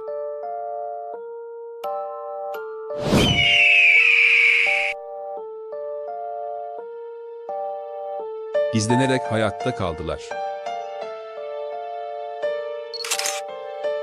Bugün bu çağı fosillerden biliyoruz. Bu gördüğüm bir kemik değil. Bu milyonlarca yıl önceden gelen bir mesaj. Bu izler burada bir yaşam olduğunu kanıtlar. Bu kalıntılar bulunduğu yerde incelenir. Çünkü her taş bir bilgi taşır. Fosiller bize ne yaşandığını anlatır ama neden yaşandığını değil. Fosiller tesadüfen burada değildir. Bu katmanlar zamanı mühürler. Her katman farklı bir zamanı temsil eder. Bu katmanlar yaşamı gömdü ve korudu. Yer kabuğu gerilmeye başladı. Toprak kırılıyordu. Fay hatları açıldı. Denge bozuldu. Hayvanlar kaçmaya başladı. Bu değişim ani değildi. Ama durdurulamazdı. Dünya yeniden şekilleniyordu. Deniz çekilmeye başladı. Sular normalden çok daha geriye gitti. Bu bir uyarıydı. Denge bozulmuştu. Dev dalgalar kıyıya ulaştı. Dünya bir kez daha değişiyordu. Yer kabuğu yükseldi. Arazi kalıcı olarak değişti. Kıtalar ayrılmaya başladı. Doğa denge arıyordu. Yeni yaşam alanları oluştu. Toprak, su ve hava yeniden uyumlandı. Bu süreç zaman aldı. Yaşam yavaşça çoğaldı. Denge yeniden kuruluyordu. Bu denge yeni canlıları şekillendirdi. Dünya artık farklıydı.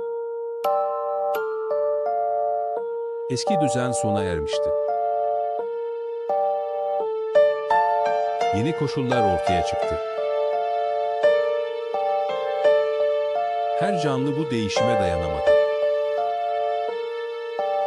Bazıları yok oldu. Bazıları uyum sağladı. Uyum bir avantaj haline geldi. Bu avantaj yeni hakimleri doğurdu. Şuranın devleri sahneye çıktı. Gün sona yaklaşırken dünya sakinleşti. Işık azaldıkça hareket yavaşladı. Zaman fark edilmeden ilerledi.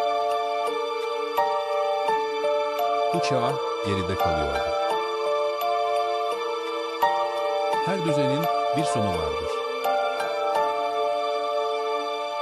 Yeni bir dönem yaklaşıyordu. Bu düzen milyonlarca yıl sürdü. Ama hiçbir düzen kalıcı değildir. Değişim kaçınılmazdı. Ama hiçbir çağ sonsuz değildir. Bir sonraki çağ yaklaşıyordu.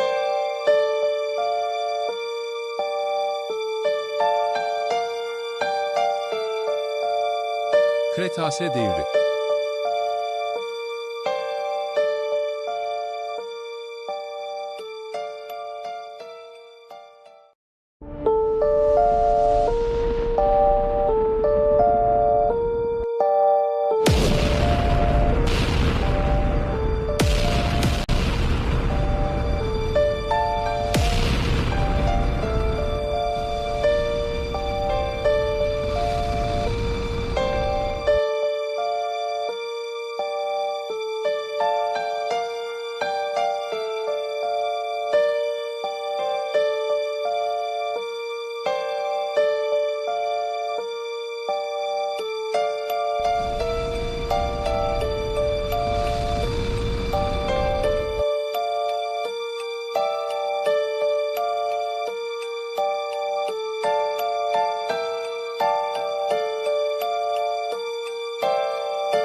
For centuries, Europe stood united under one faith. The Catholic Church was the most powerful authority on the continent. Kings were changing, wars were ending. But the power of the Church remained above all else. People believed salvation could only come through the Church. Fear of damnation had spread across every corner of Europe. The Church controlled not only religion, but laws, education, and human life itself. Europe was ruled under a single spiritual authority. Over time, corruption within the Church began to grow. Some priests were selling forgiveness for money.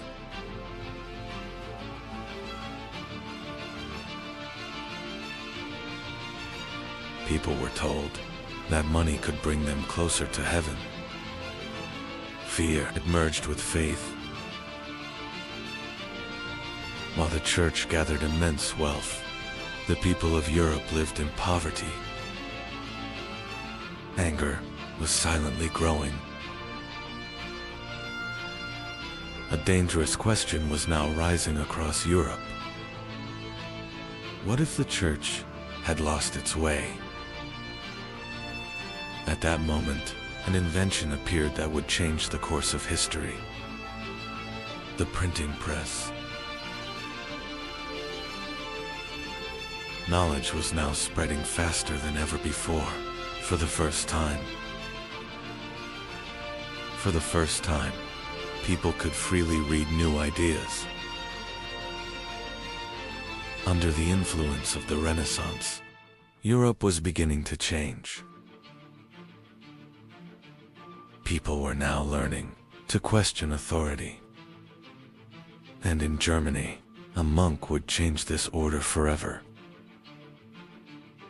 Martin Luther. Martin Luther was originally studying law. But one day, a violent storm changed his life forever. Believing he had escaped death, Luther decided to dedicate his life to God. And he entered a monastery. He prayed for hours and fasted for days. But no matter what he did, he could not find peace. While studying the Bible, Luther reached an idea that would change everything. Salvation was possible through faith alone. At that time, the Church was selling documents called indulgences. People were told their sins could be forgiven.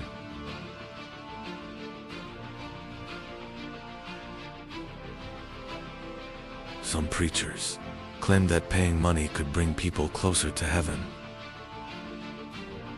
Fear was controlling the faith of the people.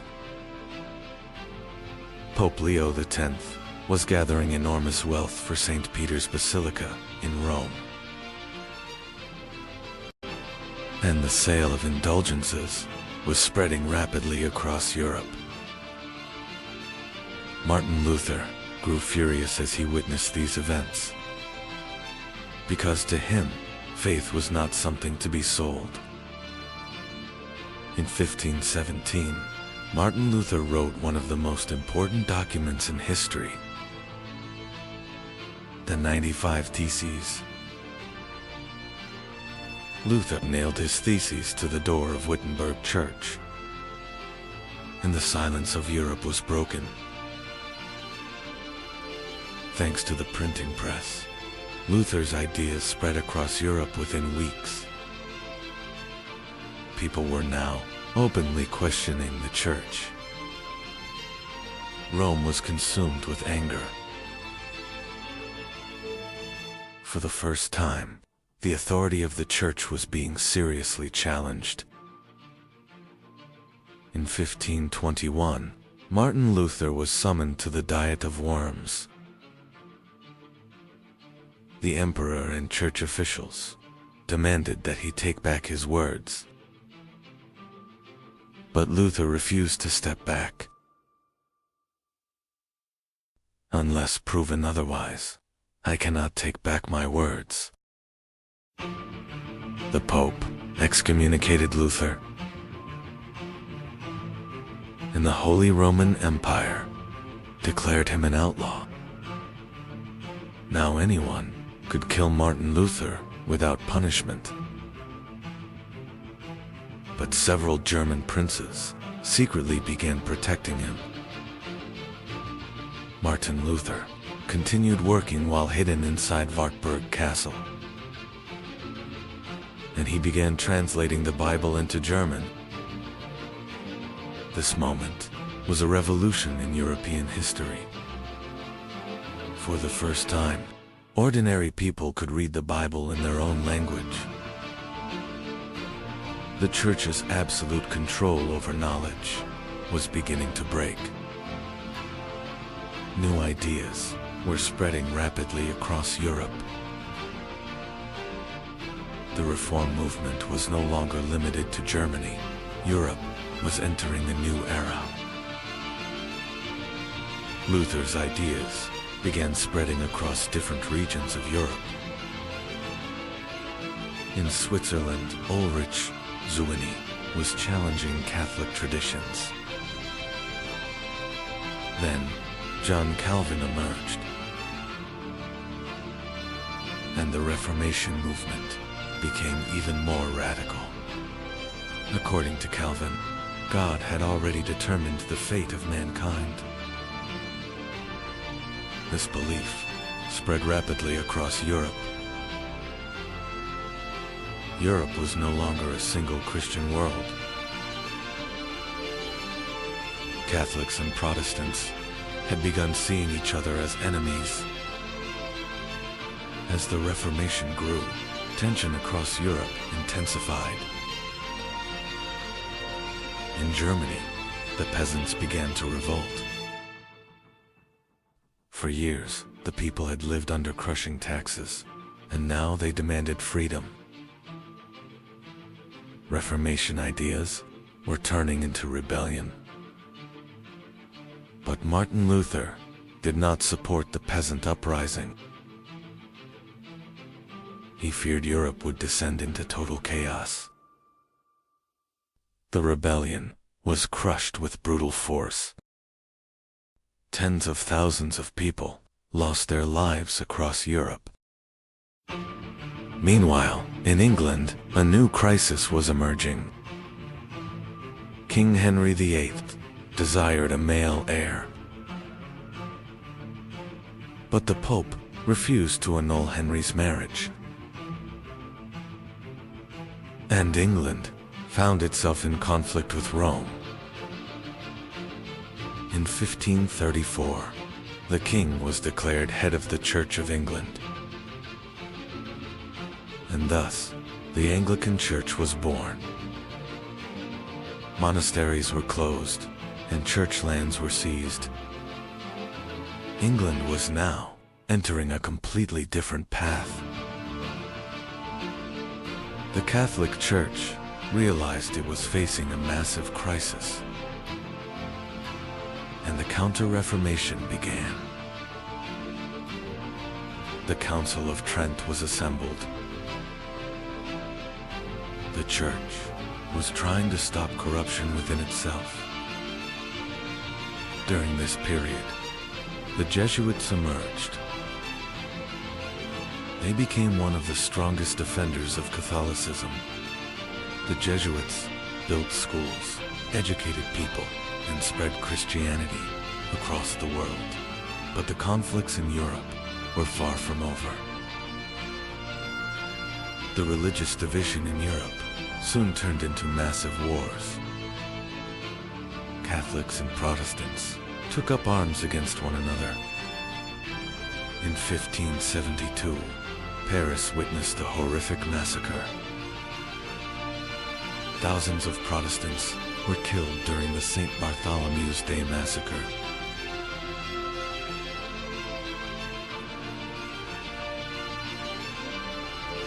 The streets of Europe were filled with blood and fear.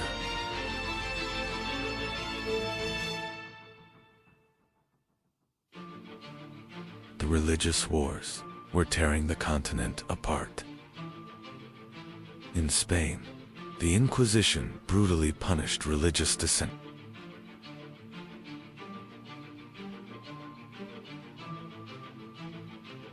The Catholic world was struggling to preserve its authority. In 1618, Europe was dragged into a new catastrophe. The 30 Years' War had begun. The war was destroying not only armies, but entire populations. Cities burned, and famine spread across Europe. Catholics and Protestants fought each other for decades. Europe had descended into bloody destruction. In 1648, the Peace of Westphalia was signed, and Europe entered a new era. The 30 Years' War had devastated Europe. Millions of people died from war, famine, and disease. The Peace of Westphalia changed the balance of power in Europe. States would now be allowed to choose their own religion. The era of a united Christian Europe had come to an end. The continent had been permanently divided. The Reformation was not only a religious movement, it was a great revolution that carried Europe into the modern age. In 1378, one of the greatest wars between Venice and Genoa began, the War of Chioggia.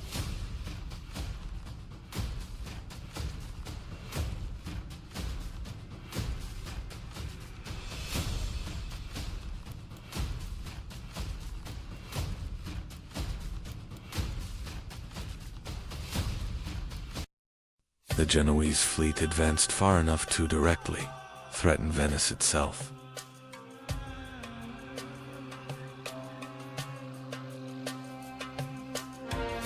But Venice refused to surrender and prepared for a final massive counterattack.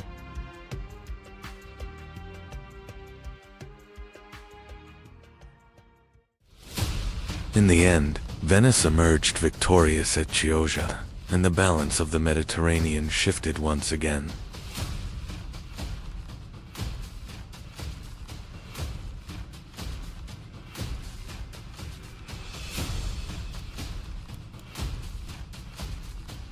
After the War of Chioggia, Genoa struggled to maintain its former power.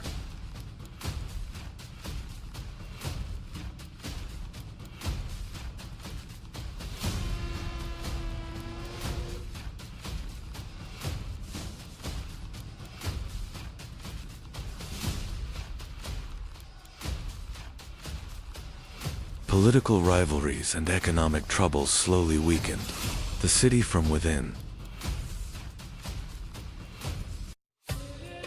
Venice, however, survived thanks to its stronger and more organized state structure.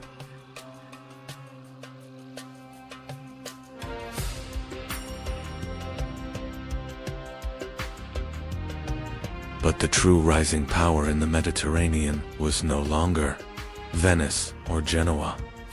It was the Ottomans. By the late 14th century, the Ottomans were advancing rapidly through the Balkans.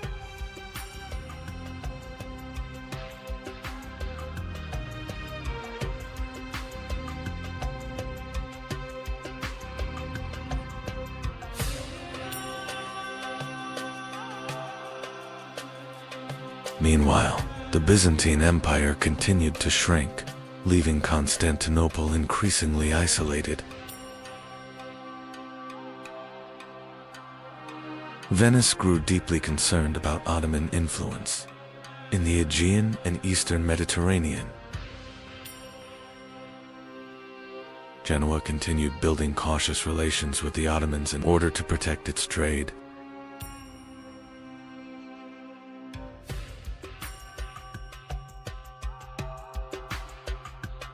By the 15th century, Constantinople was far from its former glory.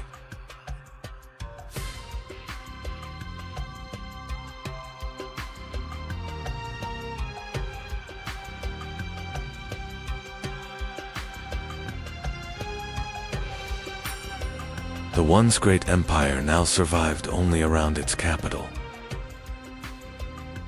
Venetian and Genoese merchants still dominated much of the city's trade.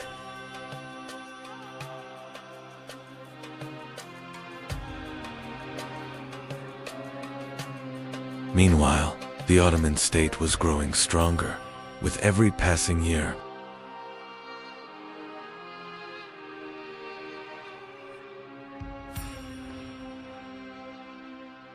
In 1451, the young Sultan Mehmed II ascended to the throne.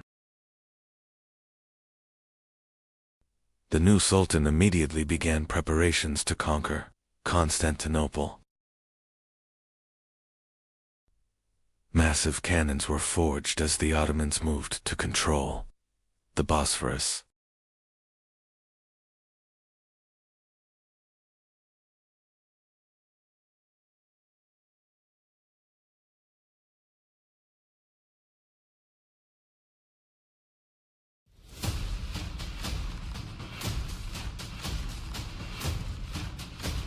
Constantinople knew that a great siege was approaching. In the spring of 1453, the Ottoman army arrived before the walls of Constantinople.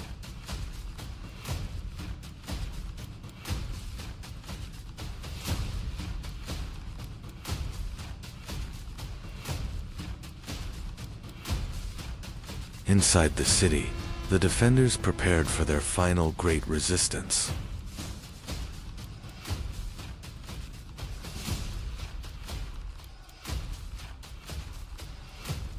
The Genoese commander, Giovanni Giustiniani, became one of the key figures in the defense.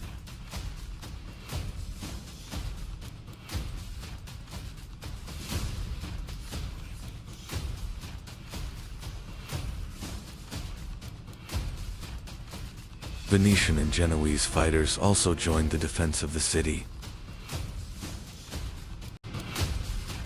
For days, Ottoman cannons relentlessly bombarded the walls of Constantinople.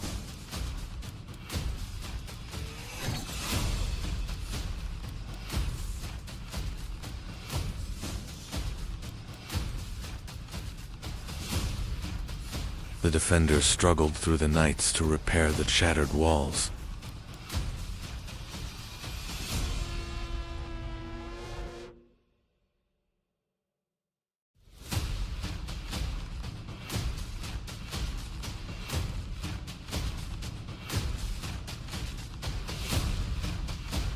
But the move that changed the fate of the siege was the transport of Ottoman ships over land.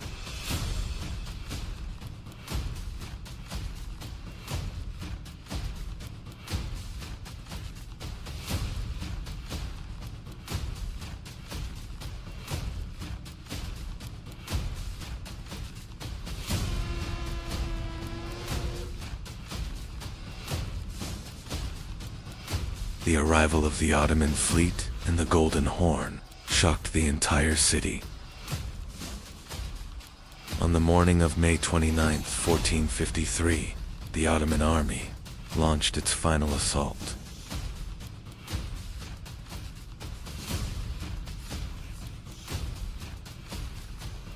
The defenders resisted on the walls until the very last moment.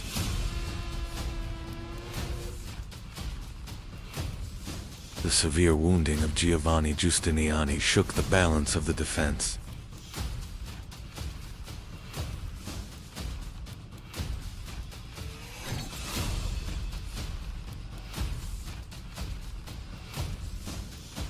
and at last, the walls of Constantinople were breached. As Constantinople fell, chaos spread throughout the city.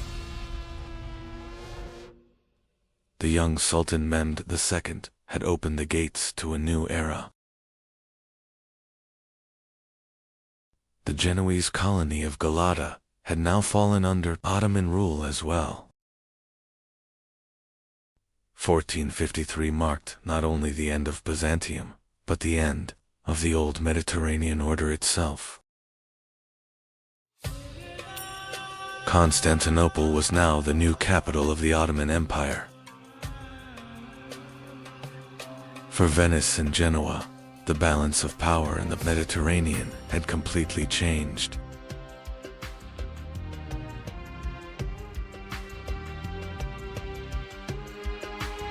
The search for new trade routes would soon push Europe toward distant seas. The centuries-long rivalry between Venice and Genoa had given way to a new age shaped by Ottoman power. The maritime republics that once dominated the Mediterranean were now losing their former power.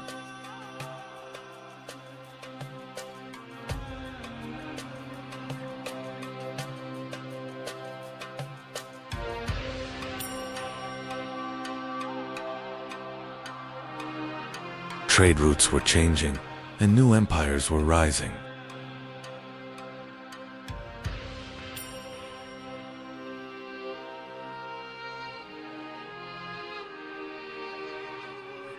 After 1453, the Mediterranean world would never be the same again. But when the city fell to the Ottomans in 1453, both Venice and Genoa saw the end of the old world. There was no longer Constantinople, but Istanbul. The year is 1204. The Fourth Crusade was no longer heading to the Holy Land, but toward one of the richest cities in the world.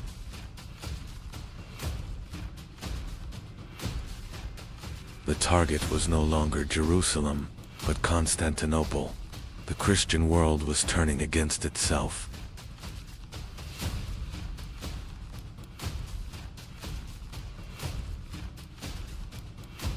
This attack was not driven by faith alone. It was a calculated move for trade, power, and control of sea routes.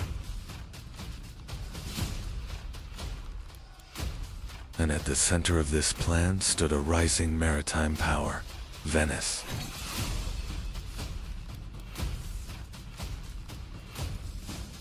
When the sack of 1204 began, Constantinople faced a catastrophe unlike anything it had seen in centuries.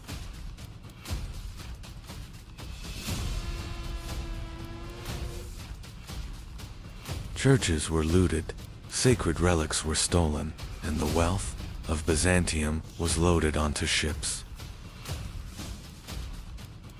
One of the greatest beneficiaries of this destruction was Venice. Constantinople had fallen, Byzantium was shattered, and the Latin Empire had been established within the city. But Venice was not the only rising power in the Mediterranean. Another maritime republic was growing in the west, Genoa.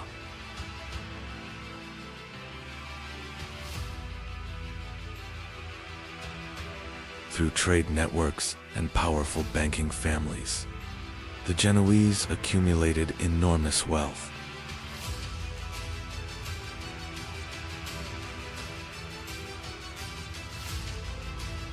Their main ambition was to dominate the trade routes leading into the Black Sea.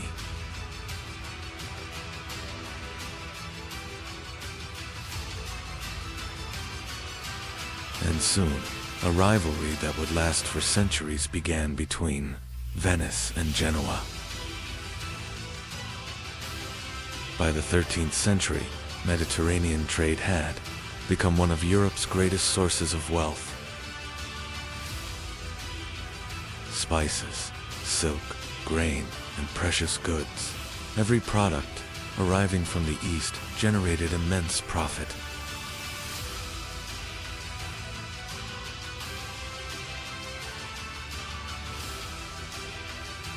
The states controlling the ports were also controlling the economic state of the Mediterranean.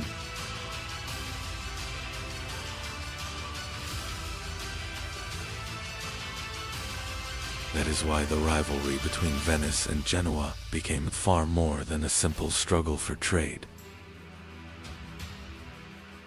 In 1261, Byzantium made a crucial agreement with Genoa to end Latin domination over Constantinople. Emperor Michael VIII, Palaiologos, agreed to grant the Genoese major trading privileges. That same year, Constantinople was recaptured and the Byzantine Empire was restored.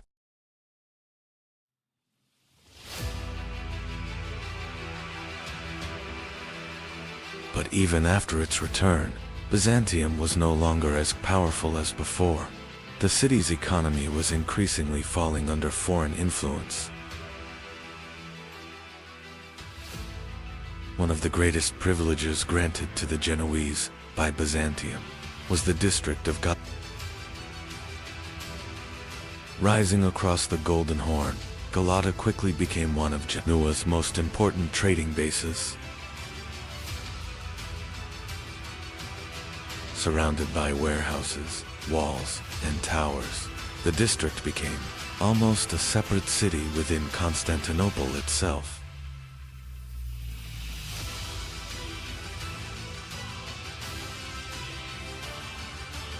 The trade of the Byzantine capital was no longer fully under Byzantine control. Genoa's true power expanded even further through access to Black Sea trade. The port of Kaffa in Crimea became one of Genoa's most important trading centers. Silk, furs, grain, and slave trade, wealth flowing from the Black Sea enriched Genoa.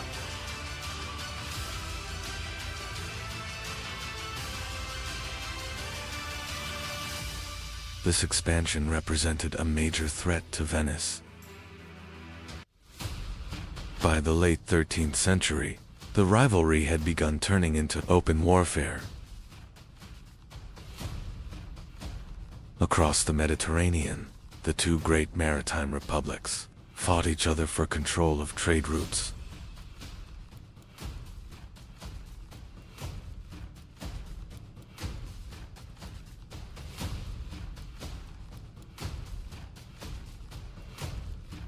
At the Battle of Curzola, in 1298, Venice suffered a devastating defeat.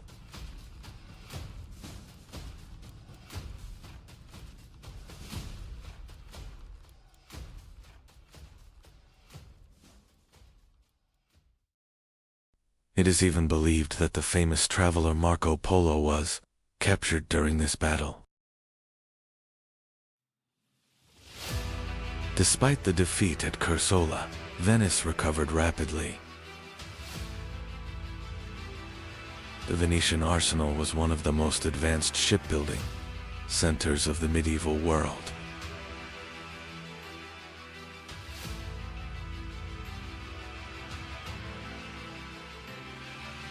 The warships produced their restored Venice's dominance at sea.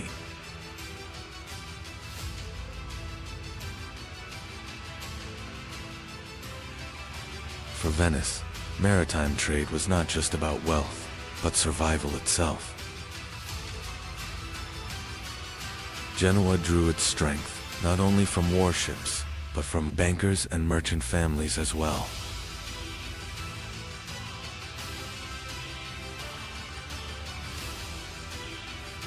The city's wealthy families built vast trade networks across the Mediterranean and accumulated enormous fortunes.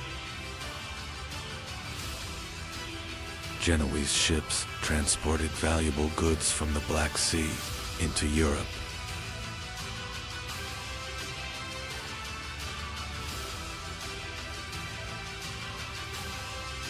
Now there were two dominant powers in the Mediterranean, and both sought to rule the seas.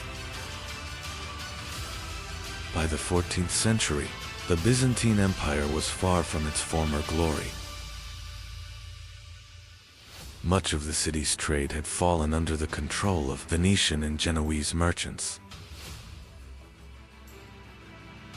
The Byzantine emperors struggled to maintain balance between the two maritime powers. But this policy of balance only made the empire increasingly dependent. At that very moment, a new power was rising in Anatolia, the Ottomans.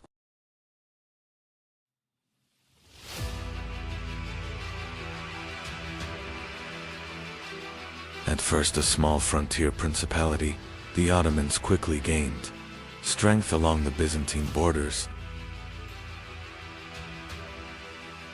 Bursa, Nicaea, and other key cities gradually fell under Ottoman control. This rise represented a new threat to both Venice and Genoa. In 1354, the Ottomans established themselves in Gallipoli, gaining a permanent foothold in Europe.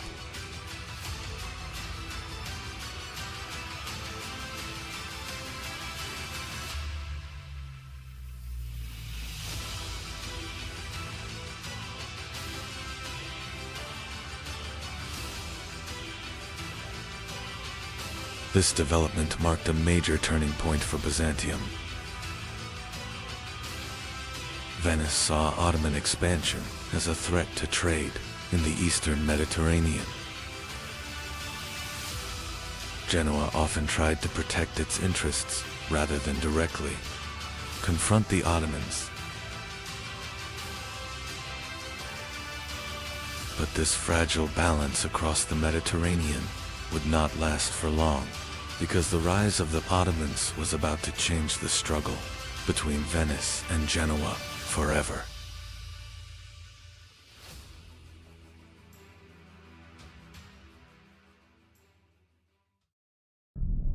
At the end of the 13th century, Anatolia stood in the middle of a collapsing world. The Seljuk state had fragmented. Mongol shadows covered the horizon. But no one knew. An empire was about to rise from this chaos. Anatolia had lost its old order. A new age was beginning. Principalities were rising. Borders were being redrawn. And history was quietly changing direction. On the western frontier of Anatolia, there was a small border settlement. But this place was no ordinary land. Here, a new power was rising. And this power would soon change the fate of the world. The people who lived here were the people of the frontier. They were not just nomads. Here, a power was being forged. And the name of this power was the Kai tribe. At the head of these people stood an experienced leader. His duty was to guard the frontier. Because beyond this frontier stood Byzantium. And this frontier would soon change the course of history. On this frontier, a new leader was rising. No one knew it yet. But his destiny was not to remain just a warrior. He would found a state. One night, Osman Bey arrived at a different door. This door belonged to Sheikh Edabal's lodge. And this meeting was not just a visit. That night would change the course of history. That night, Osman Bey had a dream From Sheikh Edebali's chest, a moon began to rise. And that moon entered Osman Bey's heart. From his chest rose a great tree. Its shadow covered the world. When morning came, Osman Bey told his dream. Sheikh Edebali knew the meaning of this dream. This dream foretold the birth of a great state, and the founder of that state would be Osman Bey. Now the target was clear. Osman Bey's first target was the fortress of Karakohize, and Osman Bey took his first great step. This step would mark the beginning of a state. Karakohize was under siege, and the battle began.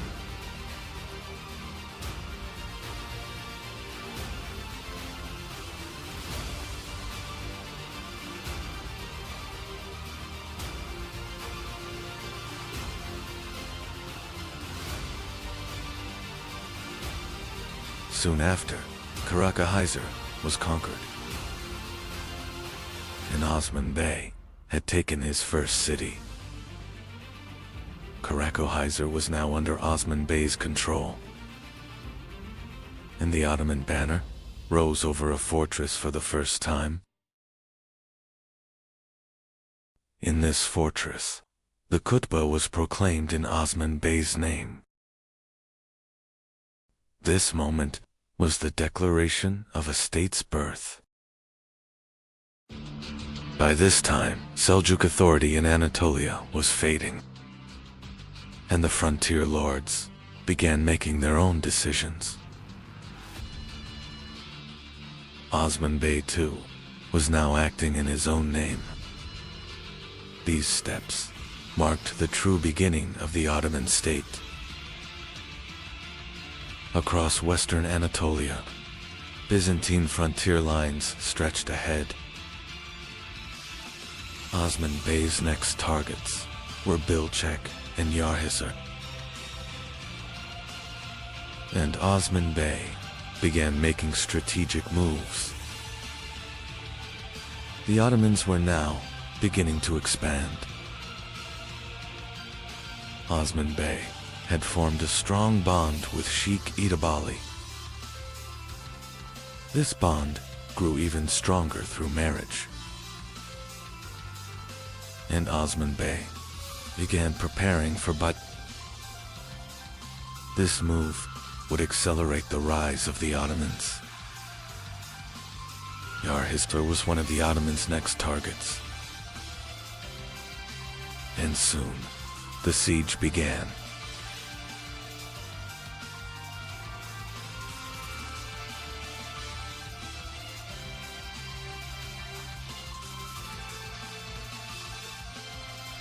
The Ottomans were now the rising power of the region.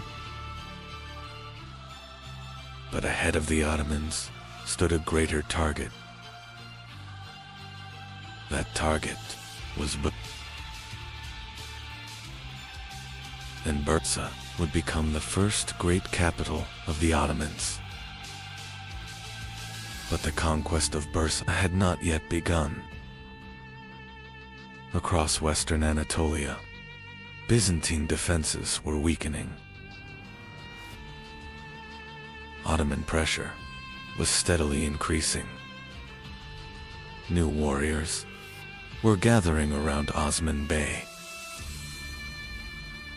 The Ottomans were now one of the strongest frontier principalities.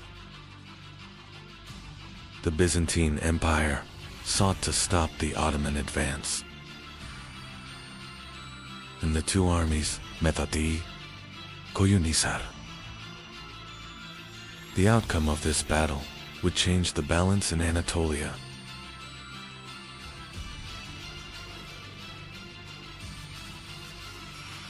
And the Ottomans won their first major pitched battle. After Koyunhisar, the balance in Anatolia had changed. Byzantine defenses began to withdraw. And before the Ottomans, a great objective was rising. That objective was Burma. The rise of the Ottomans was only just beginning. The next destination was Bursa. And the Ottoman army continued its march westward. To be continued. When Timur died, he left behind a shattered world. His empire quickly began to fall apart, and a massive power vacuum emerged. And that vacuum called for new powers. In the 14th century, Eastern Anatolia was a land where power struggles began. Two great powers were rising on these lands. The Karakohunlu and the Akkohunlu. After Timur's death, Kara Yusuf returned. He regrouped his scattered power.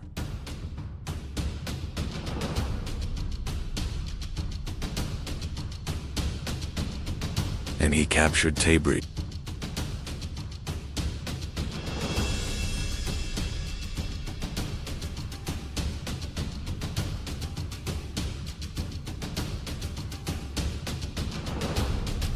Anatolia, Iran, and Mesopotamia. Their destinies were intertwined.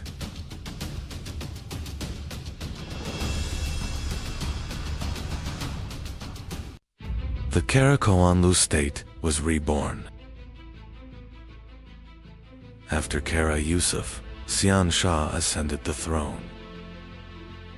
Under his rule, the Karakohunlu state expanded rapidly. Many key cities, including Baghdad, were captured.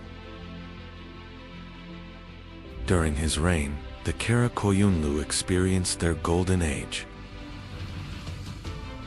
Sihan Shah was more than just a ruler. He was also a poet. He wrote under the name Hakiki. In his world, sword and pen existed together. In the east, a new power was rising. The Akkohunlu were emerging. Their foundations were laid by Kara Uluk Osman. But their true power had yet to come. A new leader entered the stage. That leader was Uzenhazen. He watched his rival patiently, and he waited for the right moment. In 1467, two great powers faced each other.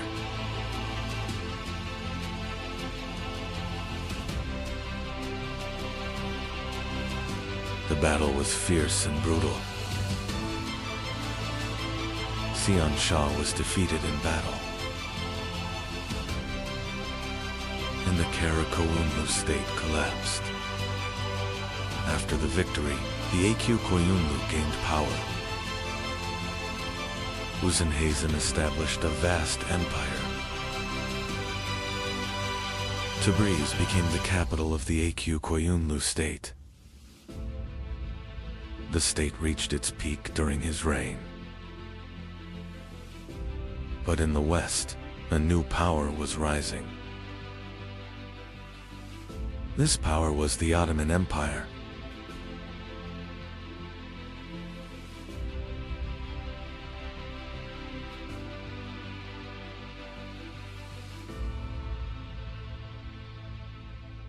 Uzenhazen closely watched this rise.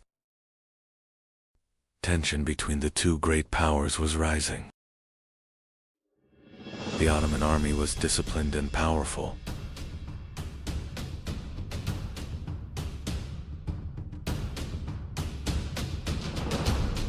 The AQ Koyunlu army was preparing for battle.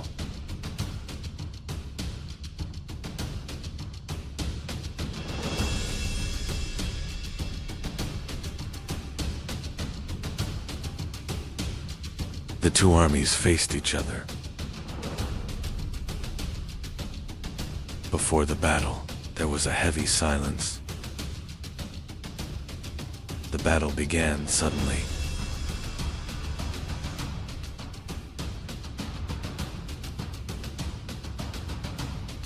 The clash quickly turned into chaos.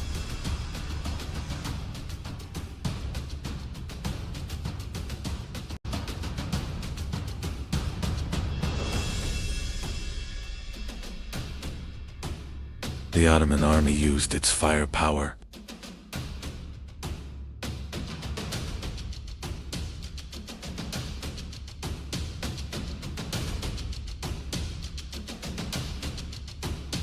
The AQ Koyunlu army was pushed under pressure.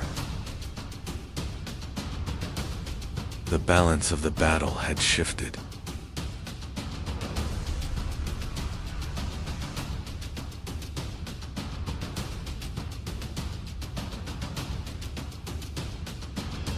The AQ Koyunlu forces began to retreat.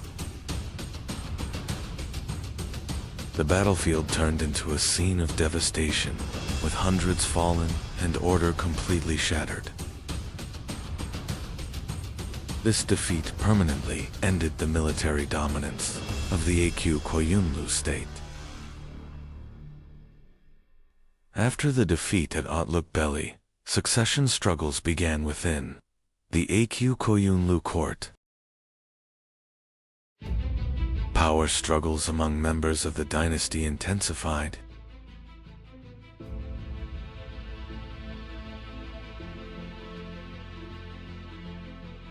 This situation further weakened central authority.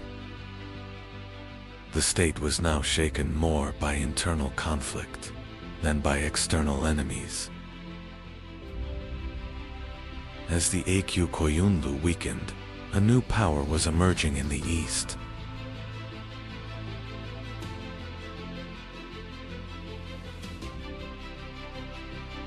The leader of this movement was a remarkable figure, despite his young age.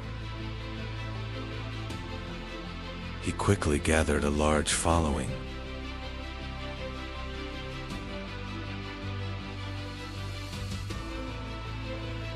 This rise marked the beginning of a shift in the regional balance of power.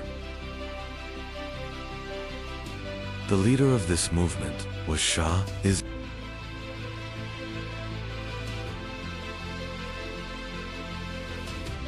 He quickly formed a disciplined force.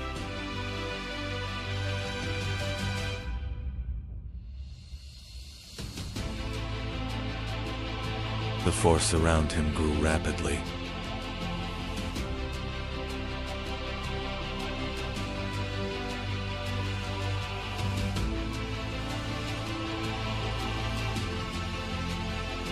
This force moved directly against AQ Koyunlu dominance.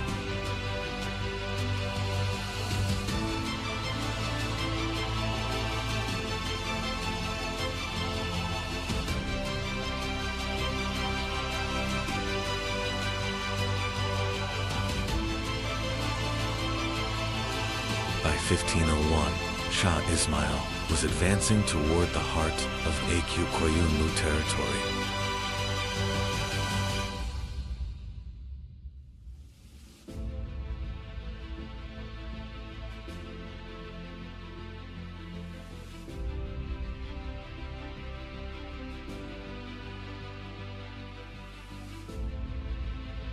Tabriz was aware of the approaching threat.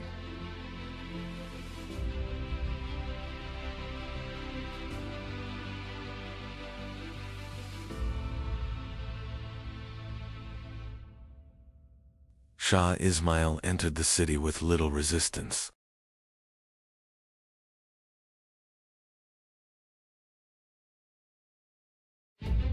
With the capture of Tabriz, AQ Koyunlu rule came to an end. After the capture of Tabriz, a new political order began to take shape. Shah Ismail quickly established central authority. The state was built upon a strong administrative system. Thus, the Safavid state officially emerged. The end of the AQ Koyunlu and Kara Koyunlu era led to a new balance of power in the region.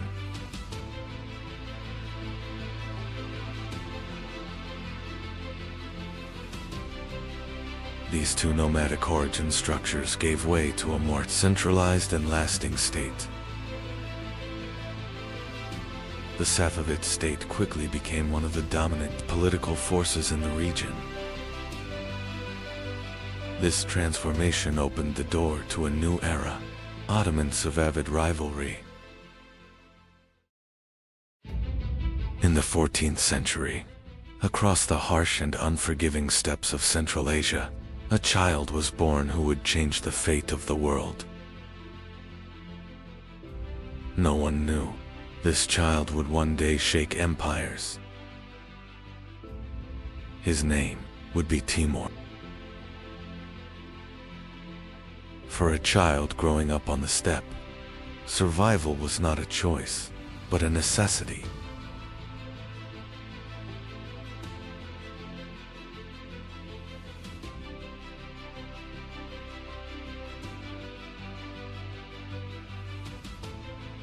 War was a natural part of the world he was born into.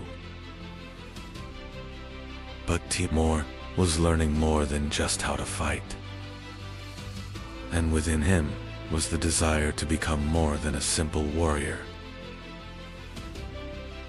Over time, Timur was becoming more than just a warrior.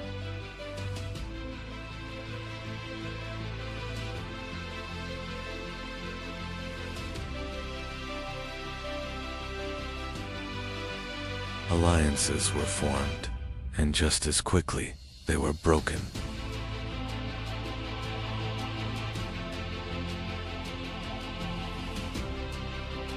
Power was no longer won by courage alone, but by strategy.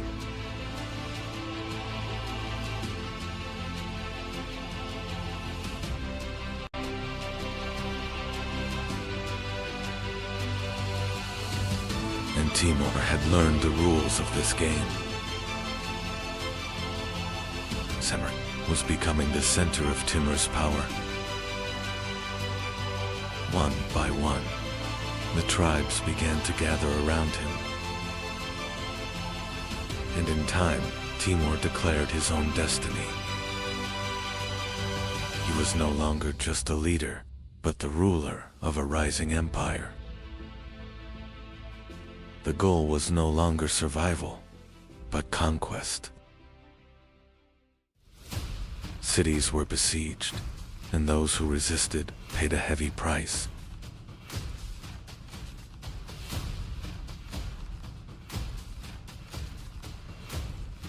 Where Timur's army passed, it left behind not only victory, but destruction.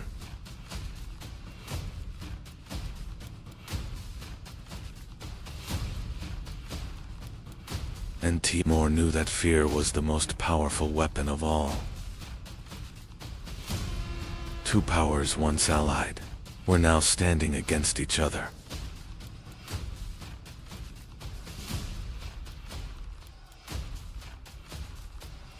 The steppes became the stage for one of history's greatest clashes.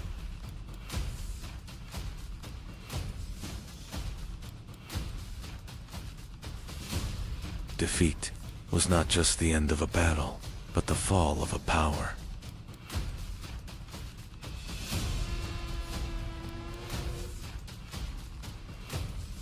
And Timur was no longer just a conqueror, but a force-shaking countenance.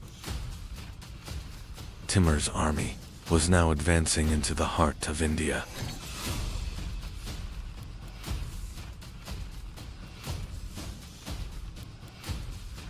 Before him stood a force unlike anything he had faced.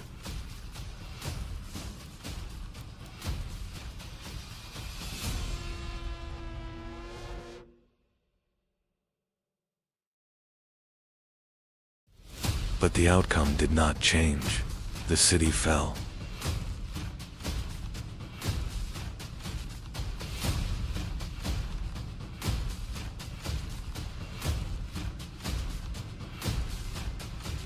And what remained was one of the darkest marks in history. Two great powers finally stood face to face.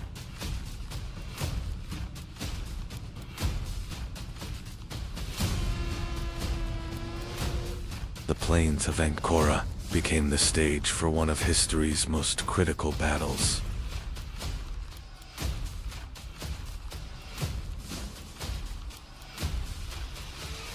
And in the end, the Ottoman Sultan was captured. Samarkand was now one of the most magnificent cities in the world. Timur had become not only a destroyer, but a builder. Minds gathered from conquered lands turned this city into a center of knowledge. And the empire was larger than ever before.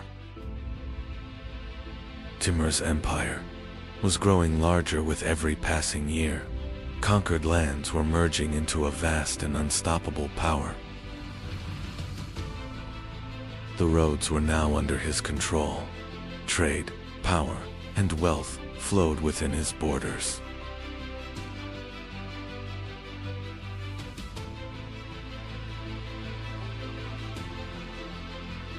Different cultures, different cities, all united under a single authority.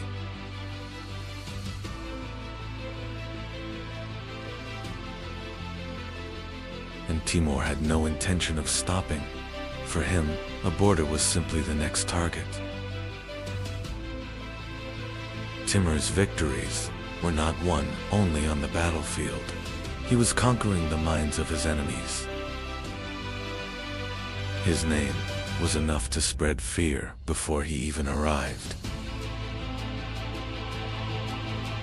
Many cities chose to surrender without a fight.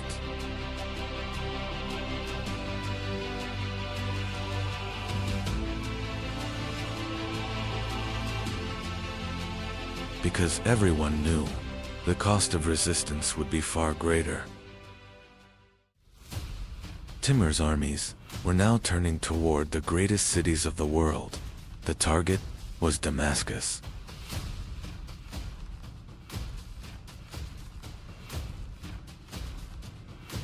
Strong walls were not enough to stop his advance.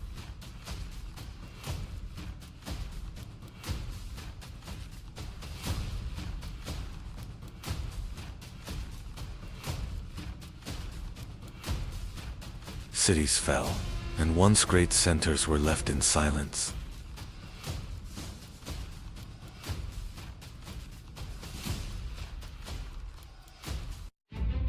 And Timur was no longer just a conqueror, but a force that reshaped history.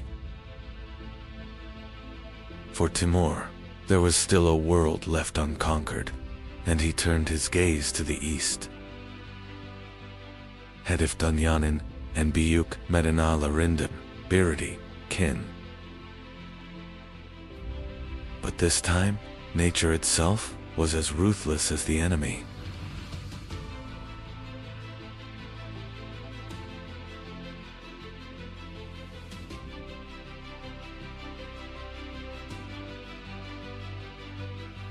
And Timur was marching toward the greatest campaign of his life. As the journey dragged on, the army began to weaken. The cold was taking its toll on everyone. And Timur was facing the limits of his power for the first time.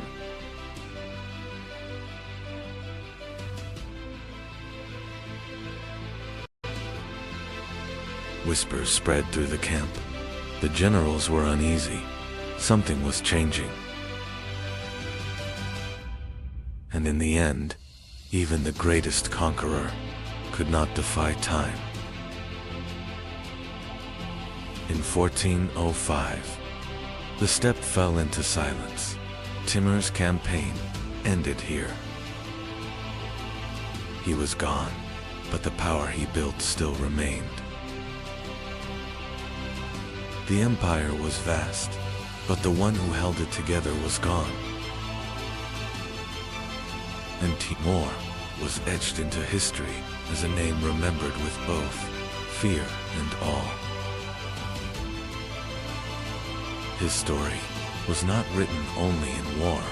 Historians recorded his name across countless pages.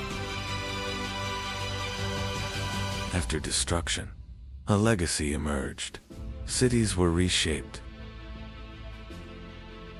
Timur's legacy was remembered through both destruction and creation.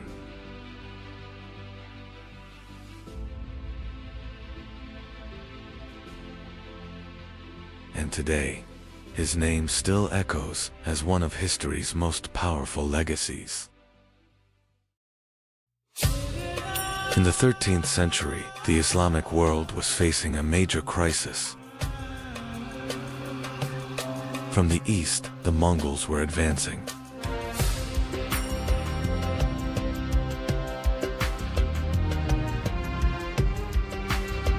In the west, Crusader states still controlled the coastline. Meanwhile, the Abbasid Caliphate was losing its power. The Mamluk system was one of the most unique military structures of the medieval world.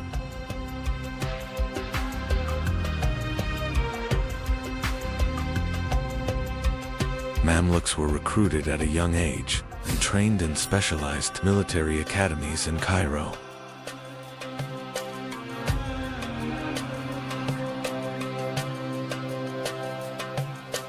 They mastered horseback riding and archery, transforming into elite cavalry warriors.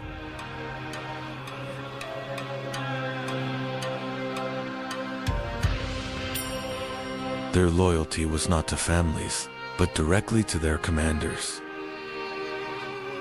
At first, the Mamluks were not independent. They served within the Ayyubid state, founded by Saladin.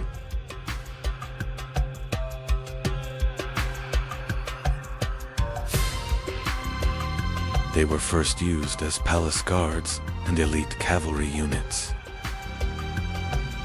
Over time, they became the most powerful military force within the state. By the year 1250, the Mamluks were no longer just a military class. They had gained enough power to influence the leadership of the state.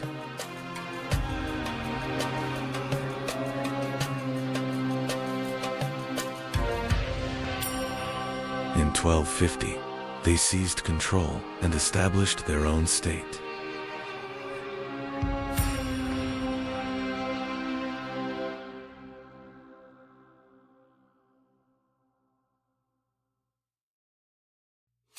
Thus, the era of the Bahri Mamluks had begun.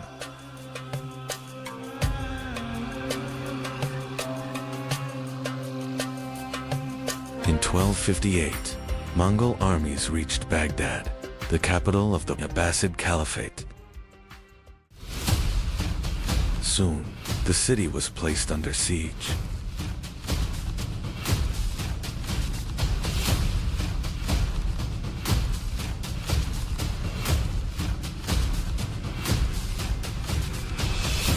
The fall of Baghdad created a massive shock across the Islamic world.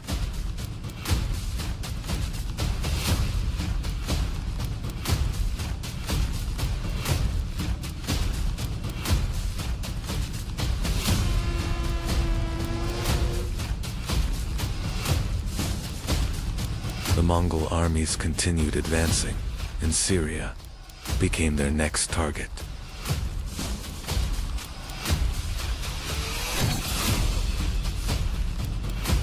Mongol armies rapidly advanced into the lands of Syria.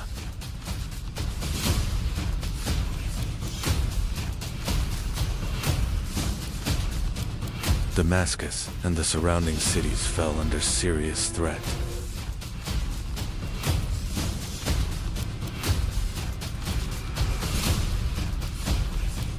Mamluks began preparing to stop the approaching threat.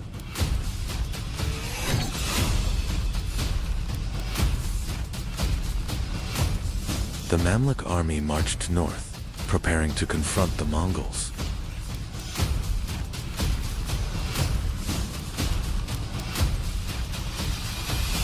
In 1260, the Mamluk army prepared to confront the Mongols in the Valley of Angel. The Mamluk army was commanded by Sultan Kut. One of his leading commanders was The two armies faced each other at Angel.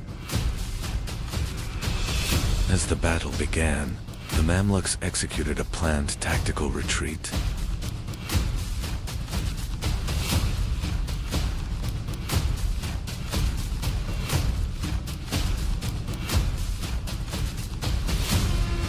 Mongol forces began pursuing the retreating Mamluk troops.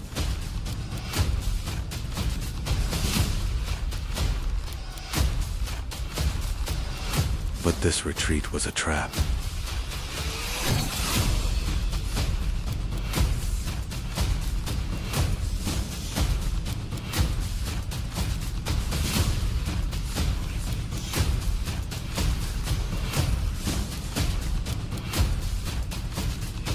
The Mamluk forces launched a sudden counterattack, surrounding the Mongol army.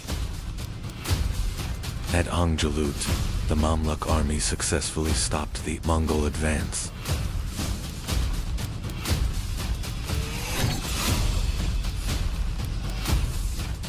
The Mongol army was forced to retreat.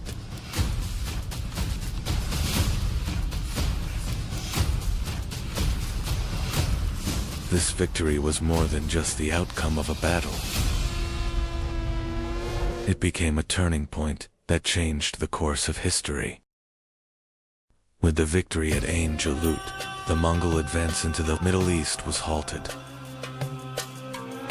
The Mamluks secured control over Syria and Palestine. Mamluk commanders began shaping the new balance of power in the region. The Mamluks had now become the dominant military power of the region. After the victory at Ain Jalut, one of the most important leaders of the Mamluk army emerged. That leader was Sultan Baybar. Baybar soon took control of the Mamluk Sultanate. Under his leadership, the Mamluk Sultanate entered a new era of strength. Sultan Baybar's first secured the frontier against the Mongol threat. Defensive positions along the Syrian frontier were strengthened. Mamluk commanders reorganized the defense of the region. This prevented the Mongols from advancing once again. Sultan Baybars did not fight only against the Mongols. Crusader fortresses along the Levant coast still posed a serious threat.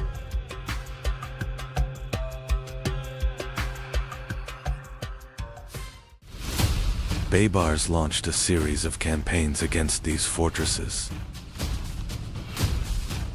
As a result of these campaigns, many Crusader fortresses fell under Mamluk control. Mamluk campaigns changed the balance of power along the eastern Mediterranean coast.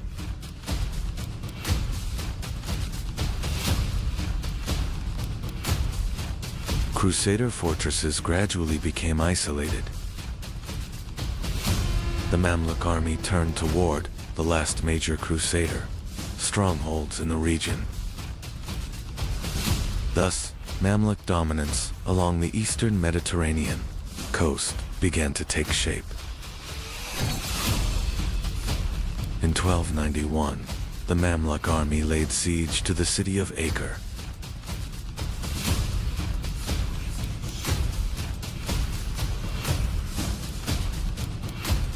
The city was the last major Crusader stronghold in the eastern Mediterranean.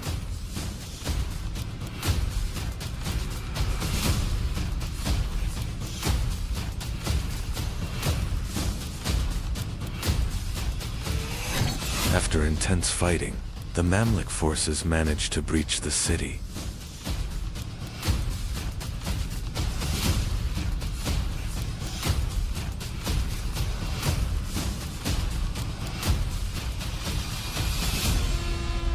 With the fall of Acre, Crusader presence in the region came to an end. During the Mamluk period, Cairo became one of the most important cities in the world. The city became a major center of international trade. Madrasas were established, and intellectual life flourished.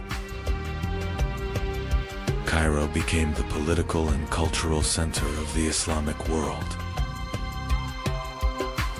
The Mamluk army was one of the most disciplined military forces of its time.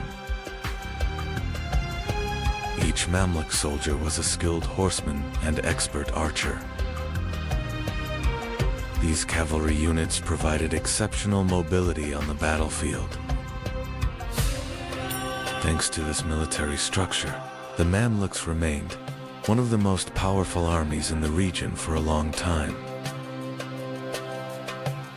Over time, a new era began within the Mamluk Sultanate. During this period, the ruling class was largely of Circassian origin. Although the political structure changed, the military strength remained. The Mamluks continued to be one of the most powerful states in the region. By the late 15th century, the Ottoman Empire began to rise rapidly in power. The Ottomans were expanding from Anatolia toward the Middle East. This expansion made a direct confrontation with the Mamluks inevitable. Thus, a new era of conflict began between the two great powers. In 1516, the Mamluks and the Ottomans faced each other at the Battle of Marj-Deby. The Ottoman army gained a significant advantage with its advanced weaponry. The Mamluk army suffered a heavy defeat in this battle. This defeat marked the beginning of the end for the Mamluk Sultanate. After the victory at Marj-Deby, the Ottoman army advanced toward Cairo. Cairo was the final major center of the Mamluk Sultanate. In 1517, the Ottoman army captured the city. Thus, the Mamluk Sultanate came to an end politically. By the mid-13th century,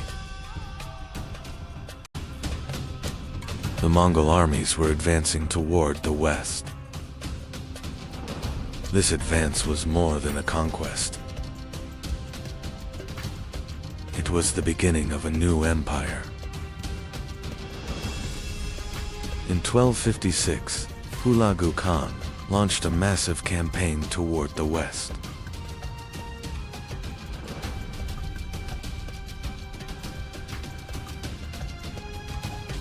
His goal was to bring Persia and the Middle East under Mongol rule.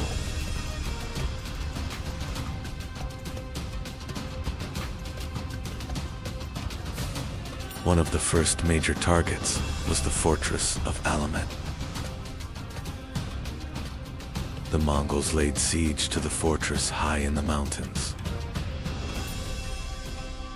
The fortress of Alamet could not hold for long.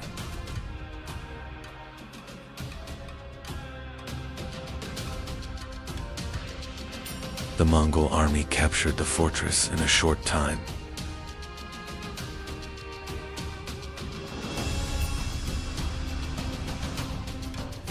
The fortress, once thought unreachable, had fallen.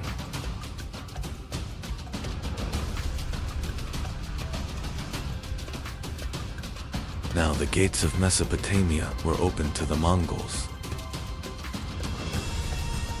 The Mongol army was now advancing toward Baghdad. For centuries, Baghdad had been the heart of the Islamic world. But now, the city faced an approaching and unprecedented danger. The Mongol armies arrived before the walls of Baghdad. In 1258, the Mongols placed Baghdad under siege.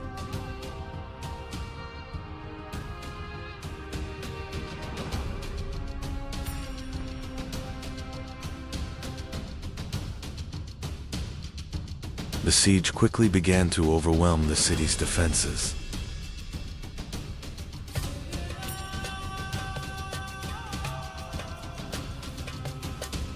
The Abbasid defenders resisted from the walls with determination.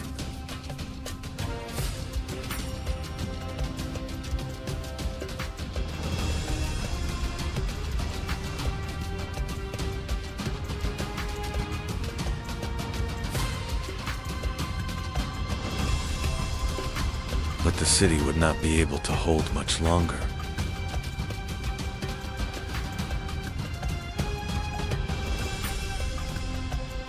In 1258, the walls of Baghdad were finally breached.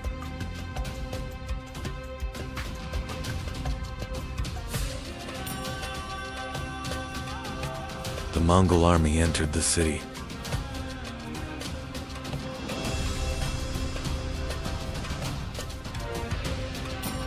The Abbasid rule was now on the verge of collapse.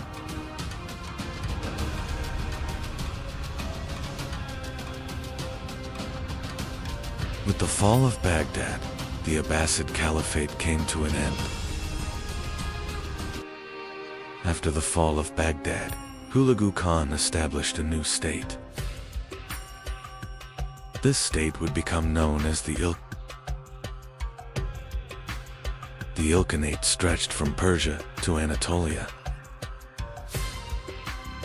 The new state controlled the trade routes between East and West. After the fall of Baghdad, the Ilkhanate army continued, advancing westward. One by one, the cities of Syria began to fall under Ilkhanate control.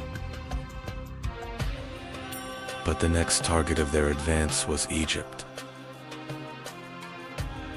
Now they faced a powerful opponent, the In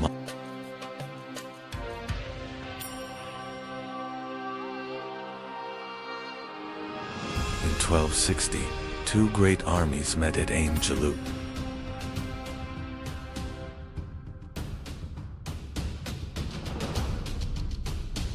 The Mamluk cavalry launched their attack against the Mongol army.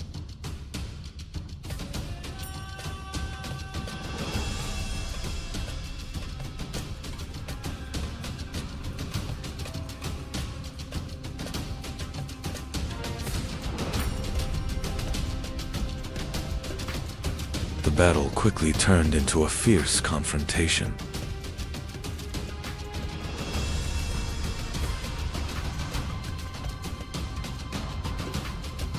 This battle stopped the Mongol advance in the Middle East.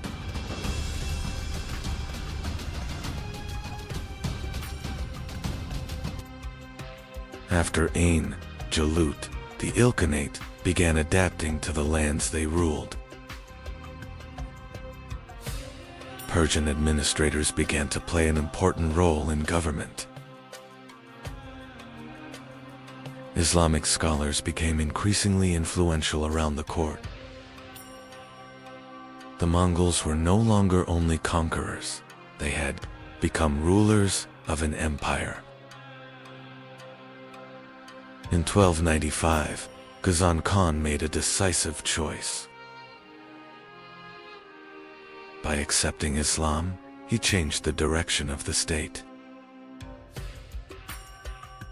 This decision transformed the identity of the Ilkhanate had now become a powerful Islamic state. During the Ilkhanate period, the Silk Road began to revive once again. Trade between East and West became secure once again.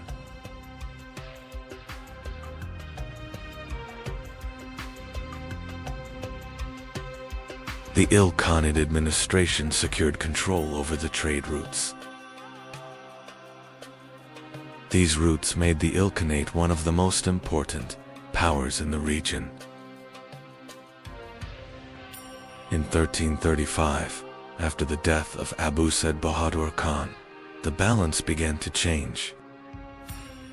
Struggles for the throne began among members of the dynasty.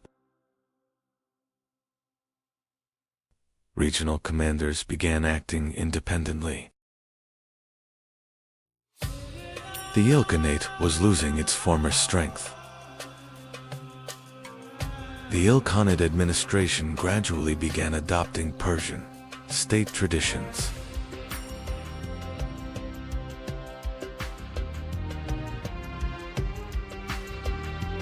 The Karakoyunlu Turkmen began rising across Persia and eastern Anatolia.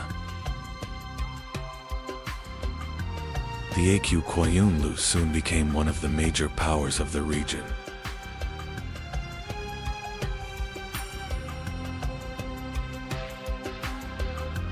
The Koyunlu soon became one of the major powers of the region.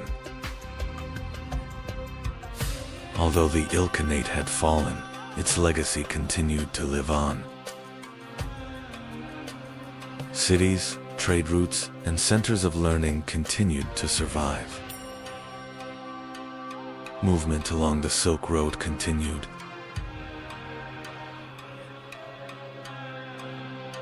But a new balance of power was emerging across the region. After the Ilkhanate, new movements began to rise in the east. In Central Asia, new leaders began gathering strength. Across the steppes, preparations for new campaigns were underway. Soon, one name would stand at the center of this movement. After the Ilkhanate, a new power was rising in Central Asia.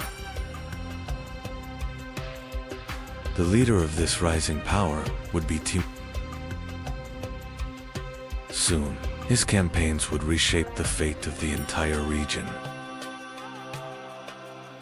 A new imperial age was about to begin. By the late 13th century, the world had become a stage of powerful empires. In the west, the Byzantine Empire still survived around Constantinople. Across Anatolia, the Anatolian Seljuk state was weakening under Mongol pressure. To the south, the Mamluk Sultanate stood as the only force able to stop the Mongol advance. In the north, the Golden Horde ruled the vast steppe lands beyond the Black Sea. Further east, the Chagatai Khanate controlled Central Asia, and in the Far East, the Yuan Empire dominated China. At the center of this world stood the Ilkhanate, but its power would not last forever.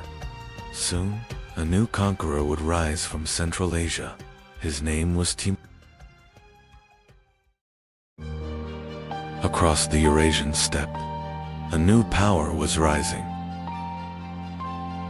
This power was not just a state. It was the legacy of the greatest land empire the world had ever seen. And this legacy would give rise to the Golden Horde. In 1227, Genghis Khan died. After his death, the Mongol Empire was divided among his sons. The western lands were entrusted to the lineage of Jochi. And this legacy would soon give rise to the Golden Horde. Under Batu Khan's leadership, Mongol armies began advancing westward.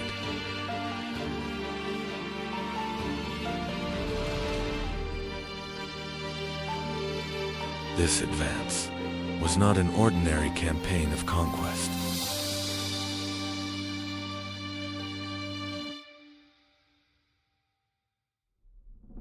This advance was the beginning of a wave that would change Europe forever. And the first target was the Rus Principalities. Soon, Mongol armies reached Kiev.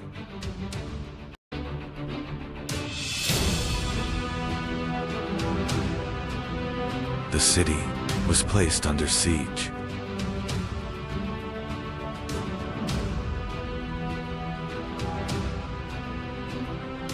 And Kiev fell to the Mongol armies.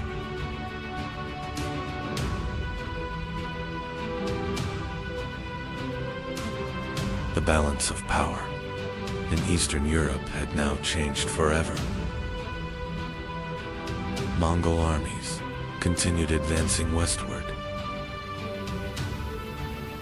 Poland and Hungary had become the next targets.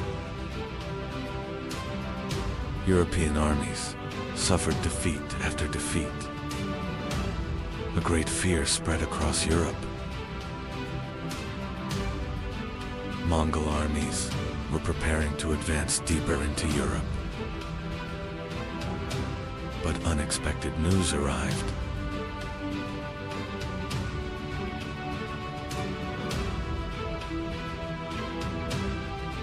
The great Khan, Girai, had died. And Batu Khan was forced to withdraw his armies. Batu Khan established a new center along the Volga River. This center was the city of Sarai. Sarai soon became the capital of the Golden Horde.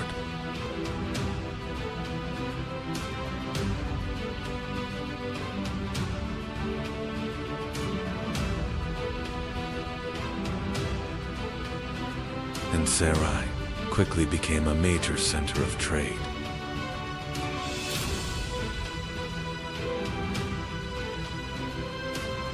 The Golden Horde established dominance over the Rus Principalities.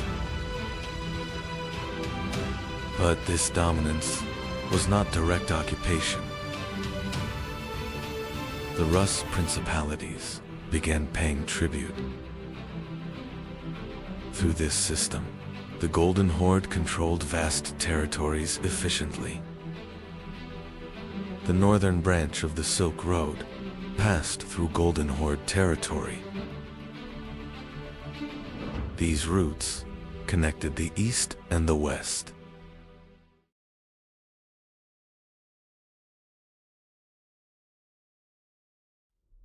The city of Sarai became an international trade center. Different cultures met within Golden Horde lands.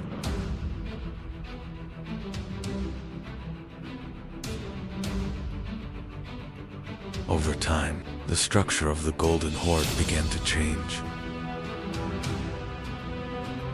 Turkic steppe communities became increasingly influential within the state.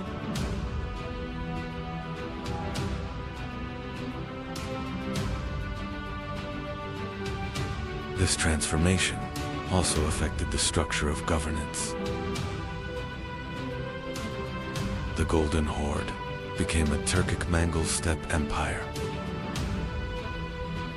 The most important turning point came during the reign of Berk Khan.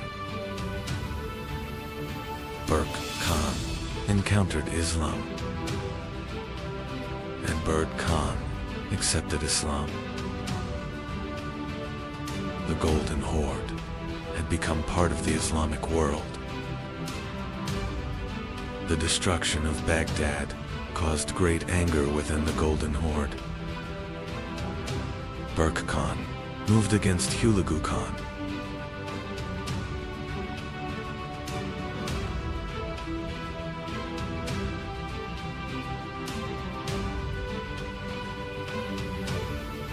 For the first time, Mongol armies fought against each other. This war created a major fracture within the Mongol world. The Golden Horde became a powerful center north of the Black Sea. Crimean ports became major centers of international trade.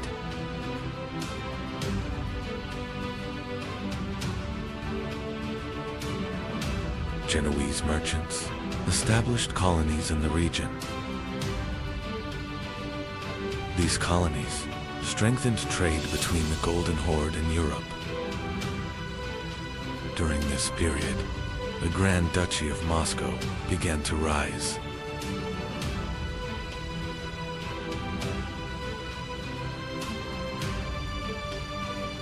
At first, Moscow was a principality under Golden Horde authority. But over time, Moscow grew stronger. And this rise laid the foundation for the future Russian state. The Golden Horde reached one of its most powerful eras. Especially under Uzbek Khan, the state reached its peak. During this time, Islam became the official state religion. The Golden Horde had become a great empire. Over time, the Golden Horde began to weaken due to internal conflicts. Struggles for the throne shook the central authority.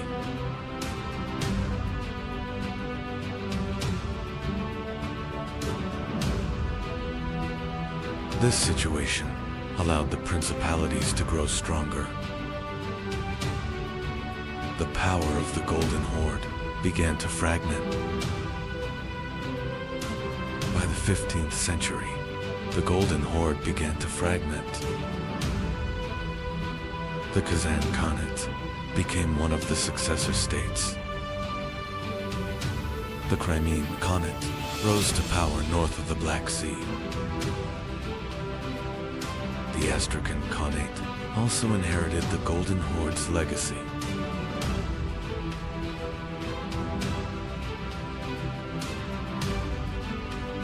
During this period, Moscow gradually became independent. The Golden Horde lost its former strength. The political balance of Eastern Europe was changing once again. Yet the legacy of the Golden Horde continued for centuries.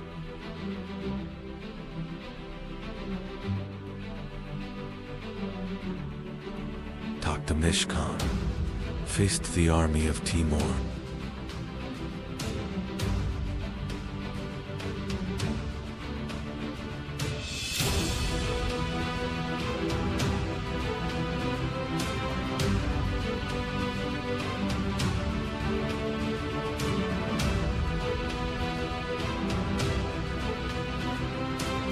This battle became a disaster for the Golden Horde.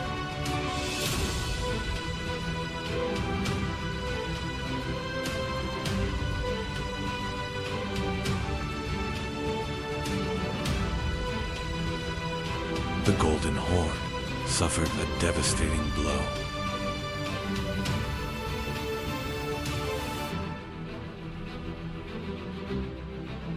And Timur advanced into Golden Horde territory.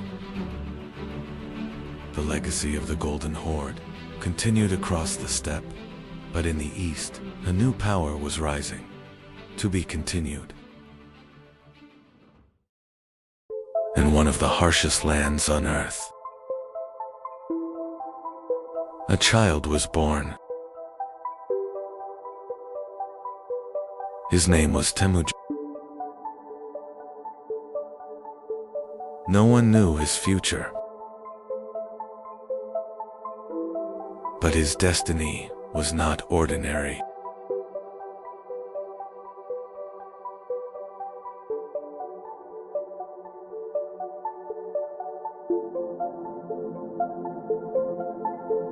His father was a tribal leader, but his enemies killed him. Temujin and his family were abandoned. They had to survive. Temujin and his family were abandoned by their tribe. He grew up fighting hunger. Temujin brought food back to his family. He was already carrying the burden of responsibility.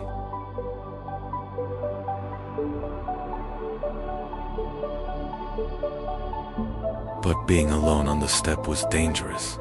He did not yet know the threat approaching him. One day, he was captured. But he managed to escape.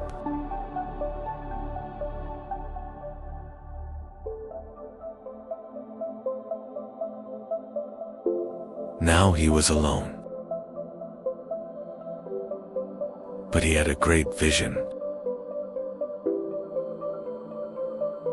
And that vision would change the world. Young Temujin found a powerful ally. His name was Jamuka. They grew up together.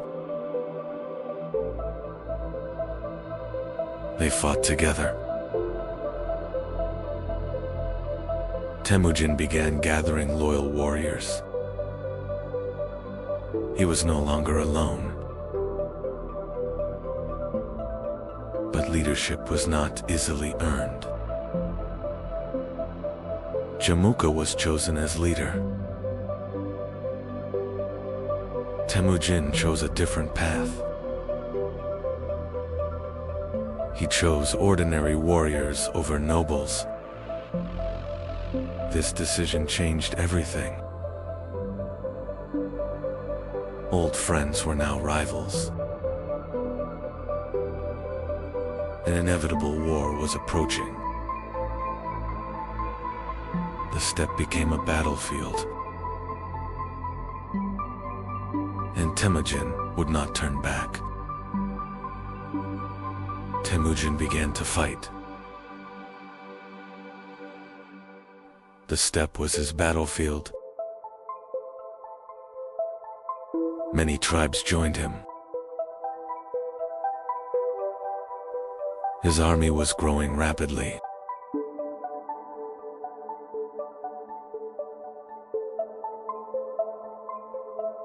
But Jamuka still stood against him. A great battle began. Temujin did not retreat. Jamuka was defeated. His old friend was captured. And their destinies changed. Now the tribes were uniting. A great Kurultai was called. A new leader would be chosen. All eyes turned to Temujin. The tribes supported him. And the decision was made. A new era was beginning. Temujin was now Genghis Khan. The Mongols were now one army. And the world had not yet met them. Genghis Khan built a powerful army. The strength of the army was speed and mobility. They could shoot arrows while riding. Their bows were deadly. They used the feigned retreat tactic. They lured their enemies into traps and surrounded them.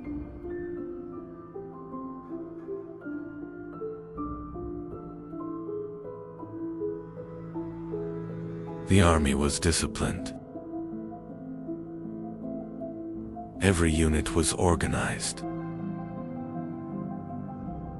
Orders moved quickly. A relay system was created. This system sped communication. Scouts gathered intelligence. Plans were prepared in advance. Now borders would be crossed. In 1211, Genghis Khan invaded northern China. The first target was China. The Mongols advanced against the Jin dynasty. The war was just beginning. In 1215, Zhongdu was captured. Zhongdu, Bugian Kopeki. New cities were targeted. Northern China was now under Mongol control.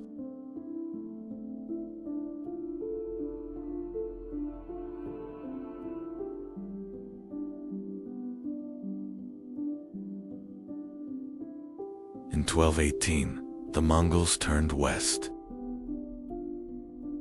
A Mongol trade caravan arrived in Ottoman.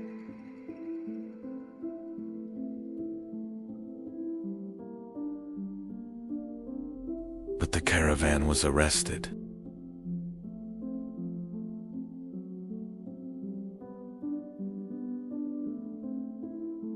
The envoys were executed. Genghis Khan answered with war. In 1219, the Great Campaign began. Ottra was besieged. The city was captured. The next target was Bukhara. In 1220, Bukhara fell. Genghis Khan entered the city. The next target was Samarkand was besieged. The city fell quickly. The Khwarezm Shah fled. The Mongols pursued him. The Khwarezm Shah died in the Caspian Sea. The Mongols advanced into Persia. Many cities fell. The Mongols continued westward. Now the world knew them. The Mongol army crossed the Caucasus Mountains.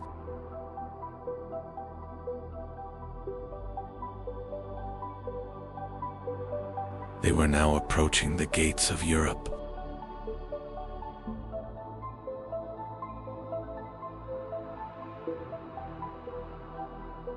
Mongol scouts were watching the Rus principalities.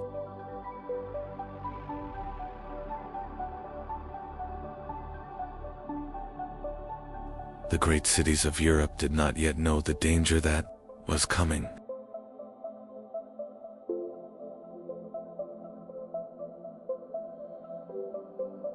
Mongol reconnaissance forces moved across the Russian steppe.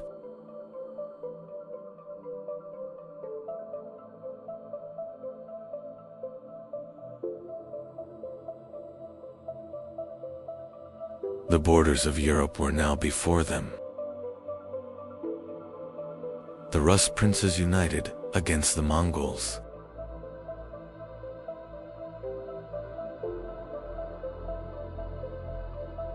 Europe was preparing a common defense for the first time.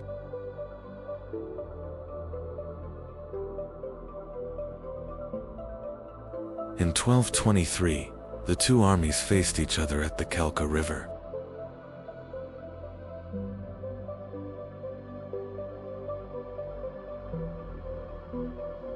This confrontation marked the beginning of a new era for Europe.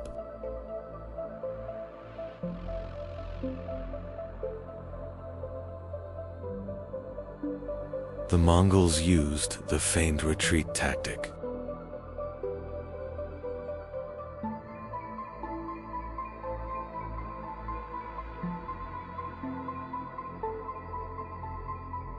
They were drawing the Rus army into a planned trap.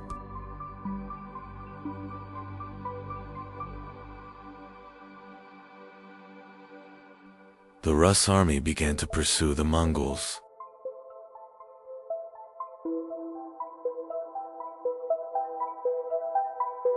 But this advance was leading them into a trap.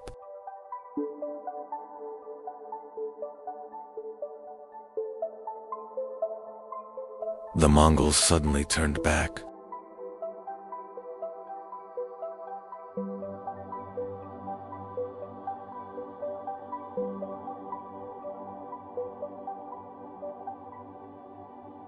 The Rus army was now surrounded. The Rus army suffered a devastating defeat.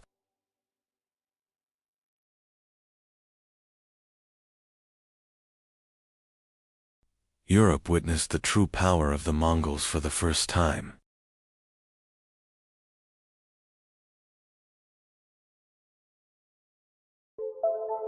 This victory was the result of Subutai and Jeeb's strategy.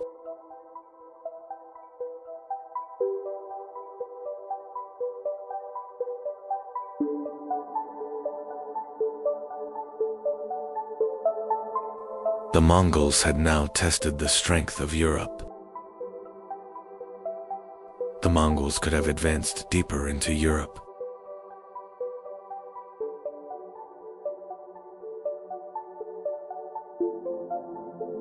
But this campaign was only a reconnaissance mission.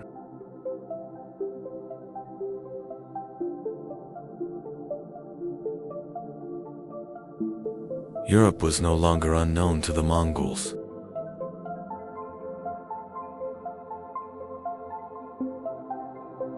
This reconnaissance laid the foundation for future invasions.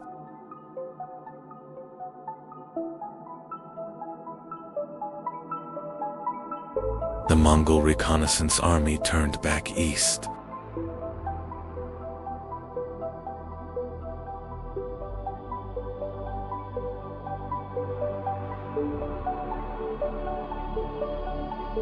The knowledge they gathered would shape future campaigns.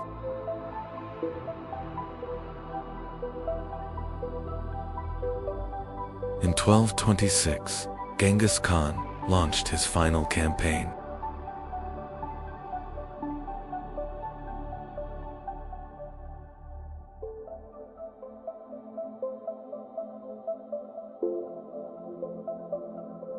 The target was the Western Shaya Kingdom.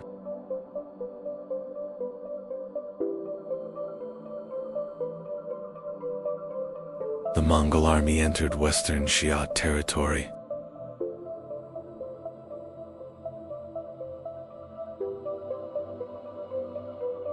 Soon, major cities were placed under siege.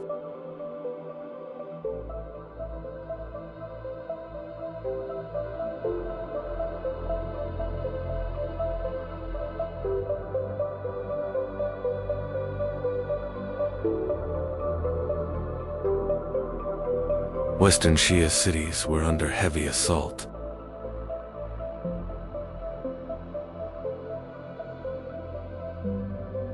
The Mongols were tightening the siege ring.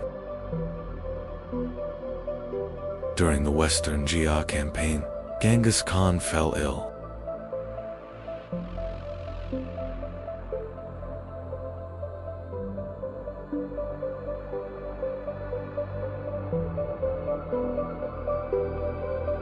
Yet the army continued its advance. In 1227, Genghis Khan died.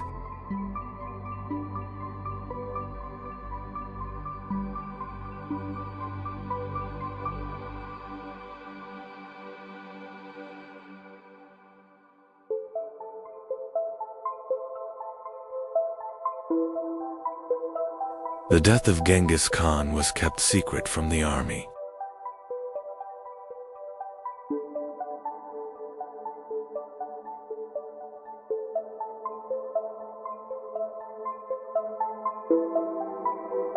The campaign continued until the mission was complete.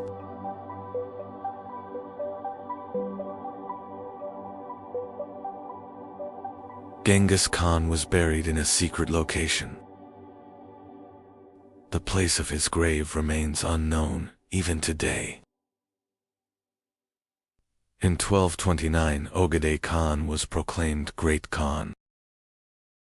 The Mongol Empire would continue to expand.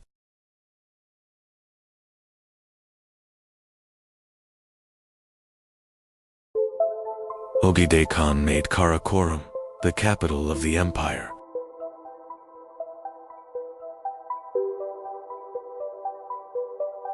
From here, campaigns across Asia and Europe were directed.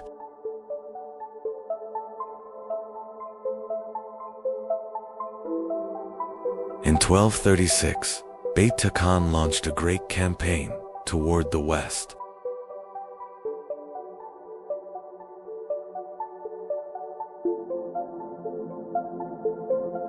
Subutai was the strategic architect of this invasion.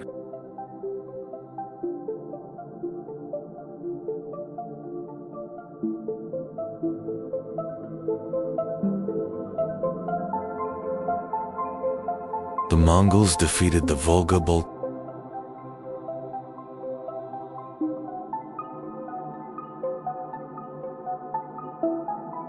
The gates of Eastern Europe were now open. In 1237, Ryazan was besieged by the Mongols.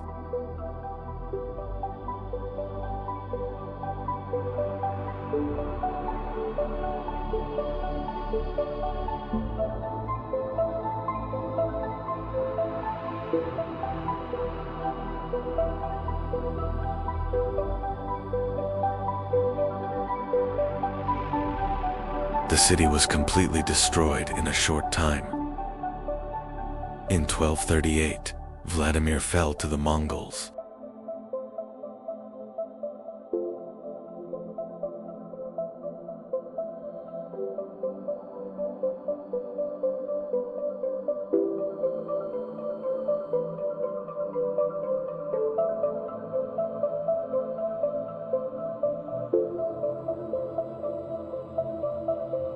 The resistance of the Rus principalities began to collapse rapidly. In 1238, Moscow was burned by the Mongols.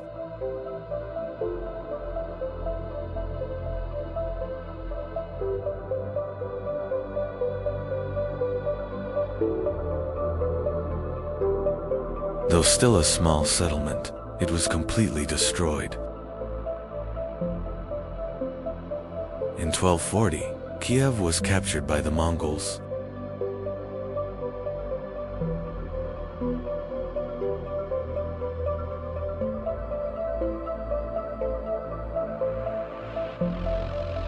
One of the greatest cities of Eastern Europe had fallen. The Mongol armies were now advancing towards Central Europe.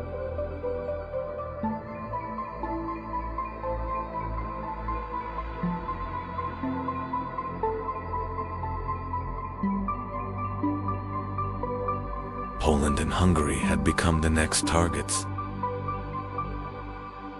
In 1241, European knights faced the Mongols at the Battle of Lignita. But once again, the Mongol army proved superior. In 1241, the Hungarian army suffered a devastating defeat at the Battle of Mohi.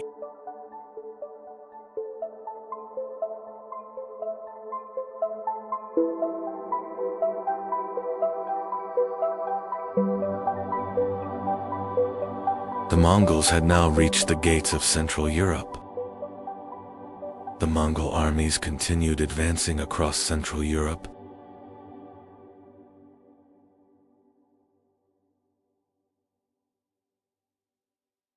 Europe now appeared defenseless. In 1241, Ogedei Khan died.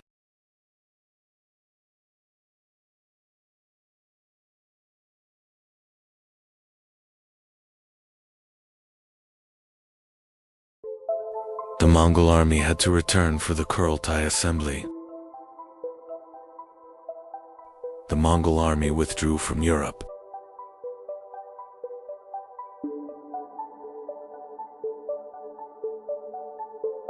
But this was not a defeat.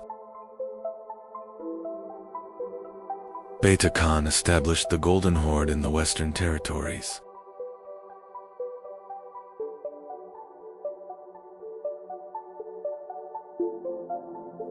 The Rus principalities were now under Mongol rule.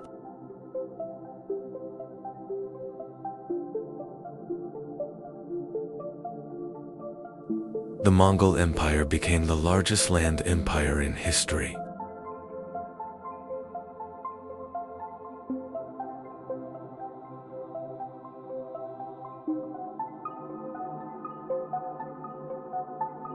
Its land stretched from China to Europe. The Mongols established secure trade routes across Eurasia.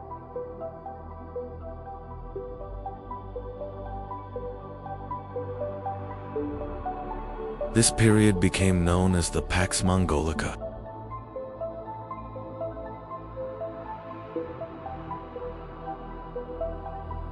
The Mongol Empire connected different cultures across Eurasia.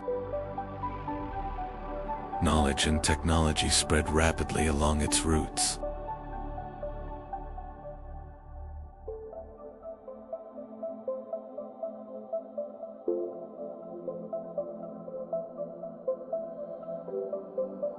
Thanks to Mongol roads, travelers like Marco Polo reached Asia. The world was becoming more connected. The Mongols did not just build an empire. They changed the course of the world. In the 11th century, the Great Seljuk Empire was the most powerful state in the Middle East. In Baghdad, the Abbasid Caliph remained in place, while real political power was held by the Yet, in the rugged mountains of northern Persia, a different movement was beginning to emerge. Soon, the center of this movement would become the fortress of Alamut. Hasan Seba was born around the year 1050 in the city of Qam in Persia. From a young age, he showed a strong interest in knowledge and learning. He studied theology, mathematics, and philosophy.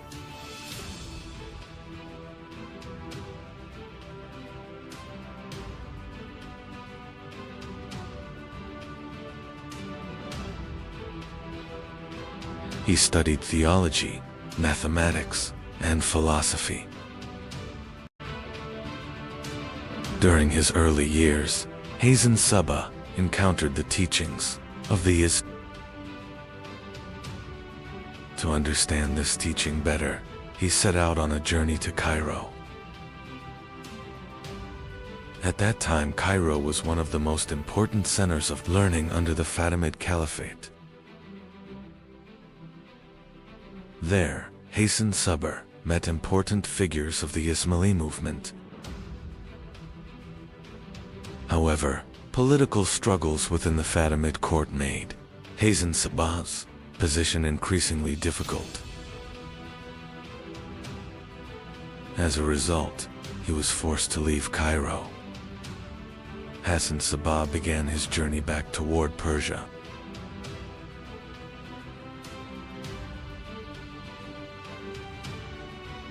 His goal was now to establish a new center in the mountains. In 1090, Hasan Seba turned his attention toward the fortress of Alamut.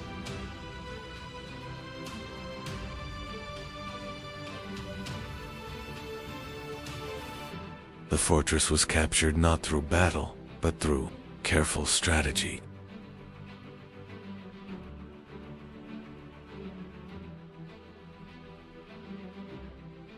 Alamut had now become Hasan Seba's center of power.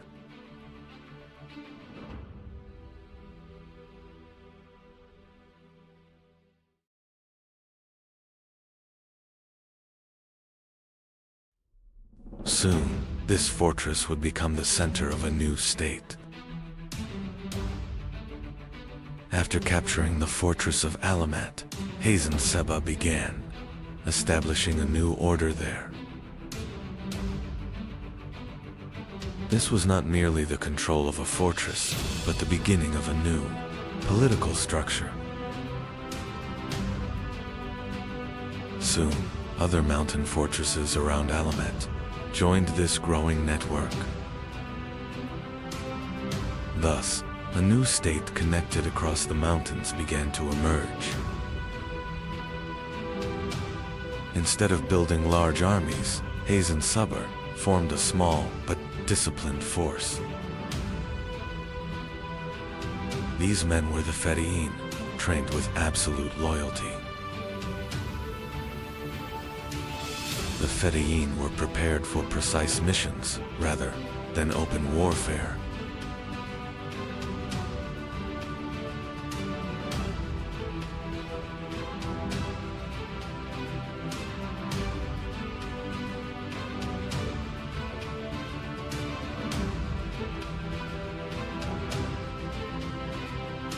This system quickly made Hazen Seba's power felt across the region. At this time, the Great Seljuk Empire was the dominant political power across Persia and the surrounding regions. One of the most powerful figures of the Seljuk state was the vizier Nizam al-Mulk. The Seljuk administration viewed Hazen Seba's movement as a serious threat.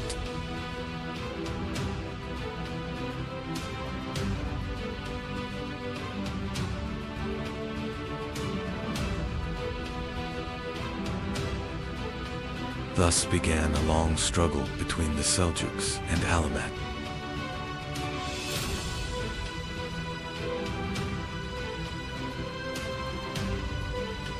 In 1092, the Seljuk vizier Nizam al-Mulk was attacked during a journey.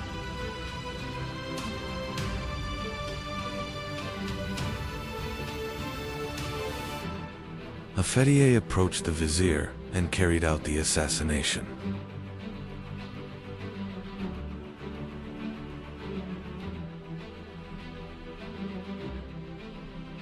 This event caused a major shock across the Islamic world.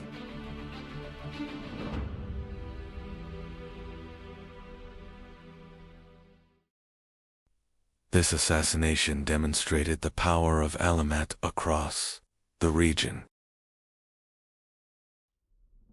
After the assassination of Nizam al-Mulk, the influence of Alamat rapidly expanded. Regional rulers now had to take the power of Alamat seriously. Instead of open warfare, the Fedayeen changed the balance through targeted missions.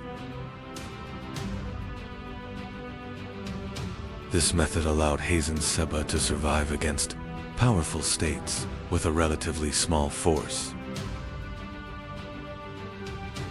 The fortress of Alamat did not remain alone for long. Soon, important fortresses such as Lamassar joined this network. These fortresses formed a powerful defensive system, connected through communication. Thus, a connected defensive network was established across the mountains. During this period, Crusader states had emerged in the Eastern Mediterranean. These new powers began to reshape the political balance of the region. The Nizari Ismailis sometimes fought these states, and sometimes established diplomatic relations with them. The fortresses in Syria became important centers of these interactions. Hazen Seba continued his rule from the fortress of Alamat for many years. He maintained a highly disciplined system of governance. He spent most of his life without leaving Alamat. As his life neared its end, the state he had built continued to survive. Hasan Subba died in 1124 in the fortress of Alamat. However, his death did not mark the end of the state he created. The Nizri Ismaili state, centered in Alamet, continued to survive. The system established by Hasan Subba continued to remain influential for many years. In the 13th century, a new power began advancing into Persia from the east. This power was the Mongol army.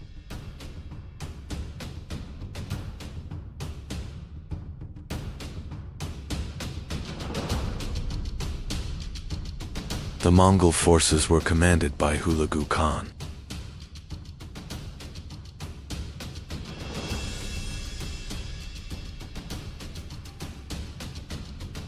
And one of their targets would be the fortress of Alamet.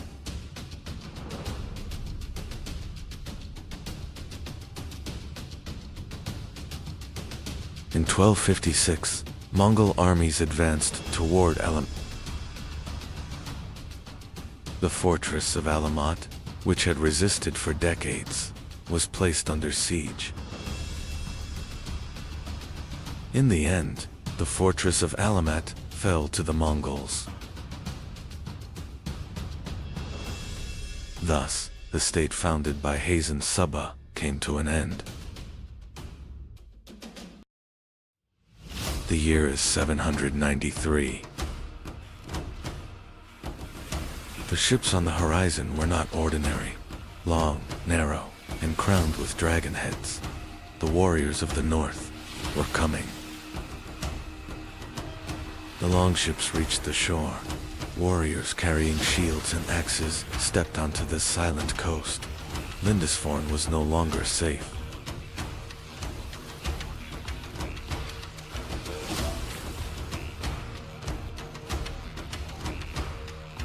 A monk wrote in his chronicle, "God protect us from the fury of the Northmen." Europe was now facing a new threat. The Vikings were not born raiders. It was the harsh geography they lived in that pushed them toward the sea. Narrow lands, long winters, and limited resources forced northern people to search for new horizons. Population was growing in Scandinavia. Land was limited.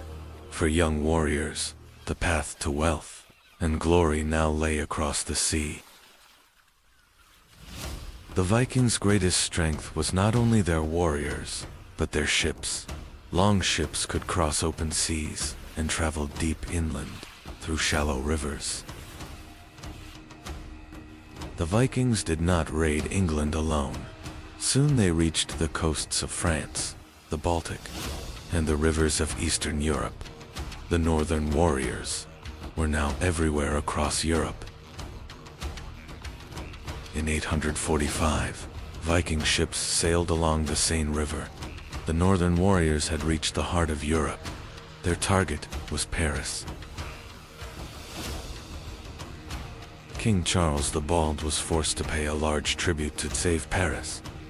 European kingdoms were now negotiating with the Vikings, instead of stopping them. The Vikings were no longer only raiders. They settled across large parts of eastern England. These lands became known as the But England did not completely fall. King Alfred the Great of Wessex managed to stop the Viking advance. His resistance changed the future of England. Some Vikings turned east instead of west. Traveling along great rivers, they reached Byzantium. They were now known as the Varangians.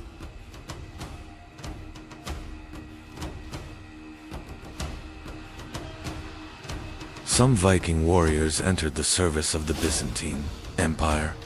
In Constantinople, they became the emperor's most trusted guards. This elite unit was known as the Varangian Guard.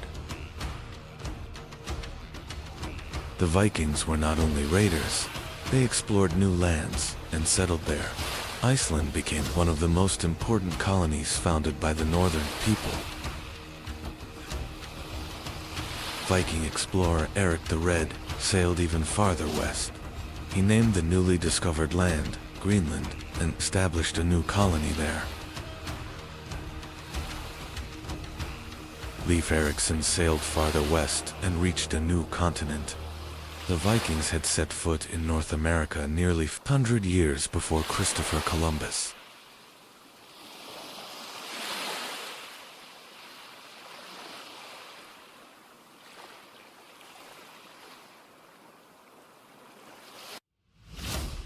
The Vikings were not only warriors, they built powerful trade networks stretching from the Baltic to the Black Sea, transporting furs, silver, and valuable goods.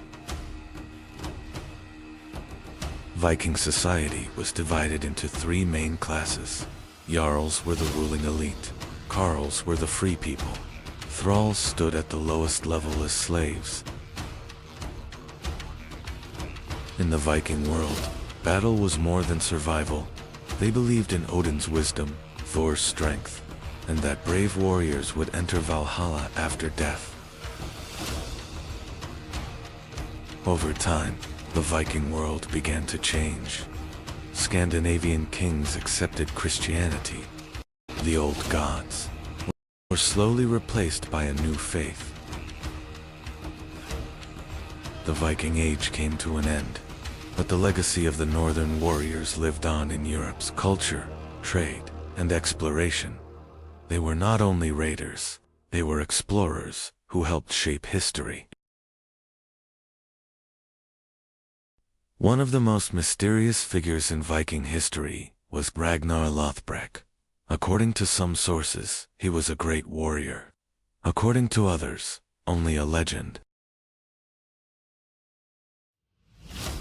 Ragnar Lothbrok later turned toward the shores of England, but this time, the campaign would not end as he expected.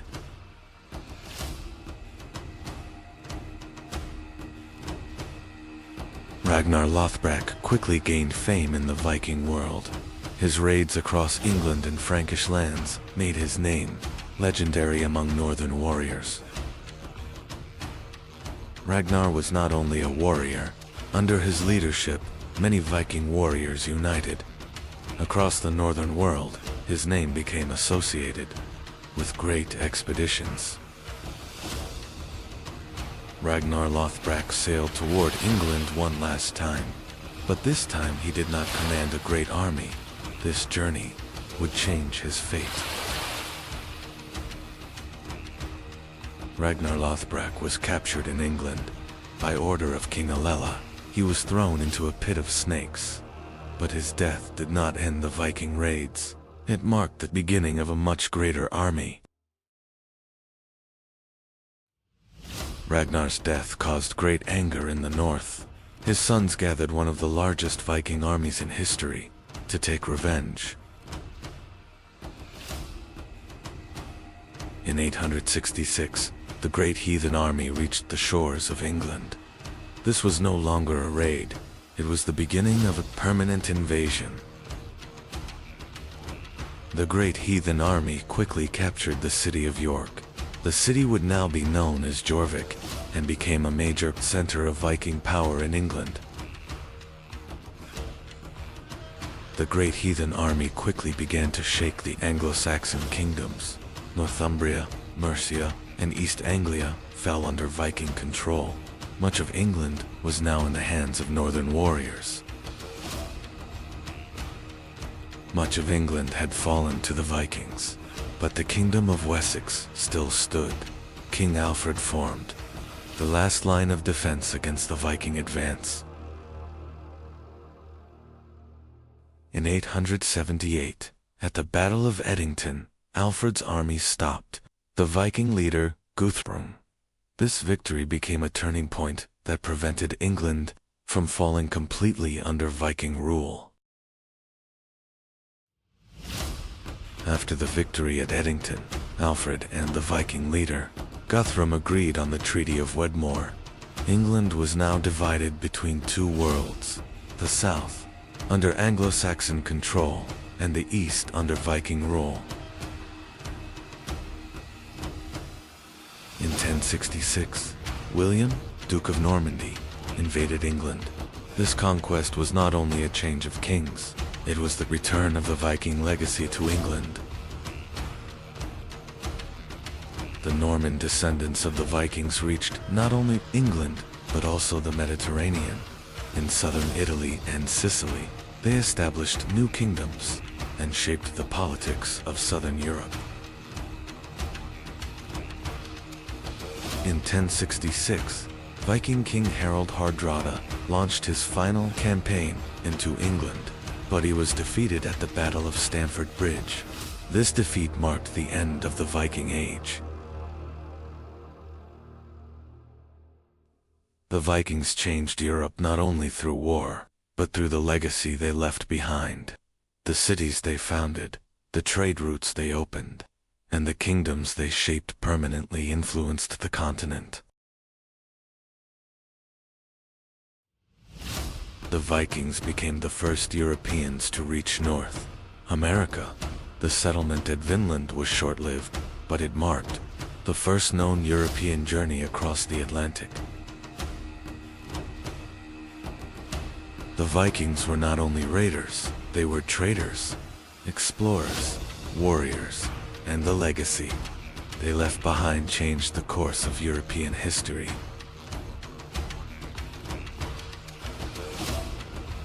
The greatest strength behind Viking success was their ships. Carefully built, long ships could cross open seas and travel deep inland through rivers.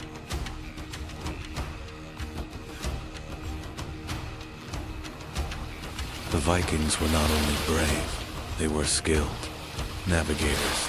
Using the sun, the stars, and signs from the sea, they were able to travel across the open ocean.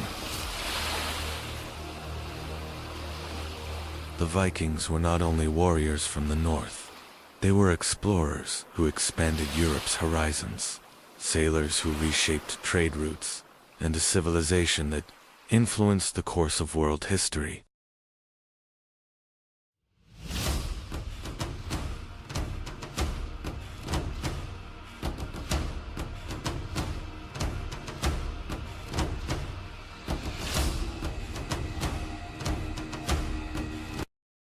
The year was 750. The Islamic world stood on the edge of a silent but powerful transformation. For nearly a century, the Umayyads ruled the Islamic world. But non-Arab Muslim communities were growing increasingly dissatisfied. And that dissatisfaction turned into a secret movement. This movement united under black banners. In Khorasan, this movement was led by a powerful commander. And finally, two great armies met on the banks of the Zab River.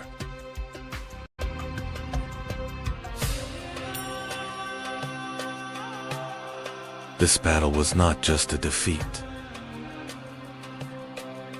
It was the end of an era.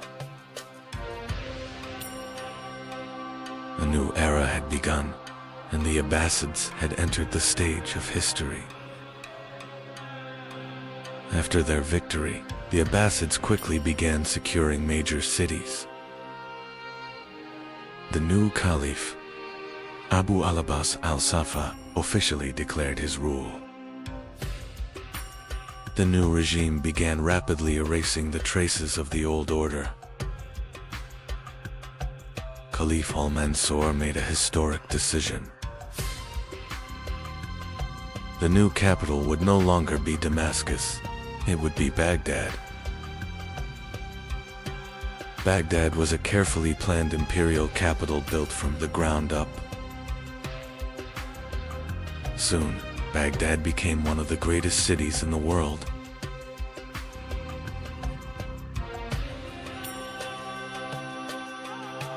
During the reign of Harun ar-Rashid, Baghdad became one of the most powerful cities in the world. Baghdad was no longer just a capital city.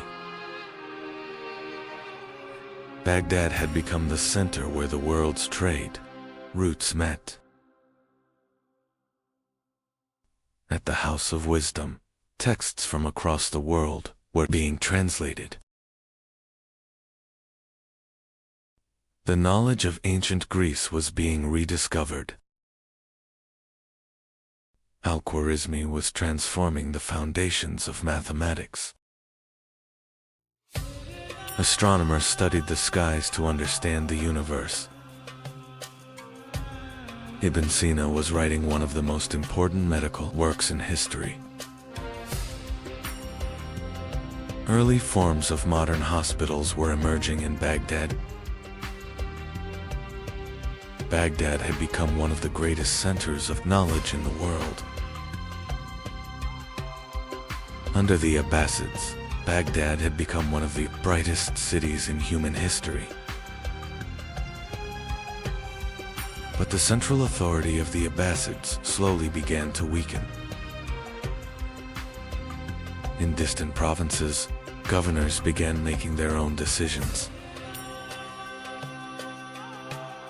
In North Africa, central authority was gradually fading. In the West, Al-Andalus had become a completely independent power. In Baghdad, the balance inside the palace was beginning to change. The caliphs relied on Turkic soldiers to secure their safety. But over time, these soldiers began influencing palace politics. The caliphs were gradually becoming symbolic leaders. In the 10th century, the Ubayyids entered Baghdad and took control. The caliphate continued, but real power was now in their hands. In the 11th century, a new power began rising from the east.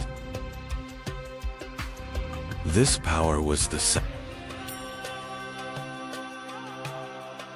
Seljuk ruler Tughril Beg was advancing rapidly westward. The Seljuks quickly took control of Persian lands. Meanwhile, Baghdad had become politically weakened. The city was under Ubayyid control. In 1055, the Seljuk army entered Baghdad. Tughril Beg placed the caliph under his protection. And thus, the Seljuk sultans became the political leaders of the Islamic world. During the Seljuk period, the caliphs continued as religious leaders. But political power now belonged to the Seljuk sultans. The Seljuks restored order by building a strong administrative system. One of the architects of this system was Nizam al-Mulk. The Nizamiya madrasas he founded transformed the education system. These madrasas created a new educational network, the Islamic world. Under the Seljuks, the Islamic world regained strong political stability. But a new threat was emerging from the West. The Crusades pushed the Islamic world into a new struggle. During this time, the Abbasids continued as the spiritual authority of the Islamic world. In the 13th century, a new and powerful threat rose from the east. This threat was the Mongol army. At the head of the Mongol army stood Hulagu Khan. The Mongol army was advancing toward Baghdad.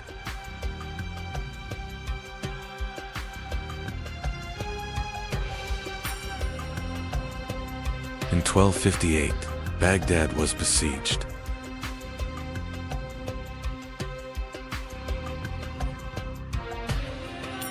The city fell quickly.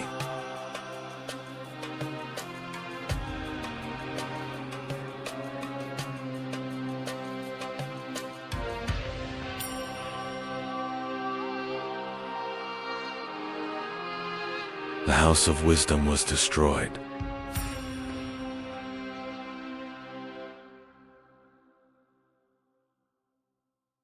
The Tigris River flowed dark with ink for days.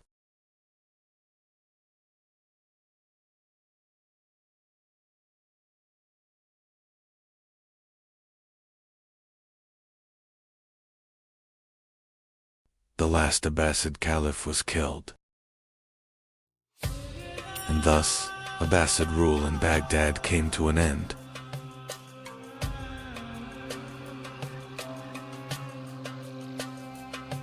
Baghdad had fallen. The city fell into silence. But knowledge did not disappear. Knowledge moved to other cities. The Abbasid Caliphate continued in Cairo. The Caliphate had not completely ended. Abbasid knowledge reached Europe. This knowledge influenced Europe's awakening and became one of the foundations of the Renaissance. Abbasid knowledge spread across continents. Centuries later, the Caliphate passed to the Ottomans. This legacy continued to live on. Baghdad was once one of the centers of the world. The House of Wisdom changed human history. The Abbasids were not just a state.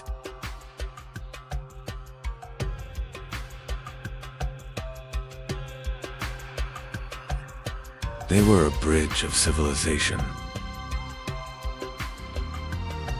And history never forgot them.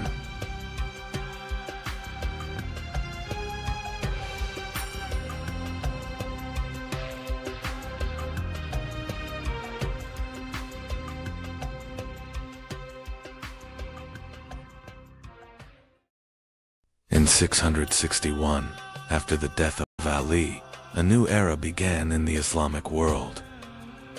After the death of Ali, Muawiyah became the caliph, and the Umayyad period began. During this period, the caliphate changed from an elected leadership into a hereditary system within the same family. The Umayyads moved the center of administration from Medina to Damascus. Damascus soon became the political center of the Islamic world. During Muawiyah's rule, the state administration was reorganized and the central authority was strengthened. During Muawiyah's rule, a disciplined and powerful army was established. During Muawiyah's rule, a strong naval fleet was established, increasing the influence of the Islamic State in the Mediterranean. During the Umayyad period, naval conflicts with Byzantium began to shift the balance of power in the Mediterranean. In 680, after Muawiyah, his son Yazid became caliph. Thus, the caliphate turned into a hereditary system passed from father to son. In 680, Hussein and a small group with him were surrounded. In Karbala, this event became a turning point that left a deep impact on Islamic history. During the Umayyad period, Muslim armies advanced westward and brought much of North Africa under their control. In 711, the Muslim army, led by Tariq ibn Ziyad, crossed into Al-Andalus, marking the beginning of a new era in Europe. With the conquest of Al-Andalus, Islam reached the European continent, and a new civilization began to emerge in the region. During the Umayyad period, Muslim armies advanced eastward and reached the Transoxiana region of Central Asia. Under the command of Muhammad ibn Qasim, Muslim armies reached the region of Sind, bringing Islam to the Indian subcontinent. During the reign of Abd al-Malik, Arabic became the official state language, and the first Islamic coins were introduced. These reforms strengthened central authority. In 691, the Dome of the Rock was built in Jerusalem. It became one of the most important monuments of early Islamic architecture. During the reign of Al-Walid I, the Umayyad Mosque of Damascus was built. It became one of the most important symbols of Umayyad power and early Islamic architecture. During the Umayyad period, the Islamic State expanded across a vast territory stretching from Al-Andalus in the west to Central Asia in the east. During the Umayyad period, trade routes expanded, and major cities became important economic centers. Toward the end of the Umayyad period, the Abbasids began to gain strength and opposition movements spread rapidly.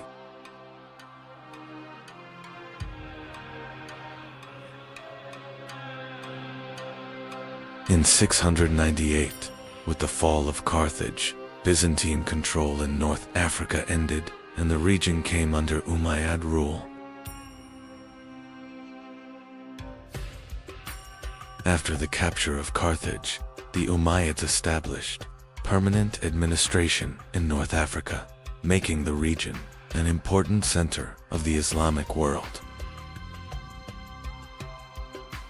The new administration established in Al-Andalus quickly turned the region into one of the important cultural and commercial centers of the Islamic world.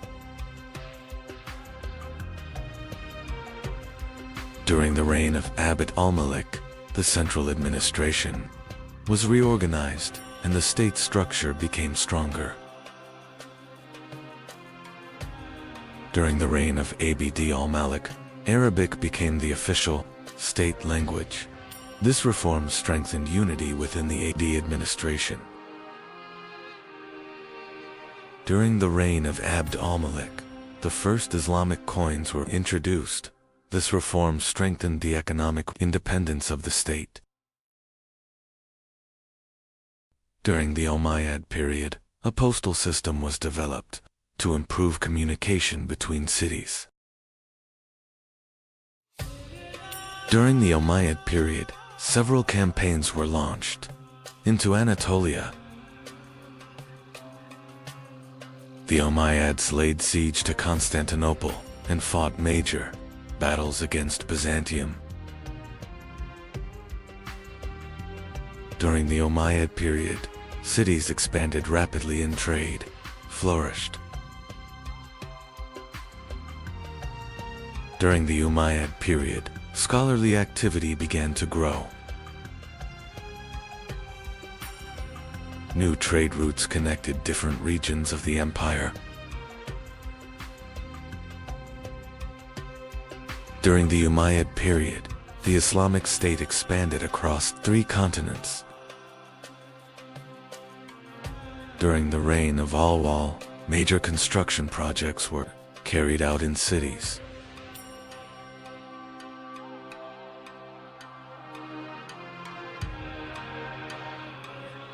During this period, medical services began to develop. Social order and state structure became stronger. The taxation system was reorganized, increasing state revenues. Over time, the Abbasids began to gain strength. In the region of Khorasan, the Abbasids gathered strong support. In the region of Khorasan, the Abbasid movement quickly began. to gain strength. The Abbasids rapidly expanded their influence by gathering support across different regions. Over time, uprisings began in many regions against Umayyad rule.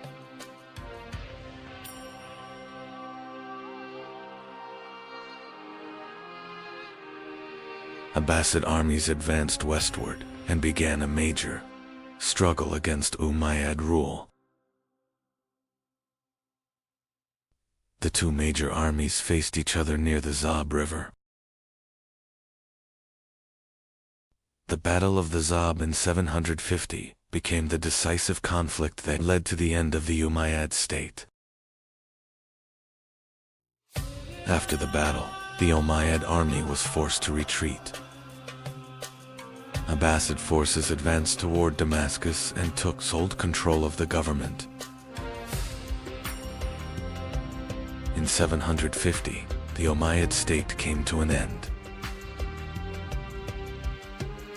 Some members of the Umayyad dynasty managed to escape westward. A branch of the Umayyad dynasty reached Al-Andalus and established a new rule there. The new Umayyad rule established in Al-Andalus became a powerful center in the Western Islamic world. Cordoba soon became an important center of knowledge and culture. Cities of Al-Andalus became important centers along major trade routes. Al-Andalus became an important center where different cultures came together. During this period, scholarly activities accelerated and produced important developments. Urban life rapidly developed in Al-Andalus, and scholarly activity created a new intellectual center in the Western Islamic world.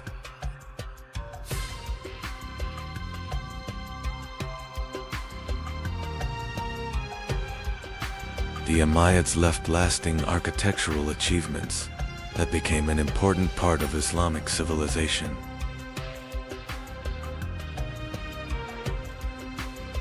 During the Umayyad period, the Islamic State expanded across a vast territory stretching from Al-Andalus in the west to Central Asia in the east.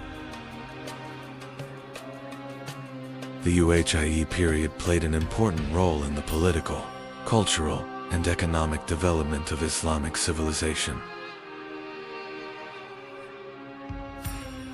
The Umayyad period took its place in history as a great era, when Islamic civilization reached vast territories and left a lasting legacy. In the silence of the Arabian desert, on a mountain above the city of Mecca, a message that would change human history was about to begin. At the heart of this land stood a city, Mecca. And at the center of Mecca stood a structure revered for centuries, the Kaaba. In the early 7th century, the Arabian Peninsula, a land of vast deserts, tribal rivalries, and intersecting trade routes. In this land, a message would emerge that would change the course of world history. At the time Islam emerged, the Arabian Peninsula was politically fragmented.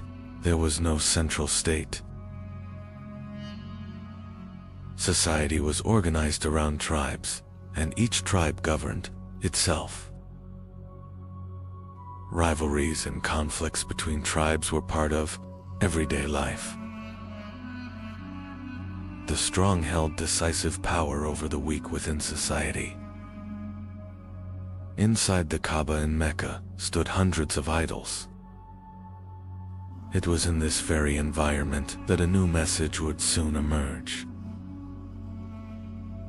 Around the year 570 CE, a child was born in Mecca. He would become the bearer of a message that would change the course of world history. He lost his father before he was born, and at a young age. He also lost his mother, growing up as an orphan. He was first cared for by his grandfather Abdul Muttalib, and later by his uncle Abu Talib. In his youth, he worked in trade and had the opportunity to travel across different regions of Arabia. In his youth, he worked in trade. He traveled across different regions of Arabia. These journeys expanded his understanding of the world around him. Because of his honesty and integrity, he earned the respect of the people of Mecca. They gave him a name, Al-Amin. At the age of 25, around the year 595, he married Khadijah, one of the most respected and wealthy women of Mecca.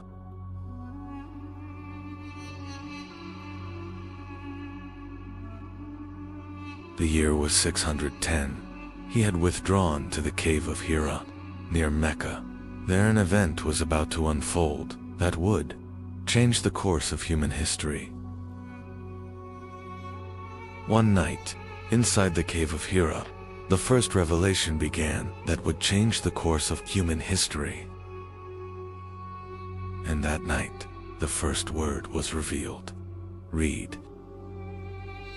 After that night, as he descended from the mountain, nothing would ever be the same again. He returned home that night. He was deeply shaken and trembling. He asked his wife Khadijah to cover him. His wife Khadijah comforted him. She reassured him and stayed by his side. She told him this was not something to fear. He went with his wife Khadijah to Waraka ibn Nawfal. Waraka said that what had happened was a divine revelation. The first to believe in his message were his wife, Khadijah, Ali, Abu Bakr, and Zayd. Thus the first small community of believers began to form. In the early years, Islam was taught in secret. A small community quietly began to grow in Mecca. He later gathered the people on Mount Safa. There, he openly called them to Islam. However, the leaders of Quraysh opposed this message. The open call was met with strong resistance in Mecca. As Islam began to spread, persecution started in Mecca.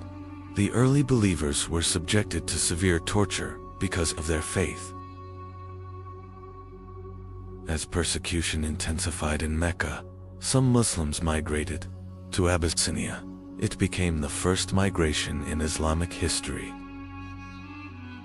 A harsh boycott was imposed on the Muslims and the Banu Hashem in Mecca. They endured great hardship for 3 years. Persecution against the Muslims in Mecca continued to intensify. The leaders of Quraysh surrounded his house to stop him. That night, Ali stayed in his bed. That night, he quietly left Mecca.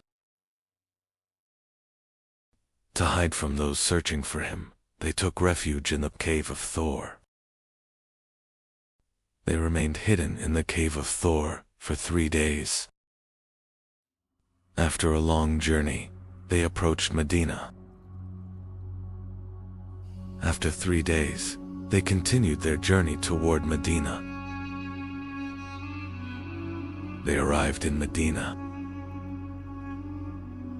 Before entering Medina, the first mosque was built in Quba. The people of Medina welcomed them with great joy. The Prophet's mosque was built in Medina. Brotherhood was established between the Muhajirin and the Ansar. An agreement was established between the communities of Medina. Around 313 Muslims faced a much larger Meccan force at Badr. The battle ended with a Muslim victory.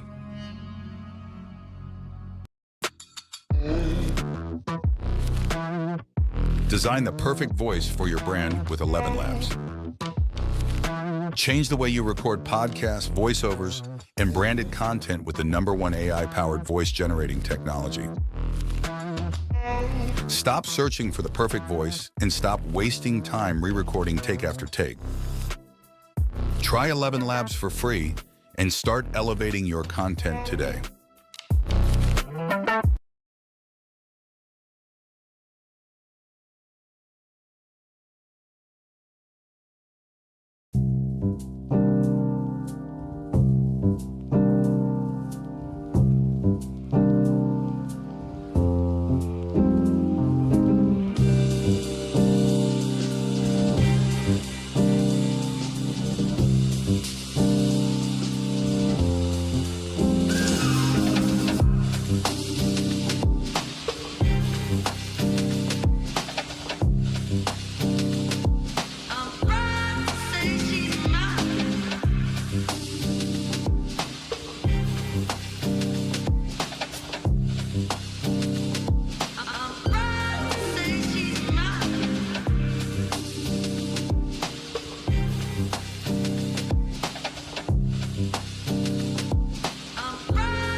At Uhud, the Muslims faced the Meccan army once again.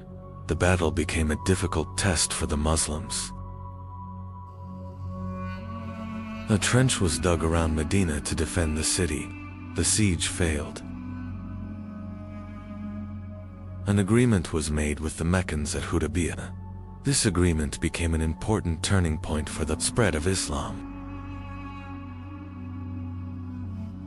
In 630, Mecca was conquered.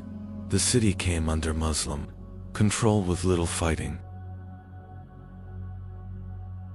The idols around the Kaaba were removed. In the valley of Hunain, they faced a sudden attack. However, the battle ended in a Muslim victory. A large army was prepared for the expedition of Tabuk. However, no battle took place. In 632, the farewell pilgrimage was performed. During the farewell pilgrimage, he delivered the farewell sermon to the people. He passed away in Medina in 632. The legacy he left spread rapidly across a vast region. In 632, Abu Bakr was chosen as the first caliph. The Ridda Wars were fought to preserve unity. The verses of the Quran began to be compiled. In 634, Umar became the second caliph. Between 634 and 644, during Umar's rule, Islamic lands expanded rapidly.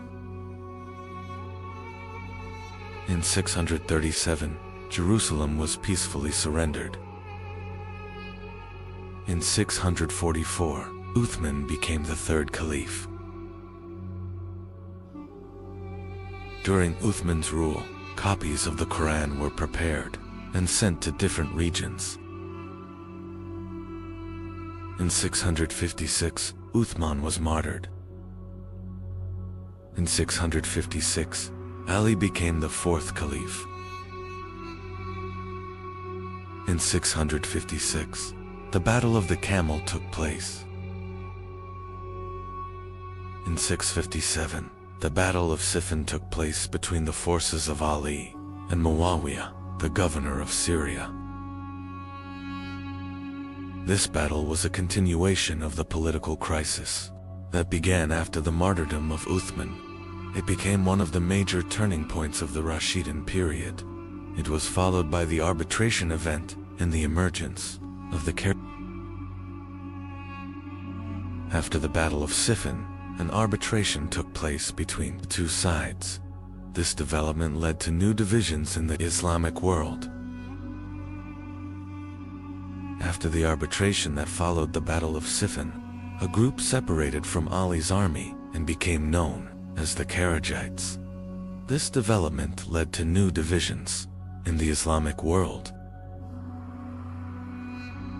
In 658, the Battle of Nahrawan took place between Ali and the Kharijites. In 661, Ali was martyred. Thus, the Rashidun period came to an end. Abu Bakr was known for his honesty and loyalty. He became the first caliph and preserved unity during one of the most difficult periods of Islam. Umar was known for his justice and strong leadership. During his rule, the Islamic State became a major. Uthman was known for his kindness and generosity. During his rule, copies of the Quran were distributed to different regions. Ali was known for his courage, wisdom, and justice. He became one of the most important leaders in Islamic history. The Quran was revealed gradually over about 23 years. This process guided the community step by step and strengthened the believers. Islam is built upon 5 core practices: declaration of faith, prayer, fasting, charity, and pilgrimage. Islam encourages reading, cleanliness, goodness, and justice. It emphasizes protecting the weak and carrying responsibility. Within society, to be a Muslim, one must declare with the tongue and believe with the heart. The Quran clearly declares that there is no God but Allah and that Muhammad is his messenger. This belief forms the foundation of Islam. Islam is a faith built upon justice, compassion, knowledge, and good character. For centuries, it has continued to guide the lives of millions of people.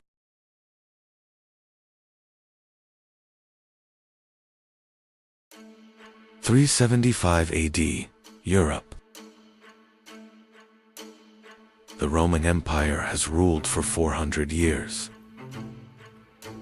The borders are secure. The forests are silent. And suddenly, a sound in the distance. The sound of horseshoes. So much, so fast. Guns.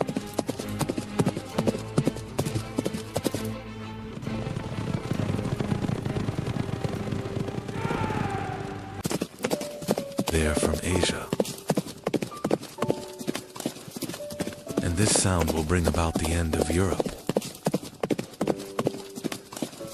Because this is the beginning of the great migration of peoples. It will last 200 years. Vandals, Visigoths, Ostrogoths, Franks, Anglo-Saxons. They will all move. And Rome will fall. This is not just a migration. This is a chain reaction.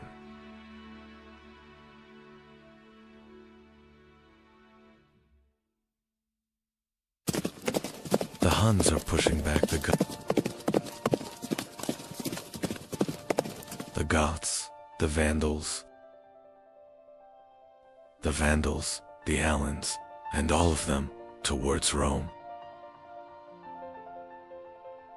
200 years, 5 million people. And in the end, the map of Europe will be redrawn.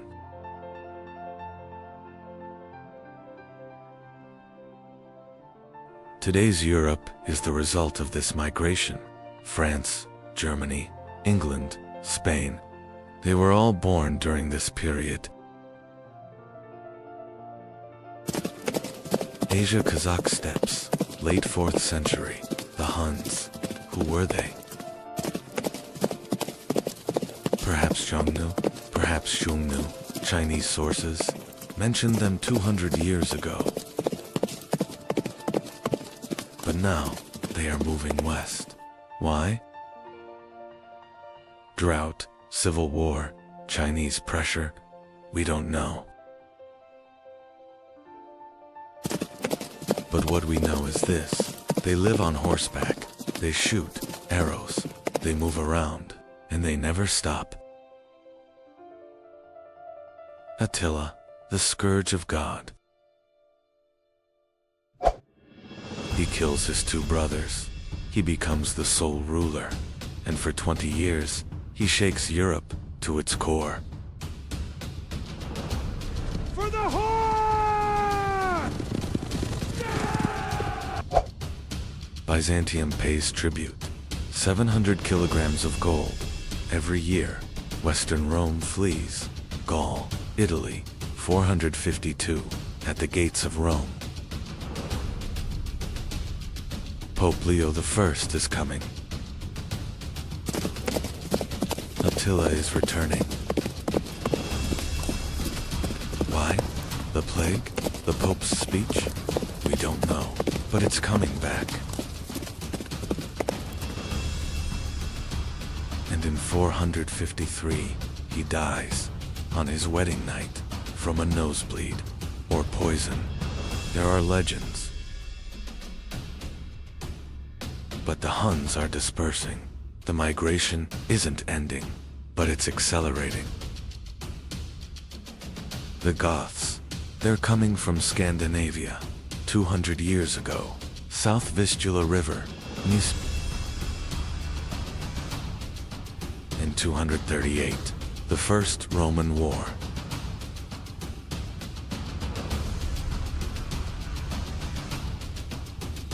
But at the same time, trade will continue. The Goths want Rome, and Rome wants the Goths. Soldier, refugee, buffer zone. This relationship will last 200 years, but in 376, it changes. The Huns are coming.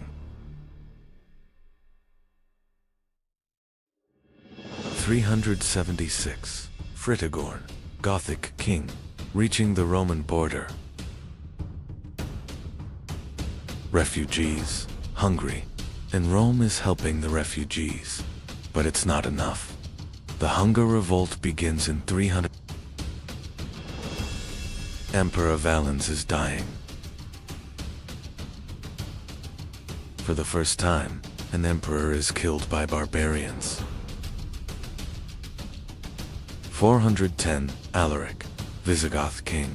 He enters Rome. 3 days of looting. For the first time in 800 years, Rome has fallen. The world is in shock.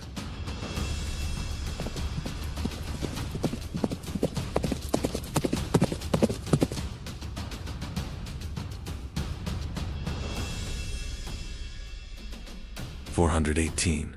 The Visigoths settle in Spain. The Kingdom of Toulouse and the Western Roman Empire is collapsing.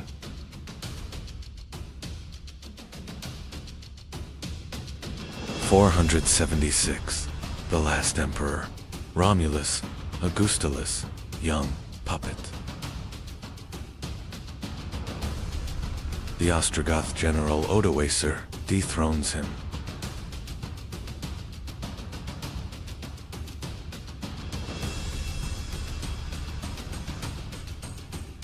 but it doesn't kill it. It retires it.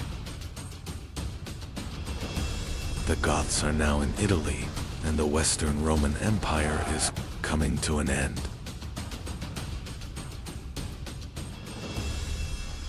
Vandals, they're coming from Sweden, Vandalia, today, Pomerania, and the migration is westward.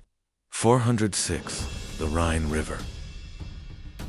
Winter, frozen, they're passing through, to Gaul, to Spain, and Gazric. 429, 80,000 men, to North Africa, by ship. The Vandals become seafarers, and in 439, Carthage, Rome's granary, it falls. The Vandals control the Mediterranean. Year 455. The Vandals arrive in Rome by sea. The city falls. Rome is looted for 14 days, but this was not uncontrolled destruction. Churches were protected. Pope Leo I intervenes once again. However, this time, he cannot save Rome. The Vandals were no longer just a migrating people. They had become a powerful naval force in the Mediterranean. Carthage was their capital. Rome's former grain supply was now under their control.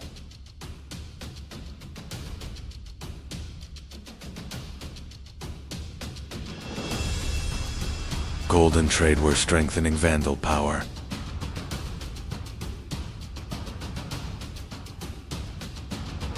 The Mediterranean was now under Vandal naval control.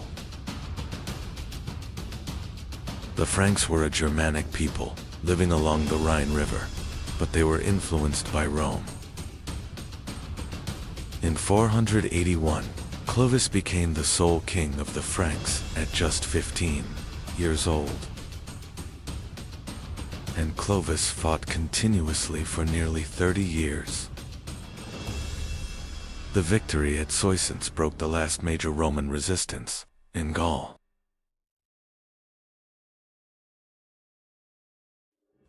The Battle of Tolbiac became a turning point for Clovis. In 496, Clovis converted to Christianity. It was not only faith, it was strategy.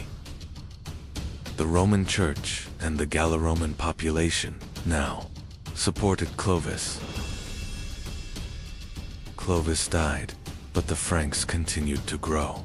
And from this legacy emerged France, Germany, the Netherlands, and Belgium.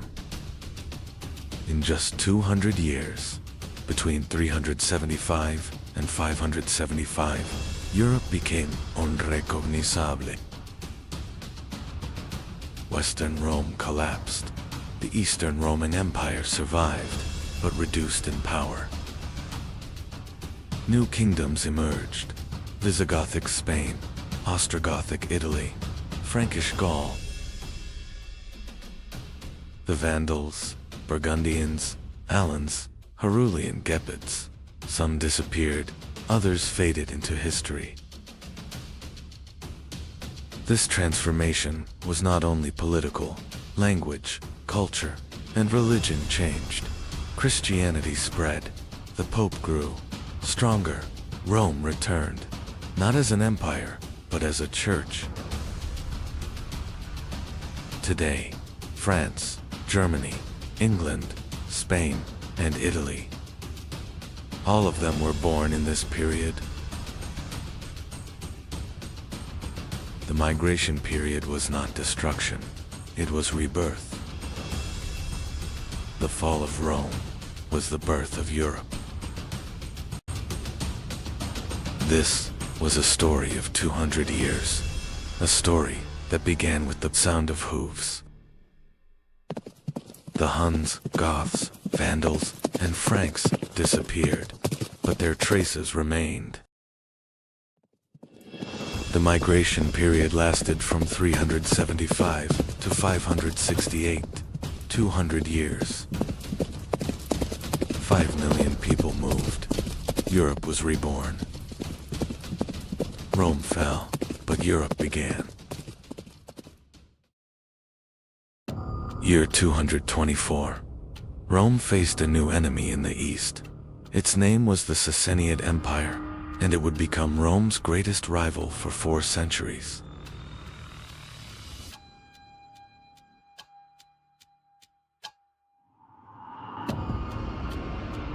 On the Iranian plateau, a rebellion began. A local ruler named Artasher challenged the 400-year-old Parthian Empire, and at the Battle of Hormozgan, he defeated the Parthian king and began a new era. Ctesiphon fell. Artasher declared himself Shahanshah, the King of Kings. This was not just a victory. The Persian Empire was being reborn. 7 centuries earlier, Alexander the Great had destroyed the Persian Empire. Now, the new empire, founded by Artasher, was reviving the power of ancient Persia. In the west stood Rome, in the east stood China. And between these two great worlds, at the heart of the Silk Road, a new superpower was rising, the Sassanid Empire. The Sassanians did not only build an empire, they placed a religion at its foundation. Zoroastrianism became the official faith of the empire. A kingdom protected by Ahura Mazda had emerged. Sassanian kings were not only political rulers, they were seen as the earthly representatives of Ahura Mazda, and the Mobids were the guardians of this sacred order. As the Sassanid Empire rose in the east, another superpower stood in the west, Rome. Along the frontiers of Mesopotamia, the two empires prepared for a struggle that would last for centuries. In 260, at the Battle of Edessa, Sassanian King Shapur I captured the Roman Emperor Valerian. It was the first time in Roman history that an emperor had been taken prisoner by an enemy. Shapur did not only win, he carved his victory into history. At Nakshi Rustam, the Roman Emperor Valerian was shown. Kneeling before him, it was a clear message to Rome. The conflict between Rome and the Sassanians was not a single war. Along the frontiers of Mesopotamia, a rivalry lasting centuries had begun.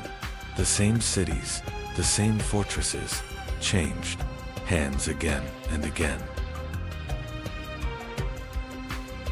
At the center of the struggle between Rome